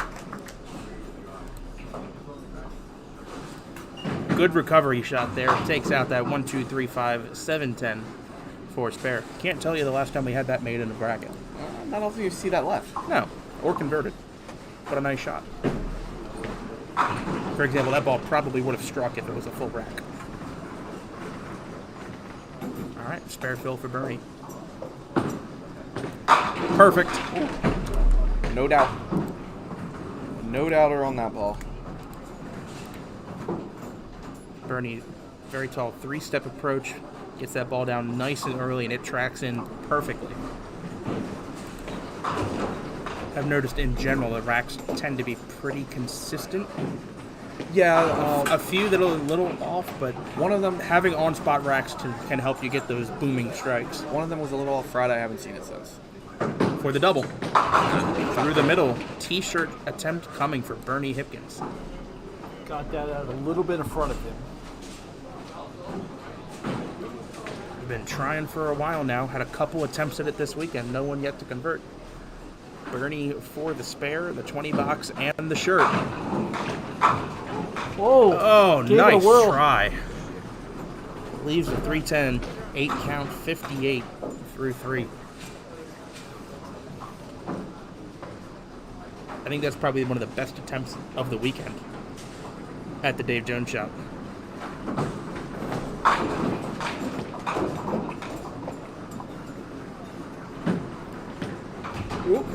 Tries to wall banger the 10 pin stands. And I think the fact that we've seen multiple attempts at it, and that's the closest we've seen to a conversion, I think it tells you how tough the shot is, and then also how miraculous and amazing the Dave Jones shot really is. You know, everything that was riding on that shot. Spare fill for Tommy Miller. Light hit. Carry. Still spinning. Carries the 5. I think that spinner is a little too far away and it's run out of steam, but a good 9 count and a spare break. That's a good break. That was looking a little dangerous there for a second. Tommy with a pretty simple delivery for a big guy. Does get about the same height between Bernie and Tommy, but Tommy does get the ball out on the lane a little farther, and he covers. All right, 52 plus to 67. 15 pin lead for Bernie Hipkins, but Tommy Miller has the advantage up a hit. Pretty quick pace of play, too. Doesn't waste much time. Yeah, Tommy's always been quick. Here's the fill. Uh-oh. Off the side. Think that back one? Doesn't kick anything extra. 7 count. Makeable shot, 139. Especially the way that he's driving it, too. Yeah, his ball does drive very well. It kind of allows you to play either side of the head pin here. Either the 1 pin can drive back directly or as a carom off the 3 pin. Just misses left.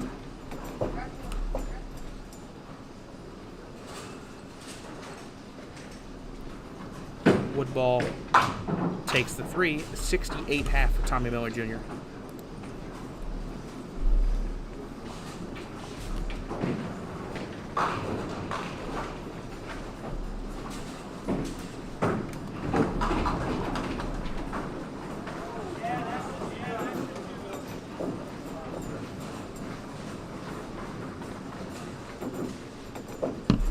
Bernie in the 5th. Right. Crosses over. Does he steal it? Gutter belt. Whoa. Just in front of the 10. Went for the Edgemere. That would have just been more of a gutter assist, I think, than an Edgemere. Nice. It wasn't quite wedged. It is. I think it's a very exciting break when you do get that pin that comes flying over into the gutter and then hits the wall and spins. A little different than an Edgemere, but I think just as satisfying. Slides by. Unforced error there. Bernie misses. That ball gripped really hard late. Looked online. I think Friday night when we were here, I think that ball might have touched the 10. And the lanes have transitioned with all the bowling over the weekend, starting to dry out a little bit. Means the ball will start to grab a little more. We were able to see 2 of Bernie's matches a little while ago. He struggled in the first one actually, but made a great adjustment for the second.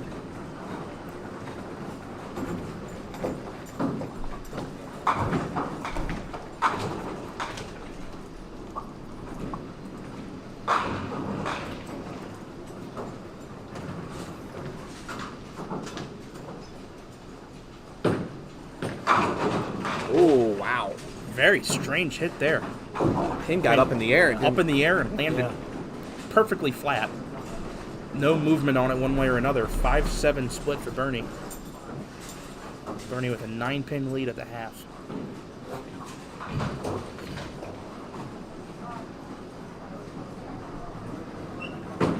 Chance. Doesn't turn. You can tell he put a lot of turn on it. It just didn't. Started it a little too far right. Yeah. Make an adjustment on this one. Actually squared himself up a little more on that shot. Takes the 5. 86. That is 1 mark away for Tommy Miller. mark and count, and he is right back in the match.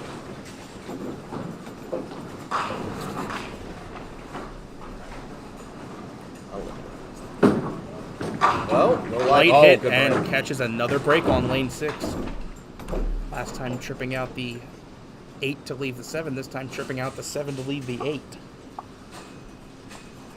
Tommy spare here would be down 8 and up a hit.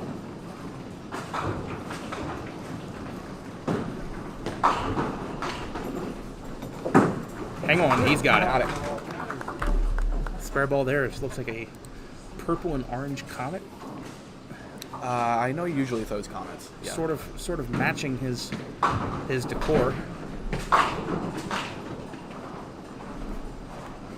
Here's the fill. Only 2. Still down 6. 86 to 80. Other side. Watch out! Hey! Takes it. That's a First nice backdoor recovery. 8-pinner of the weekend on the stream. Nice recovery there from Tommy. He worked so quickly. Part of that replay is him picking the ball up off the rack. Yeah, he's Backdoor on quick. 8-pinner for Tommy Miller Jr. Yeah, this game might be the first one done. Tommy works very quickly. Yes. And it's something you said about keeping your own pace. Yep, it's whatever works best for you. Bernie a little more deliberate. Eddie Darling, another guy who bowls fast. Bernie answers. 7-pin. That's big there by Tommy, though. You punched the 2 out, it's a kick in the gut, and then you pick the ball up. You Lucky break. yes. Sometimes you need those. They can be a difference maker in the match, one way or another. Who catches the break? Who trips the extra mark? Who throws the double? Bernie covers, and we've got a 6-pin match, 96 to 90. Difference in the second half so far, the low count, the 2 count by Tommy Miller.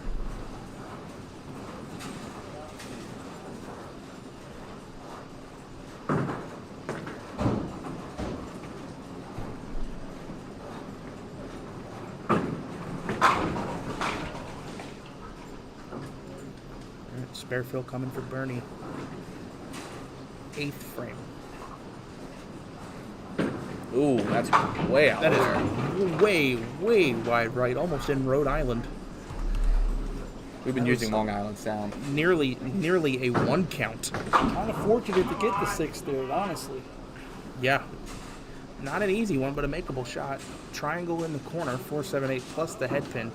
Got to get that ball to deflect over, but not too much.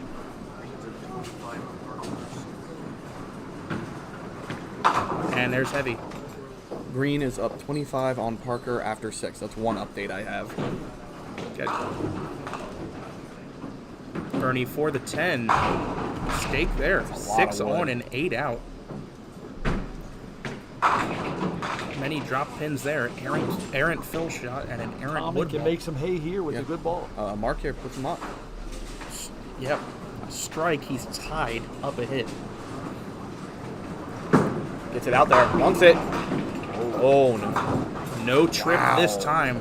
Been battling the 7-8 on 6, but had kicked him out previous frames. This time both stand. But they're such a dense ball, too. Yeah. But it's the second 7-8 of the match.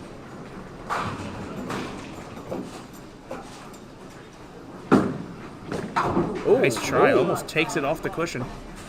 With one more pin here, he's down 2 with 2 to go. And he's got it. 110 to 108, 2 frames to go. A lot of people think Tommy Miller is a hard-throwing strike baller, but actually his single pin conversion rate is very high for someone who throws as hard as he does. He does have a good spare game as well. And to make it this far in approach where you have to have a spare game. That looks good. Ball hit a little flat there, leaving the 9. I think the 3-pin might have been off spot slightly. I didn't see it, but when you leave the 5 and another pin behind it, it usually means flat head. Yeah, it looked like it was going to be a bomb, but then it hit flat. But nonetheless, 9-pin wants to have it, and does in the right side. 118 plus through 9 for Tommy Miller Jr. Down 2 pins. Big conversion.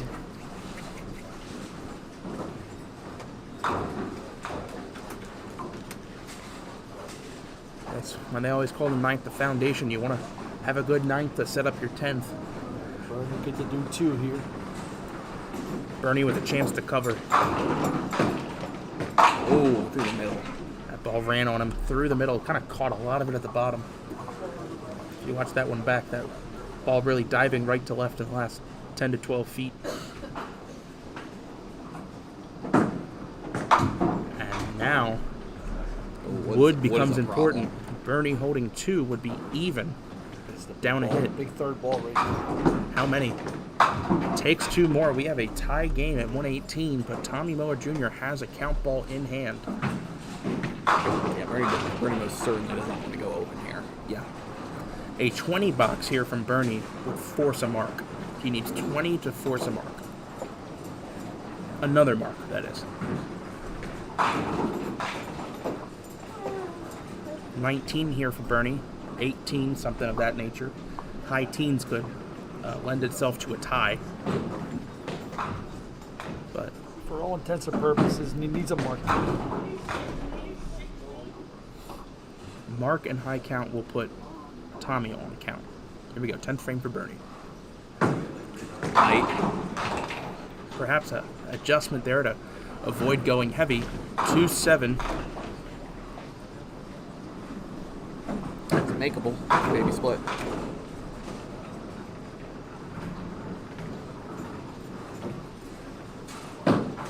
Missed it. Missed it. No, he hit it too thin. All right, now it gets much easier. Bernie quickly firing. That's in the ditch. Bernie 127. Tommy Miller Jr. at 118 plus needs to fill 10 pins, which means 5 on this ball, and he is moving on to the semifinals.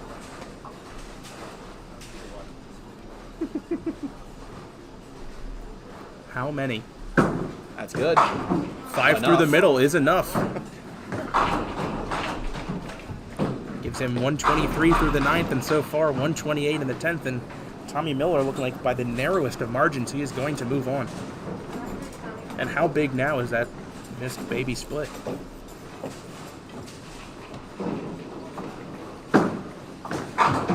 Oh, he wanted it. Nice try. How big now is that dropped wood? You know he's feeling it when he's shooting In the 8th. When he wants that, he's already got it. Yeah. 133, 127. Tommy Miller Jr. advances over Bernie Hipkins. All right. Can I get an update on that? Yes. You want to go get some of the others? Yeah. We'll give you guys some updates going around here. Get some score reports going on. Tommy Miller will advance on to the semifinals. I don't think we're going to have him on our next match. Oh, actually, we might. We actually might. It might be him and whoever wins the Richie Jesse match. We'll see. You first. Talk in the mic. Don't make me replay it. Kyle Shaw up 21 over James Simon going into the 10th frame. Both bowlers on a spare. Talking to Mike, so we're not playing phone. 114 for Richie Hipkins, 99 plus on a strike for Jesse Deach in the 8th frame. John Green is up 39 in the 9th frame against Mark Parker. Both bowlers on a strike. Good job, guys. Gotta be running. So I'm trying to work out where our next match would be because we're going to be on 9 and 10, and I assume their match is going to be on 3 and 4. Oh, so we could pick which one we want. Yeah. Actually, it would probably make sense to do 3 and 4 because we haven't seen any of them. Like 67, so March strikes out at 60. So it's not 19. Oh, 13, 14. Looks like John will advance. Yeah, John Green will advance over Mark Parker. I don't know if they want to keep it split apart. It's up to them. I'm not going to pull it. How about that? Let's put it back Kyle. Okay. They want to keep that in it. They're doing 9, 10, 13, 14. Draw one. Yeah, most likely, yes, he's at 20.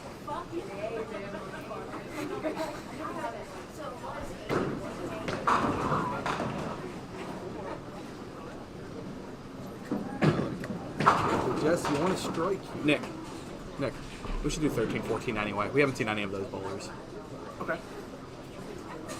Yeah, we haven't put any of them on camera. Yeah, gonna take it to 13-14. We'll do a away broadcast.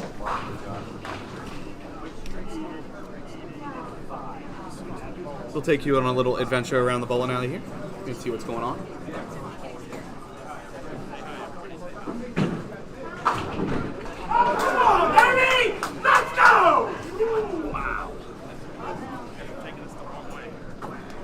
That scream you just heard was from Jesse Deach, converted an incredible split conversion.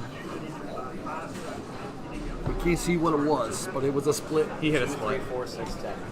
2, 3, 4, 6. 2, 3, 4, 6, 10 conversion from Jesse on a strike. Had to have it. It's the easy part. Filling is the hard part. Make a spare. So we'll let you know what Jesse does on this ball.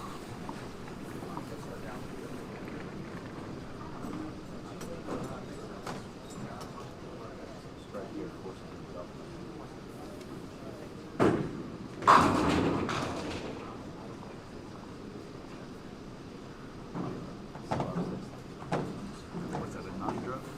9 drop. 9 drop for Jesse.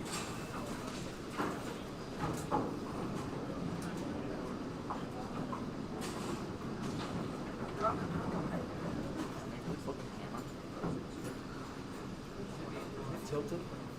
It's just a bit. Jesse makes it. Guess I'll go handle 5 or more. 5 or better, force the double. Jesse needs a 5 or better to force a double.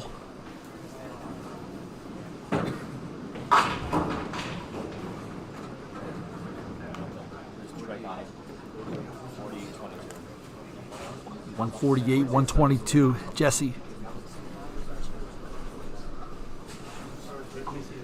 Richie would need a double. It's gotta go. It's gotta go up a little. Yeah, there we go. Yeah. And Richie gets the first one. Richie will need another one here. We have some drama on 1 and 2.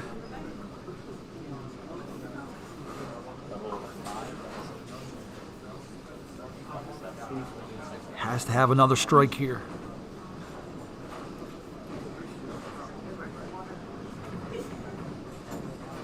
He threw the first one. Richie just struck in the 10th. He needs another strike to win. Yep. Or a little change, I think, too.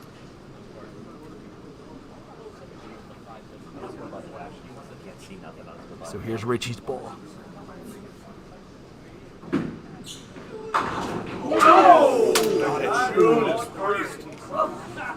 Got it. Tidal wave on the 3 pin for a double. He needs 7. 6 to tie, 7 to win. Wow. Richie does double.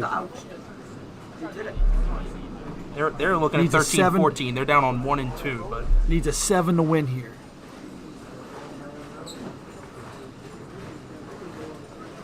Jesse put him on a double and he got it. He needs 7 to win, 6 to tie. hey, if they tie, we'll bring the camera. Dave, if they tie, we'll bring the camera.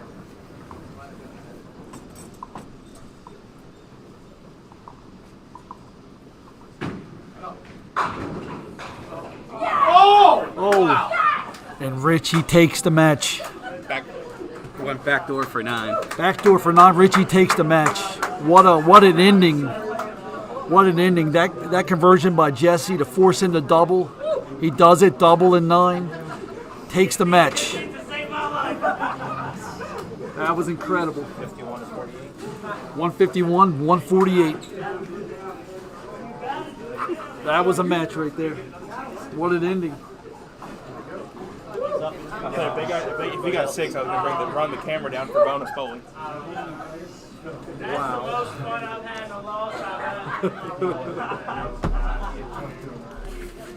All right. Moving on. Semifinals. Are you kidding?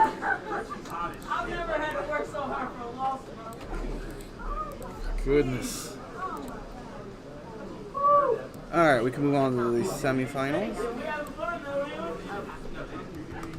So do we have our matchups?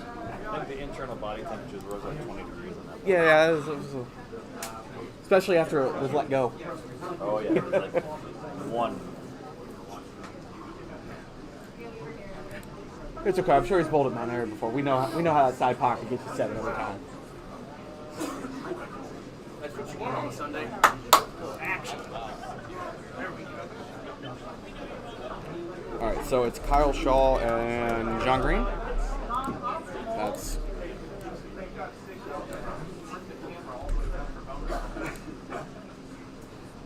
Oh, and who was the last guy? Was it John? I thought it was John. John and Kyle, right? I think. I'm assuming. I was kind of assuming too because John was up by it. Hey, Richie Higgins, Jesse Beach, Richie removed the team 9 and 10. Bowling against Tommy Miller, who will be Bernie Evans,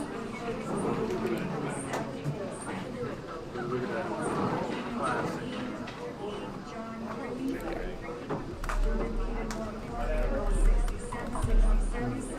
This is kind of fun. Kyle Shaw, who defeated Dave Simon 159 to 141. 59, she said. I think so. That's what I thought I heard.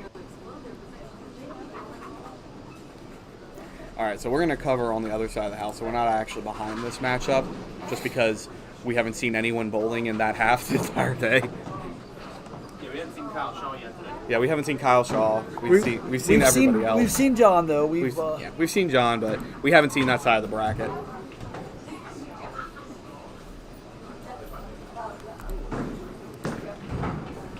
All the way down on 13-14 now. Yep. So we'll be simulcasting on our end. Yeah. So let's hope the camera stays working the entire game, because otherwise we are flying blind. How was your battery? We're gonna find out, aren't we? The backup's fine. Only the transmitter, and I think the transmitter transmitter's never not hold 4 for a single day. Yeah. Kyle been out of the game for a little while, coming back and bowling the Pro Tour this year. No, I didn't. Could you say it again? That's the loudest I will ever be. I'm a quiet person. He screamed. That was a scream. Just shows you that I have a loud voice in there somewhere. Yeah. Well, now Tommy Muller gets to bowl against another Hipkins. Poor guy. He's got to run the gauntlet of Hipkins.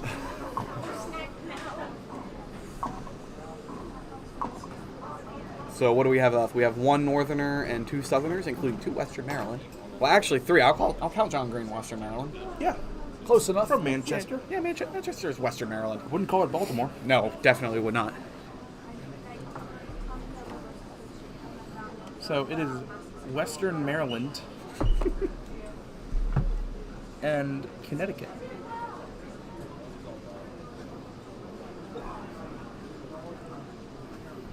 And the amazing thing with Kyle, he does not bowl that much.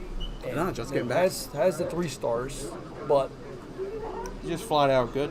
yes, has that extreme angle right to left.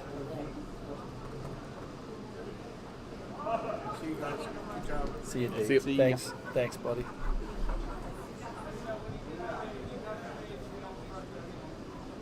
Quarterfinal results posted. Quarterfinal results are posted up.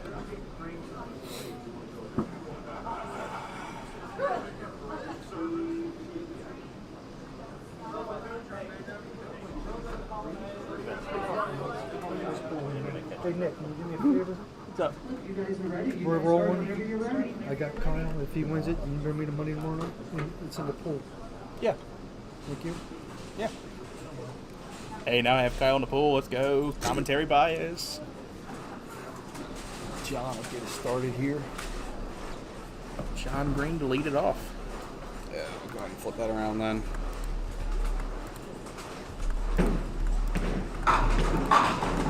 Solid 10 pin.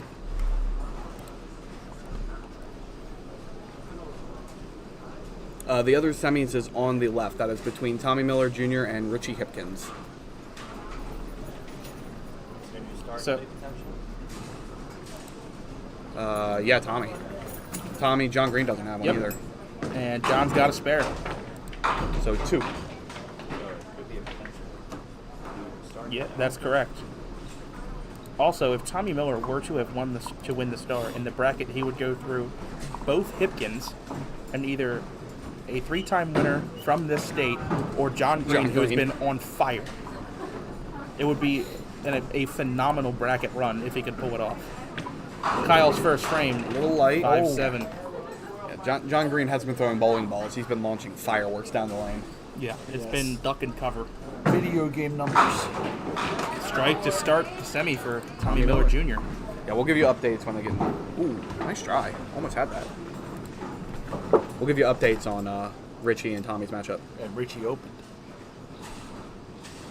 Yeah, Richie did open out the gate, and Kyle Shaw opened out the gate in 9.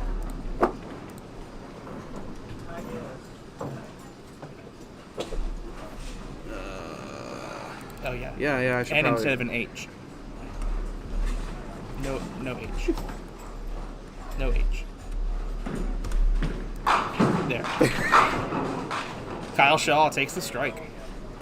Slow roller, we'll watch it again. 9-pin last to fall. 1-2 hit it, it rolls over there. Yeah, this is the poor man. I should actually spell this right. Now, first spare fill of the match for John Green. Ball? Heavy hit. Wow. 7 count, 2, 4, 9. It's heavy, but I didn't think it was that heavy. Well, his ball dives pretty hard. So I threw kind of a similar ball, but I usually left the 2-4. I carried the 9 though. That was kind of weird. I didn't carry the 9. Just mentioned as well that if John Green were to win the Star, he would win it from the high qualifier position. Nice shot. Converts it. That's an interesting way to shoot that. We'll do replay on that because it'll take enough time. Chose to go a little bit on the inside. Yeah, it looked like the ball went over. No, the pin went over. So he did shoot it on the 2-4 side, and the pin, 2-pin over into the 9. Looked heavy going in, but again, his ball does dive very hard at the end. So 2 spares in a row to start the match. John Green, let's see if he can get a third. Ooh, gonna have to work for it. 3 through the middle. Looks like we have another open for Richie.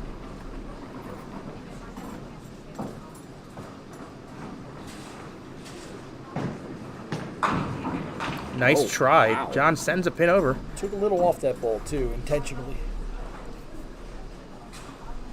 Yes, Chrissy, these are free fall duck pin pins. They are not on strings. This is true, original, authentic duck pin bowling. No strings attached. 10 for John Green. Good 10 right there.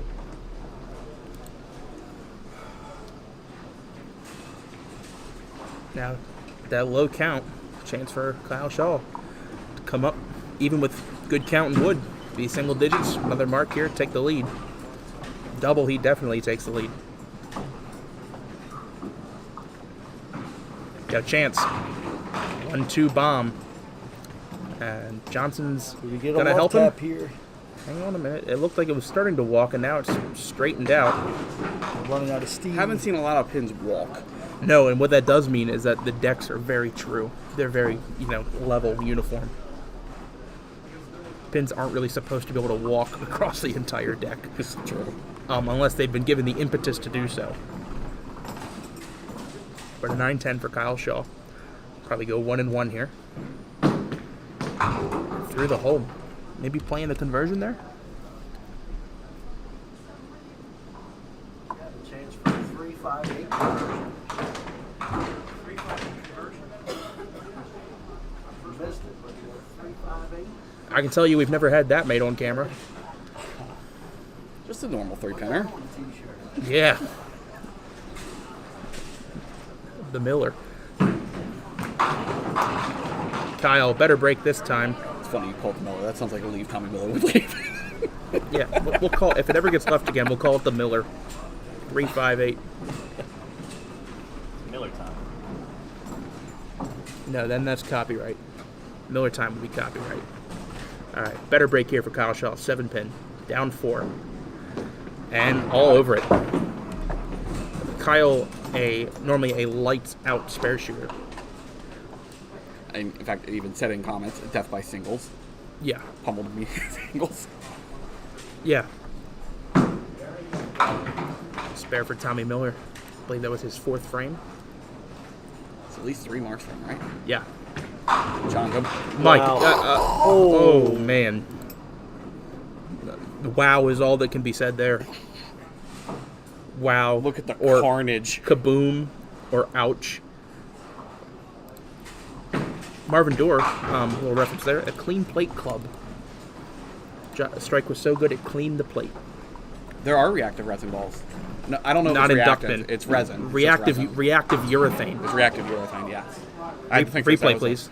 Real quick. You always clean your plate too, no, don't you? no. Nick? All right. Bernie Hipkins, or not, Richie Hipkins almost made the 2-2 for a spare on lane 10. Slid it over, You know what and then the 4-pin John's stood. thinking here. He's thinking double. Almost finds it. 7-pin.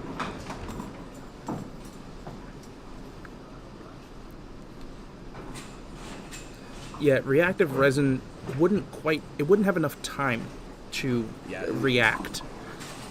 There are resin balls, there are urethane balls, and there are reactive urethane balls. A lot of people will throw rubber comets, hard rubber comets. It's pretty common.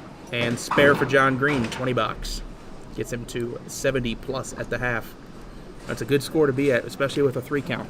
I like his demeanor now too. Great demeanor up there. Sorry about the wobbly camera work. If you want to stop the wobble, take your bag and hook it to the bottom.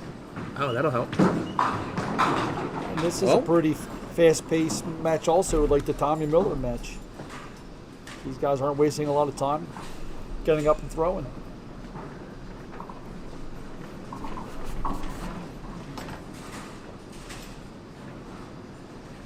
Kyle Shaw 9 on his spare, down 5 if he converts, which he does.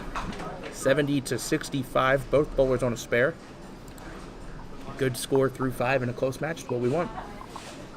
And we just saw, off our camera view, but we called it for you on 1 and 2. Richie Hipkins throwing a double and 9 to beat Jesse Deitch in the 10th frame, and that's the kind of action you want.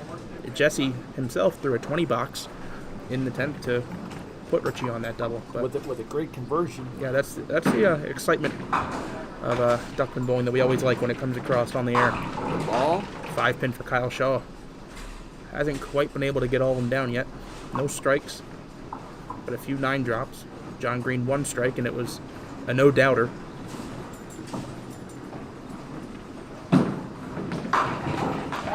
Missed single pin for Kyle Shaw. Mistake.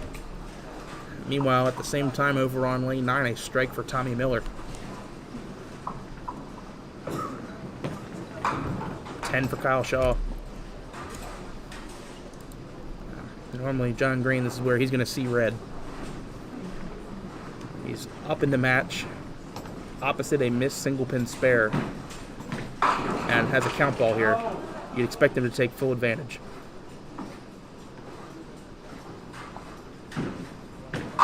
And he does. Another bomb on lane 14. Without a trace.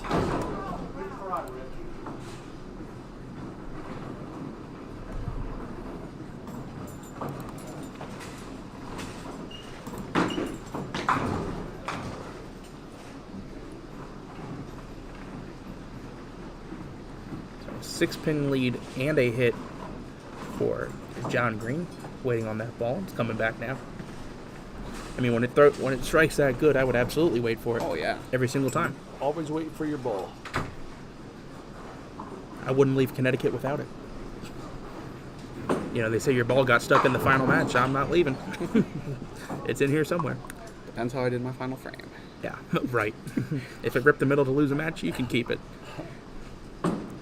John for the double. Heavy. And a strange hit. 6 count, 2, and inverted 2. 3, 4, 6, 8. Don't see that every day. No? Not unheard of, but uncommon. I saw a Suitland 5. Let's see how he's going to play this. Yeah, the Suitland 5 is this shot plus the 10. He'll be going for the slide. Good bid. Nice try, open Nice frame. try. Good 9 count, though. Up 15 in the match.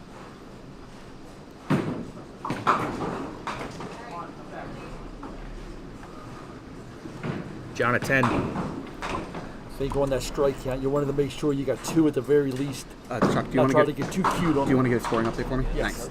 Tommy Miller just 4 counted on a strike.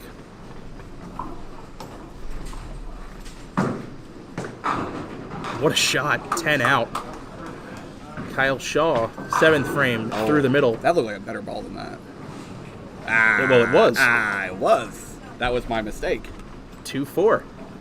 And a spare break that Kyle Shaw needed. Spare and count here gets a single-digit match.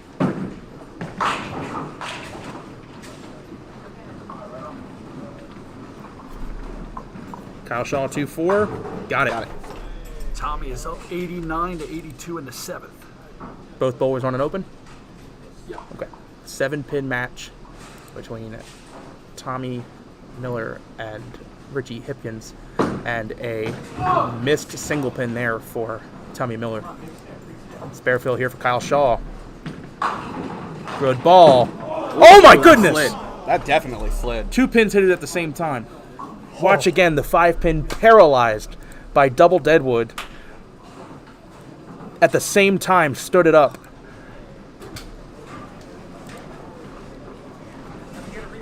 We did. Sherman successfully resets it. Kyle Shaw down 6 in the match now, and the 5-pin moving might have just cost him a spare. He misses left.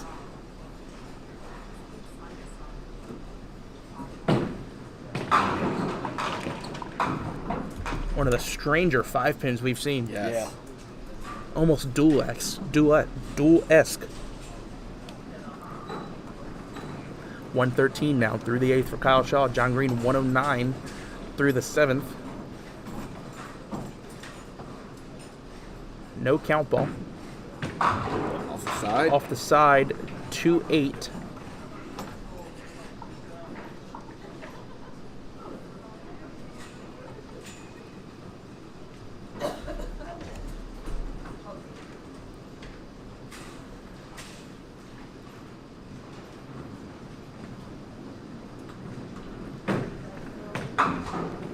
Pick a 2-pinner for Richie Hipkins.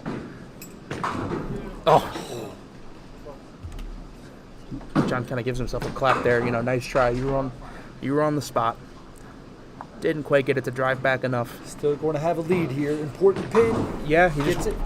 He still has a lead. He's up 6, but you know, it's a gettable shot, and you thought he had it. You want more, you know. You want that double-digit lead late. I would argue that shot's harder than a baby split. Yeah.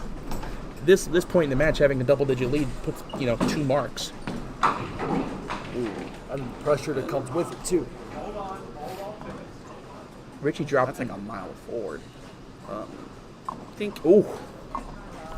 9th frame for John Green. Right there. Absolute humanity. bomb. 3rd missile of the match. Right there. That's his first 1-2 missile of the match, but another no doubter from John Green. Kyle Shaw now has to answer, down 6. Needs at least a spare here. Good ball. Probably could have struck. 10-pin. Spare for Richie Hipkins. Still a close match over there. Not sure the exact number.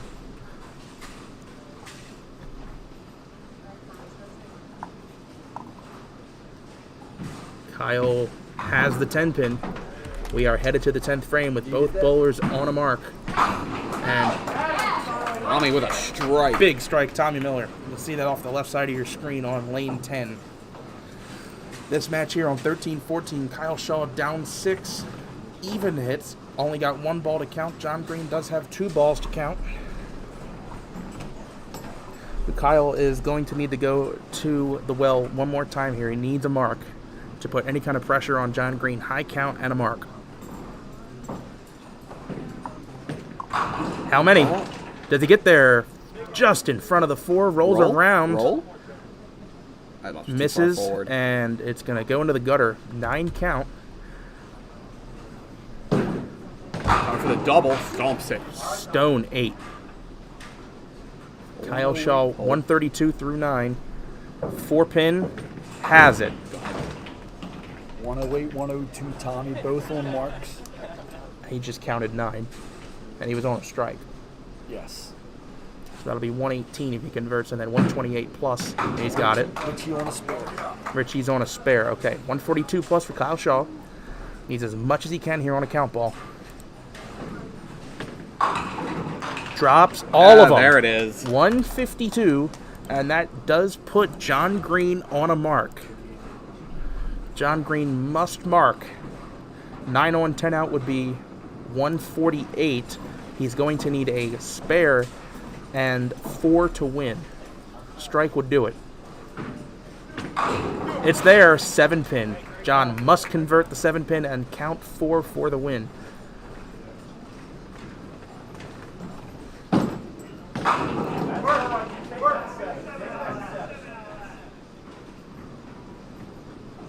John Green must have the 7-pin.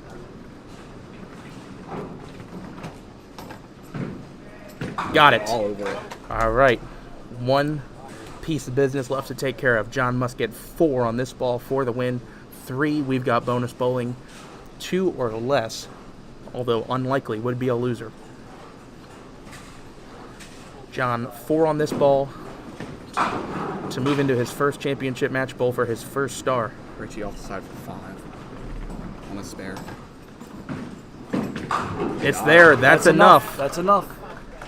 Drops 8, 157, 152. John Green, by the narrowest of margins, defeats Kyle Shaw. Oh, Richie converted?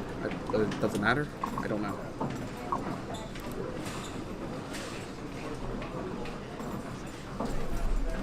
Tommy won? I think Tommy won? By how much? We're being told Tommy Miller won that match. We're going to have a Green Tommy Miller match. 135 to 117. That's an 18-pin victory for... Do you believe in improbabilities? I mean, I want to pop Right Witten. here is the best marketing for this fucking pardon my French. Best marketing. Where are we going? 7 and 8 for a Jonathan Green, Tommy Miller Jr. final match. That's going to go up. That's a record. Yeah, that's already higher than we've ever That is had. an all-time record for concurrent viewers. What do you guys think about that? Yo, whoa, whoa, we gave it a replay. Whoa, that was scary. Yeah, but now he's bowling probably the guy who's been bowling the best this whole tournament. Yeah. I'm going to tell you this, though. You've seen... That's it. You want to see balls go down the lane at 200 miles per hour. Good match. Good match. You go for the 10 minutes. I What was love... on the score for Kyle and John? I just deleted it. Here.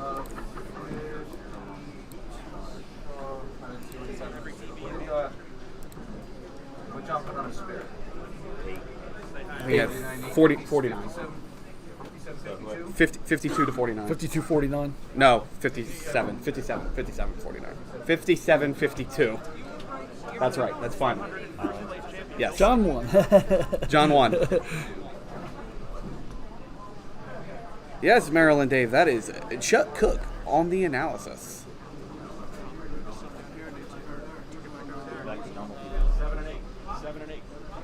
But you're seeing Jonathan Green. You're seeing the maturing process. I believe we're trying to figure out where we're at. Okay, those 2 matches. Tommy Miller, the leader, Richie Hickens, you get the ball with 117. Jonathan Green. Heart was beating.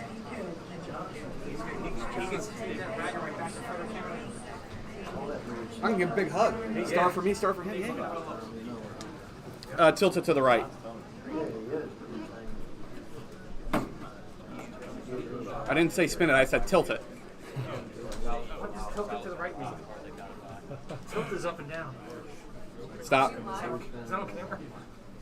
Stop. Spin it to the left. Stop.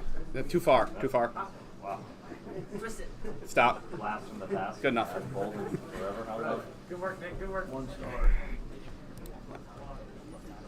guess what you wanted wonders? All right, we are at the finals now. I didn't start recording. Is that me? It was not me.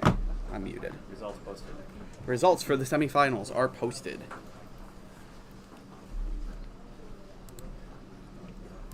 I gotta refresh this page. Yes. It's been a great day. Here we go. This has been a fantastic day, and we got one more big one coming at you.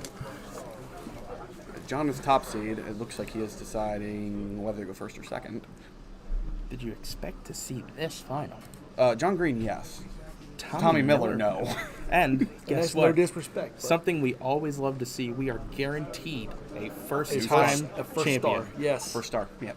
Guaranteed, unless they tie. And then in that case, the star goes to the alternate, John Blaze. And Yeah. What, alternate? and it's hard to believe that this is John's first try. It's hard to believe. Yeah. Because he's bowled so well. They both are 0 for 0. Both for their First finals for both, and it's going to be Tommy Miller Jr. leading it off. I'll go ahead and swap that up. Strap in. Here we go. Final match. Tommy Miller to fire first on lane 7. Off the side. Oh, look at that tsunami. Smart play. 2-pin off the side, Tommy Miller. That's the Tommy Miller I know and love. You don't want the early rip, so This is an all. The one who throws the ball anywhere leaves a single pin and nails it every time. This is an all Western Maryland region Yes. final. Tommy from Littlestown, PA. John from Manchester, Maryland. This single for Tommy. Nerves for both, I assure you. 9 for Tommy.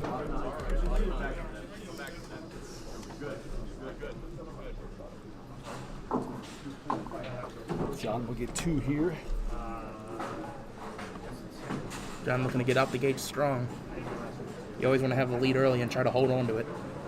First frame championship for John Green. And a 3-9. Hadn't seen John do much much of that today. He's been plastering the pocket all day long. At the 8-pinner, and another pick. 2, 4, 6, 10 remaining. I believe it's $2,200 to the winner of this match, $1,100 to the runner-up. So, big $1,100 difference between first and second.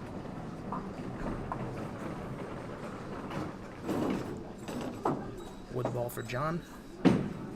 A chop and early lead. Tommy Miller up 9-7. Before we go on, if you enjoy what you're watching, make sure you like and subscribe to our YouTube channel. Also in the description, there's a link to our Ko-Fi account. You can donate to help pay fees to make all of this happen. Yes. A lot that goes into these weekends, especially the full coverage weekends, and your support is greatly appreciated. To be honest, I'll take the like and subscribes more for the algo. That too. It all counts. Second frame for John. Heavy hit. Hammered. And the Hey. strike. Good mixture there.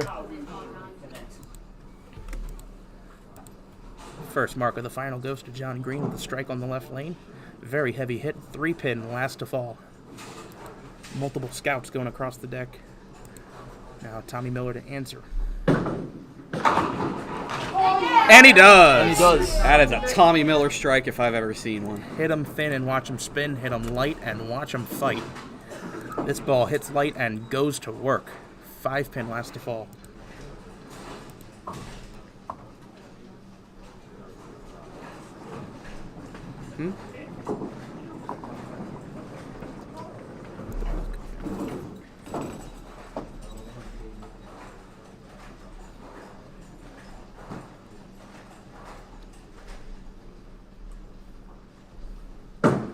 Good looking ball. For Great the ball. double. 10-pin, spinner.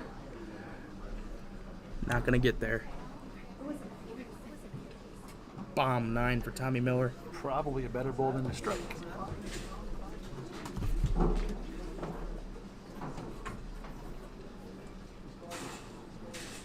At the 10-pin.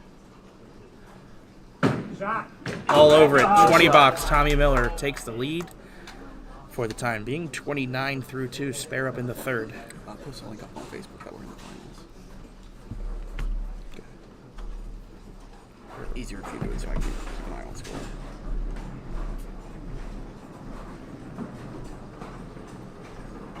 John Green for the double. Through the middle for 3. Takes out the 158. Dave Jones shot plus the 9-pin.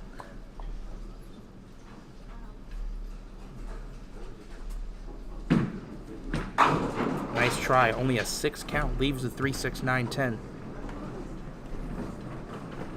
On a strike though, so at least he got something. Correct. Better than a 3. Wood ball. 3 more. Maybe. 4 more. 3 more. It'll be 3 more. 9 out.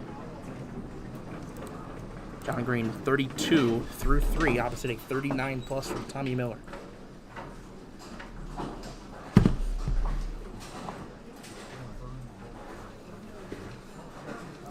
John Green, 4th frame, left lane.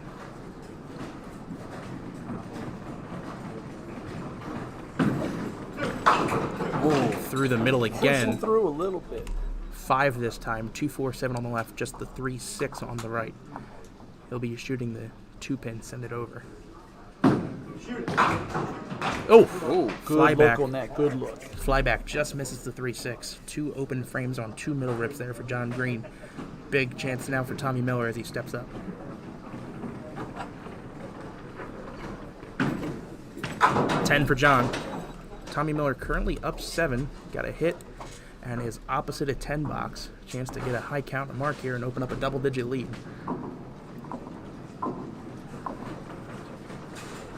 Spare fill. It's there. Light. Ooh, Ultra that's a light. mess. Very light. And a strange 6 count. 3, 5, 7, and 10. Musket. Tommy bowls most out of Walkersville, occasionally bowls out of Mount Airy as well. So Western Maryland.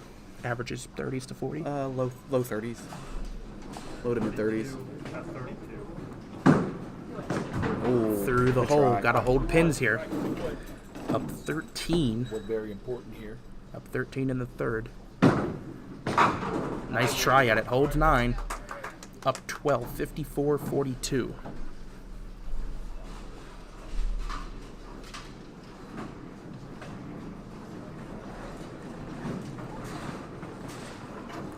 Fifth frame. Oh, through the middle for Tommy this time. 3 out the middle. Dave Jones plus the 9. Got aggressive and it got away from him. Only 4 so far in the frame. Has to get some wood here. Here's the wood ball. That's good wood out of That's a that. good cleanup there. 8. 62 at the half, Tommy Miller Jr. 10 bucks here from John would be 10-pin lead. 5th frame for John on lane 8. It's there, and a very unusual split. Wow. 2 and 1 plus the 8-pin. Heavy ball moving right to left and didn't even get the 8-pin out. Tough shot here. Oh my! He's gonna let that roll. I think it's dead though. It died on him. That's a very strange hit on the second ball. Something came flying out, almost took the 6. I mean, it's going to be a double-digit lead for Tommy Miller Jr. at the half. Score 62-51, 11 pins. It's a 2-mark game.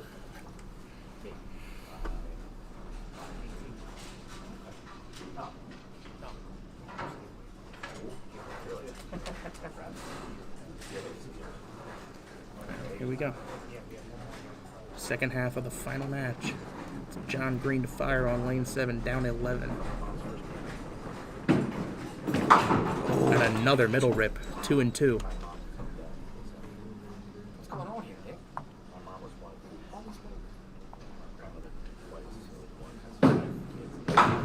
Oh, maybe. Tried to squeeze off the wall. Another open frame, his 4th in a row. But there's been some Not been much. splits and middle rips in there. Not anything to shoot Has at. had no spare breaks to shoot in the Pushing match. through big time, and some of that could be adrenaline. It makes your ball push a little bit. He's been all over the object, isn't he? He has been. Except the first frame, he chopped 2. He has. But besides that, he's been all over the front pin since. Tommy in the 6th. He's there. 8-pin. Great ball. Solid 9 drop. At the worst here, he's up 12 if he holds 10. Up 11 if he misses twice. Spare here can make it a 2 to 3 mark lead. Tommy at the 8 pin misses again. Not the worst time to miss a single, but wanted to have it, of course. Has it for 10 this time. Similar to the one that he missed earlier. It's the same kind of way. Just Same to way, the right. just fading away. 72 to 60. Not quite the scoring pace I anticipated, but we got a good match going here. Tommy Miller with a 12-pin lead, 4 to go. Get up. And another split. Still with some room up there. 5-10, and John Green by no means dead yet. John more than capable of throwing 20 boxes and doubles together. Around the world. Nice try, leaves the 10. Again, Tommy quickly working on the approach. Wood ball drifts right, drops a pin in wood. 81 through 7. John Green quickly firing. 7th frame. Finds the side of the head pin and finds himself a spare break 7 pin.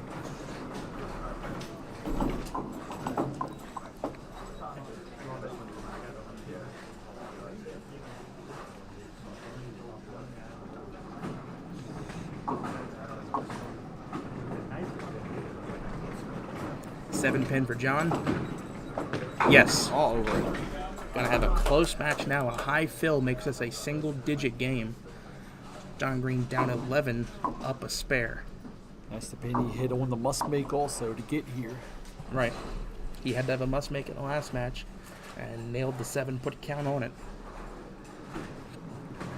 Hasn't struck since the second. That was his first spare of the game. Here's a fill, and it's an important fill.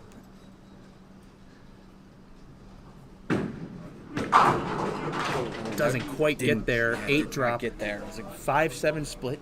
Gets the match within 8. Gets the match within 3. Well, maybe. Nice shot! And he converts! Are you not entertained? Have to get a replay on that. There we go. Great shot by John Green. Clean conversion of the 5-7 to stay in the match. Down 3, 81 to 78. Now Tommy Miller stepping up opposite a spare.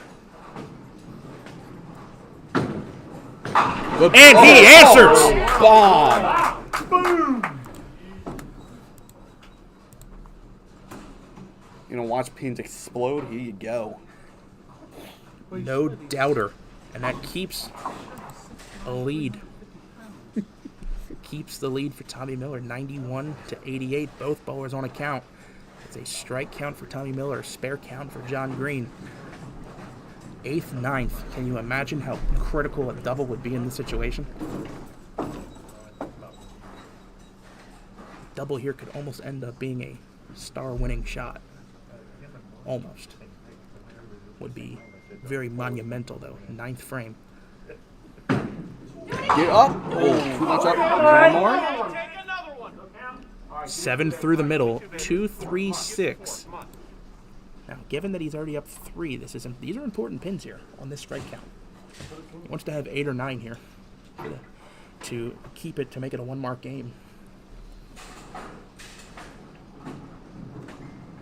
How many? Takes 9. 100 through the 8th. Open frame in the 9th. 10. 110 through 9. John Green, slim, but there is a chance with a double here in the 9th and 10th he could shut out Tommy Miller. A little early to be saying that. Let's get see this first ball. This is a big fill here. Yes. Down 12, up a hit. Takes them all! Clears the deck. That's a You can't throw it much better under the circumstances. Clear the deck, cannonball coming. If you've watched John Green today, that was just a medium strike. That's how many strikes and how good he's thrown today. It was only a matter of time before he found that ball. Yes. Down 2, up a hit. 1 more strike in the 10th frame and good enough count, and John Green can shut out Tommy Miller. Strike here for the win.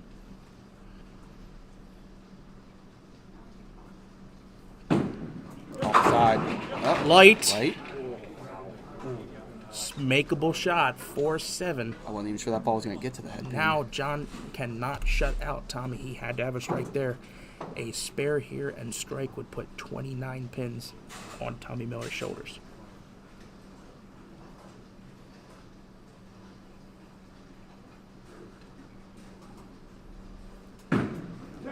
Has Got it. it. Big shot there from John Green. Up 8 after 9. 128, ball to go. He only needs 3 pins to force Tommy Miller Jr. onto a double. Tommy cannot be shut out.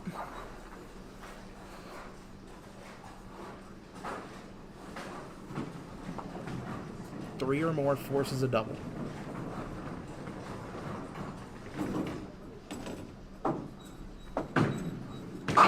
How many?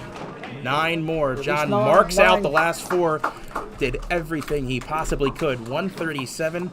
The math is simple. Tommy Miller Jr. must strike twice and count 8 on the fill ball for the win. The first 2 shots must strike.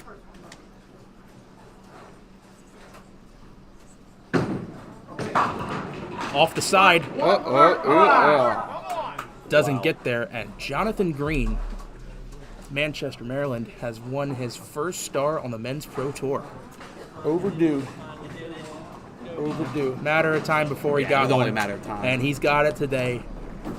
And that was a gut check. You know, you're 60 in the 6th frame there. That's a gut check. Yeah, and he Crucial delivered clutch the mark. goods. Delivered the goods. Spare, 8 spare, strike.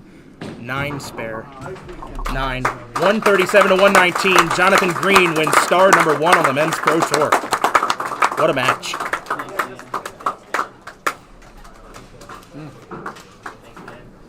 Alright, switch the camera over to us. Hey, I'm going to move out of the way. Give my boy I hope you Miller feel the some excitement love. at home. You feel it, Chuck? Exciting. Exciting semis, exciting final match. Draining. It's draining. In a good way. Just as much for us as it is for them. It was 137 to 119.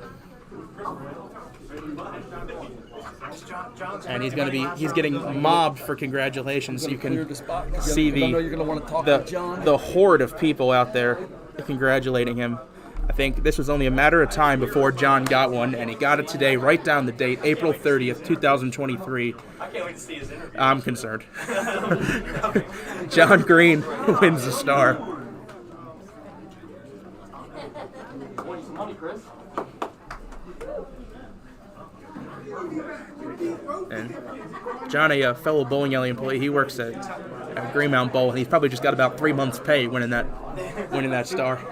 Tommy Miller Jr. says he's king of the world because he took down both Hipkins in a single tournament. So imagine for a second, had Tommy Miller won, he would have defeated both Hipkins and the top qualifier, who has been on fire the entire weekend. It would have been hard to argue with either Colby or John not being the odds-on favorite to win the tournament, especially after the match play performance. But John, all the way from the number 1 spot, got it done. When was the last high qualifier won a tournament? I couldn't tell you, actually. Couldn't tell you. Trivia. Anybody. Anyone that's got a guess. By the way, thank you all for watching. We have absolutely smashed our record for most viewers at one time. Absolutely smashed it. We were over 300 at one point. Results are posted now online. Check the Men's Pro Tour Facebook page. But those of you that were just watching, or those of you just joining us, John Green over Tommy Miller Jr., 137 to 119, and first career star. You got it.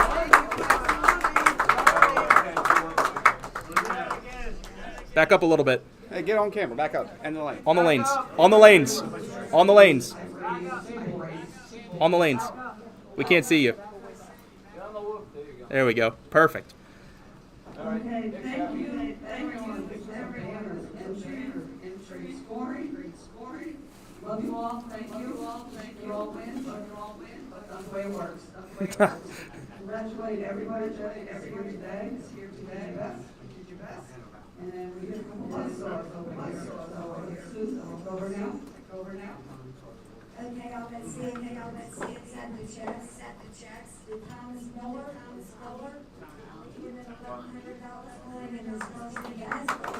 First ever Pro Tour and second place for Tommy Miller.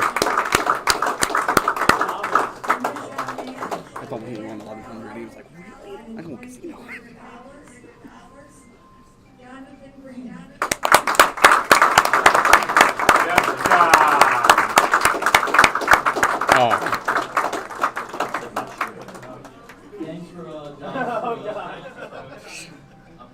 happy to win today. Welcome to Saturday. Happy Saturday. And we're going to now.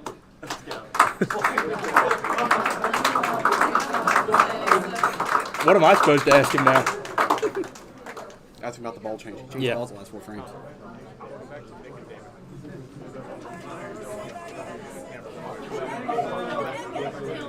Come on, John. Oh, he's got to answer 50,000 text messages first. Yes, most of them he can't receive because we're down in the basement, but he'll get it when he leaves. John, you're absolutely right. He owned the lanes this weekend.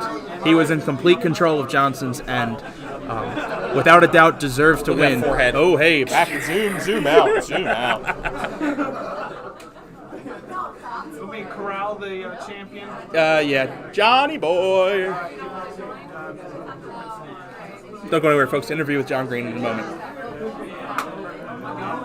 John. I gotta see you. Oh, the commentator. If you want. Come on, I got him. Come on, John. You got him? Who's Have a going first, seat. Johnny or We're Tommy? gonna do. We'll do Tommy second. Congratulations. Tommy second place gets the second. Commentators table. All right, John, have a seat. Oh, well, not on the right side, am I? No, you're okay. That's fine, right there. Congratulations, bud. Turn, lean in a little bit.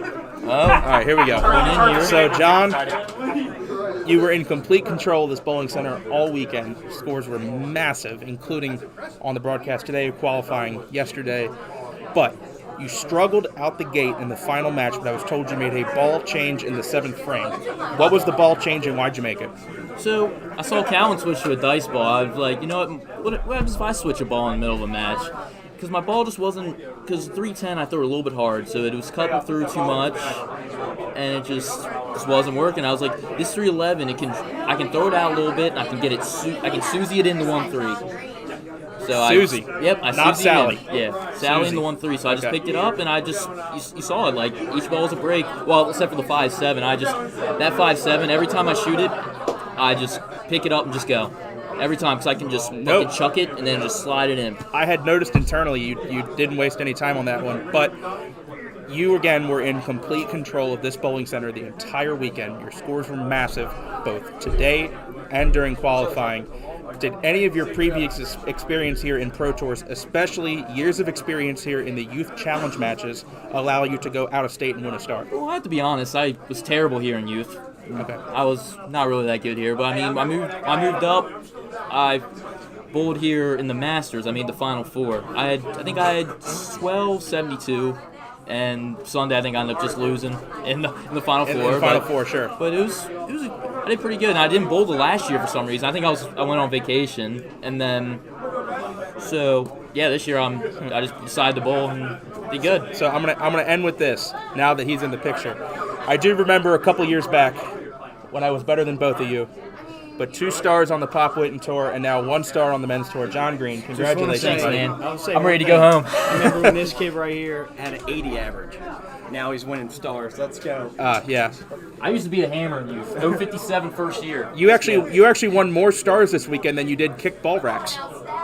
That's good. That's a great stat. That's the stat line they won't talk about. I haven't kicked the ball rack in 3 years. 3 weeks? 4 years. All right, congratulations, buddy. Thanks, man. Probably the first. David. David what? Yeah. Hey, I can stay for a car now. I'm not going to drive for a while. All right, guys. It's been a great weekend. Today has been a blast. We had tons of viewership. I had a lot of fun today, considering I didn't have a lot of fun the day before. No, we had a blast today. I had more of a blast once I was done bowling, but an absolute blast. The scoring pace phenomenal on TV today, and an entire weekend of coverage. On the administrative side, have to thank Johnson's Lanes again because they have been the most accommodating host of Duck Pins Forever to date. All these machines behind us, they said, unplug whatever you want. They gave us the internet. They had just upgraded the internet. Hopefully it came out well at home. But a phenomenal broadcast, a phenomenal finish, and phenomenal scores and stories all around. Yep. Tournament is going to end. But we'll see you soon. Yep, we'll be back next month for the Pop Witten at Greenmount. Yes, Greenmount's the next Pop Witten, and then the Pro Tour, I believe, is the following week at Southside. Yes, Hagerstown. going back to Southside. Go back to Hagerstown. We'll have to figure out the internet situation. Yes. Because Hagerstown things. Because Hagerstown. With Hagerstown. But Yeah, anyway, amazing internet in this basement. yes. Anyway, it's been good having you guys with us. We're going to close it out. We'll see you.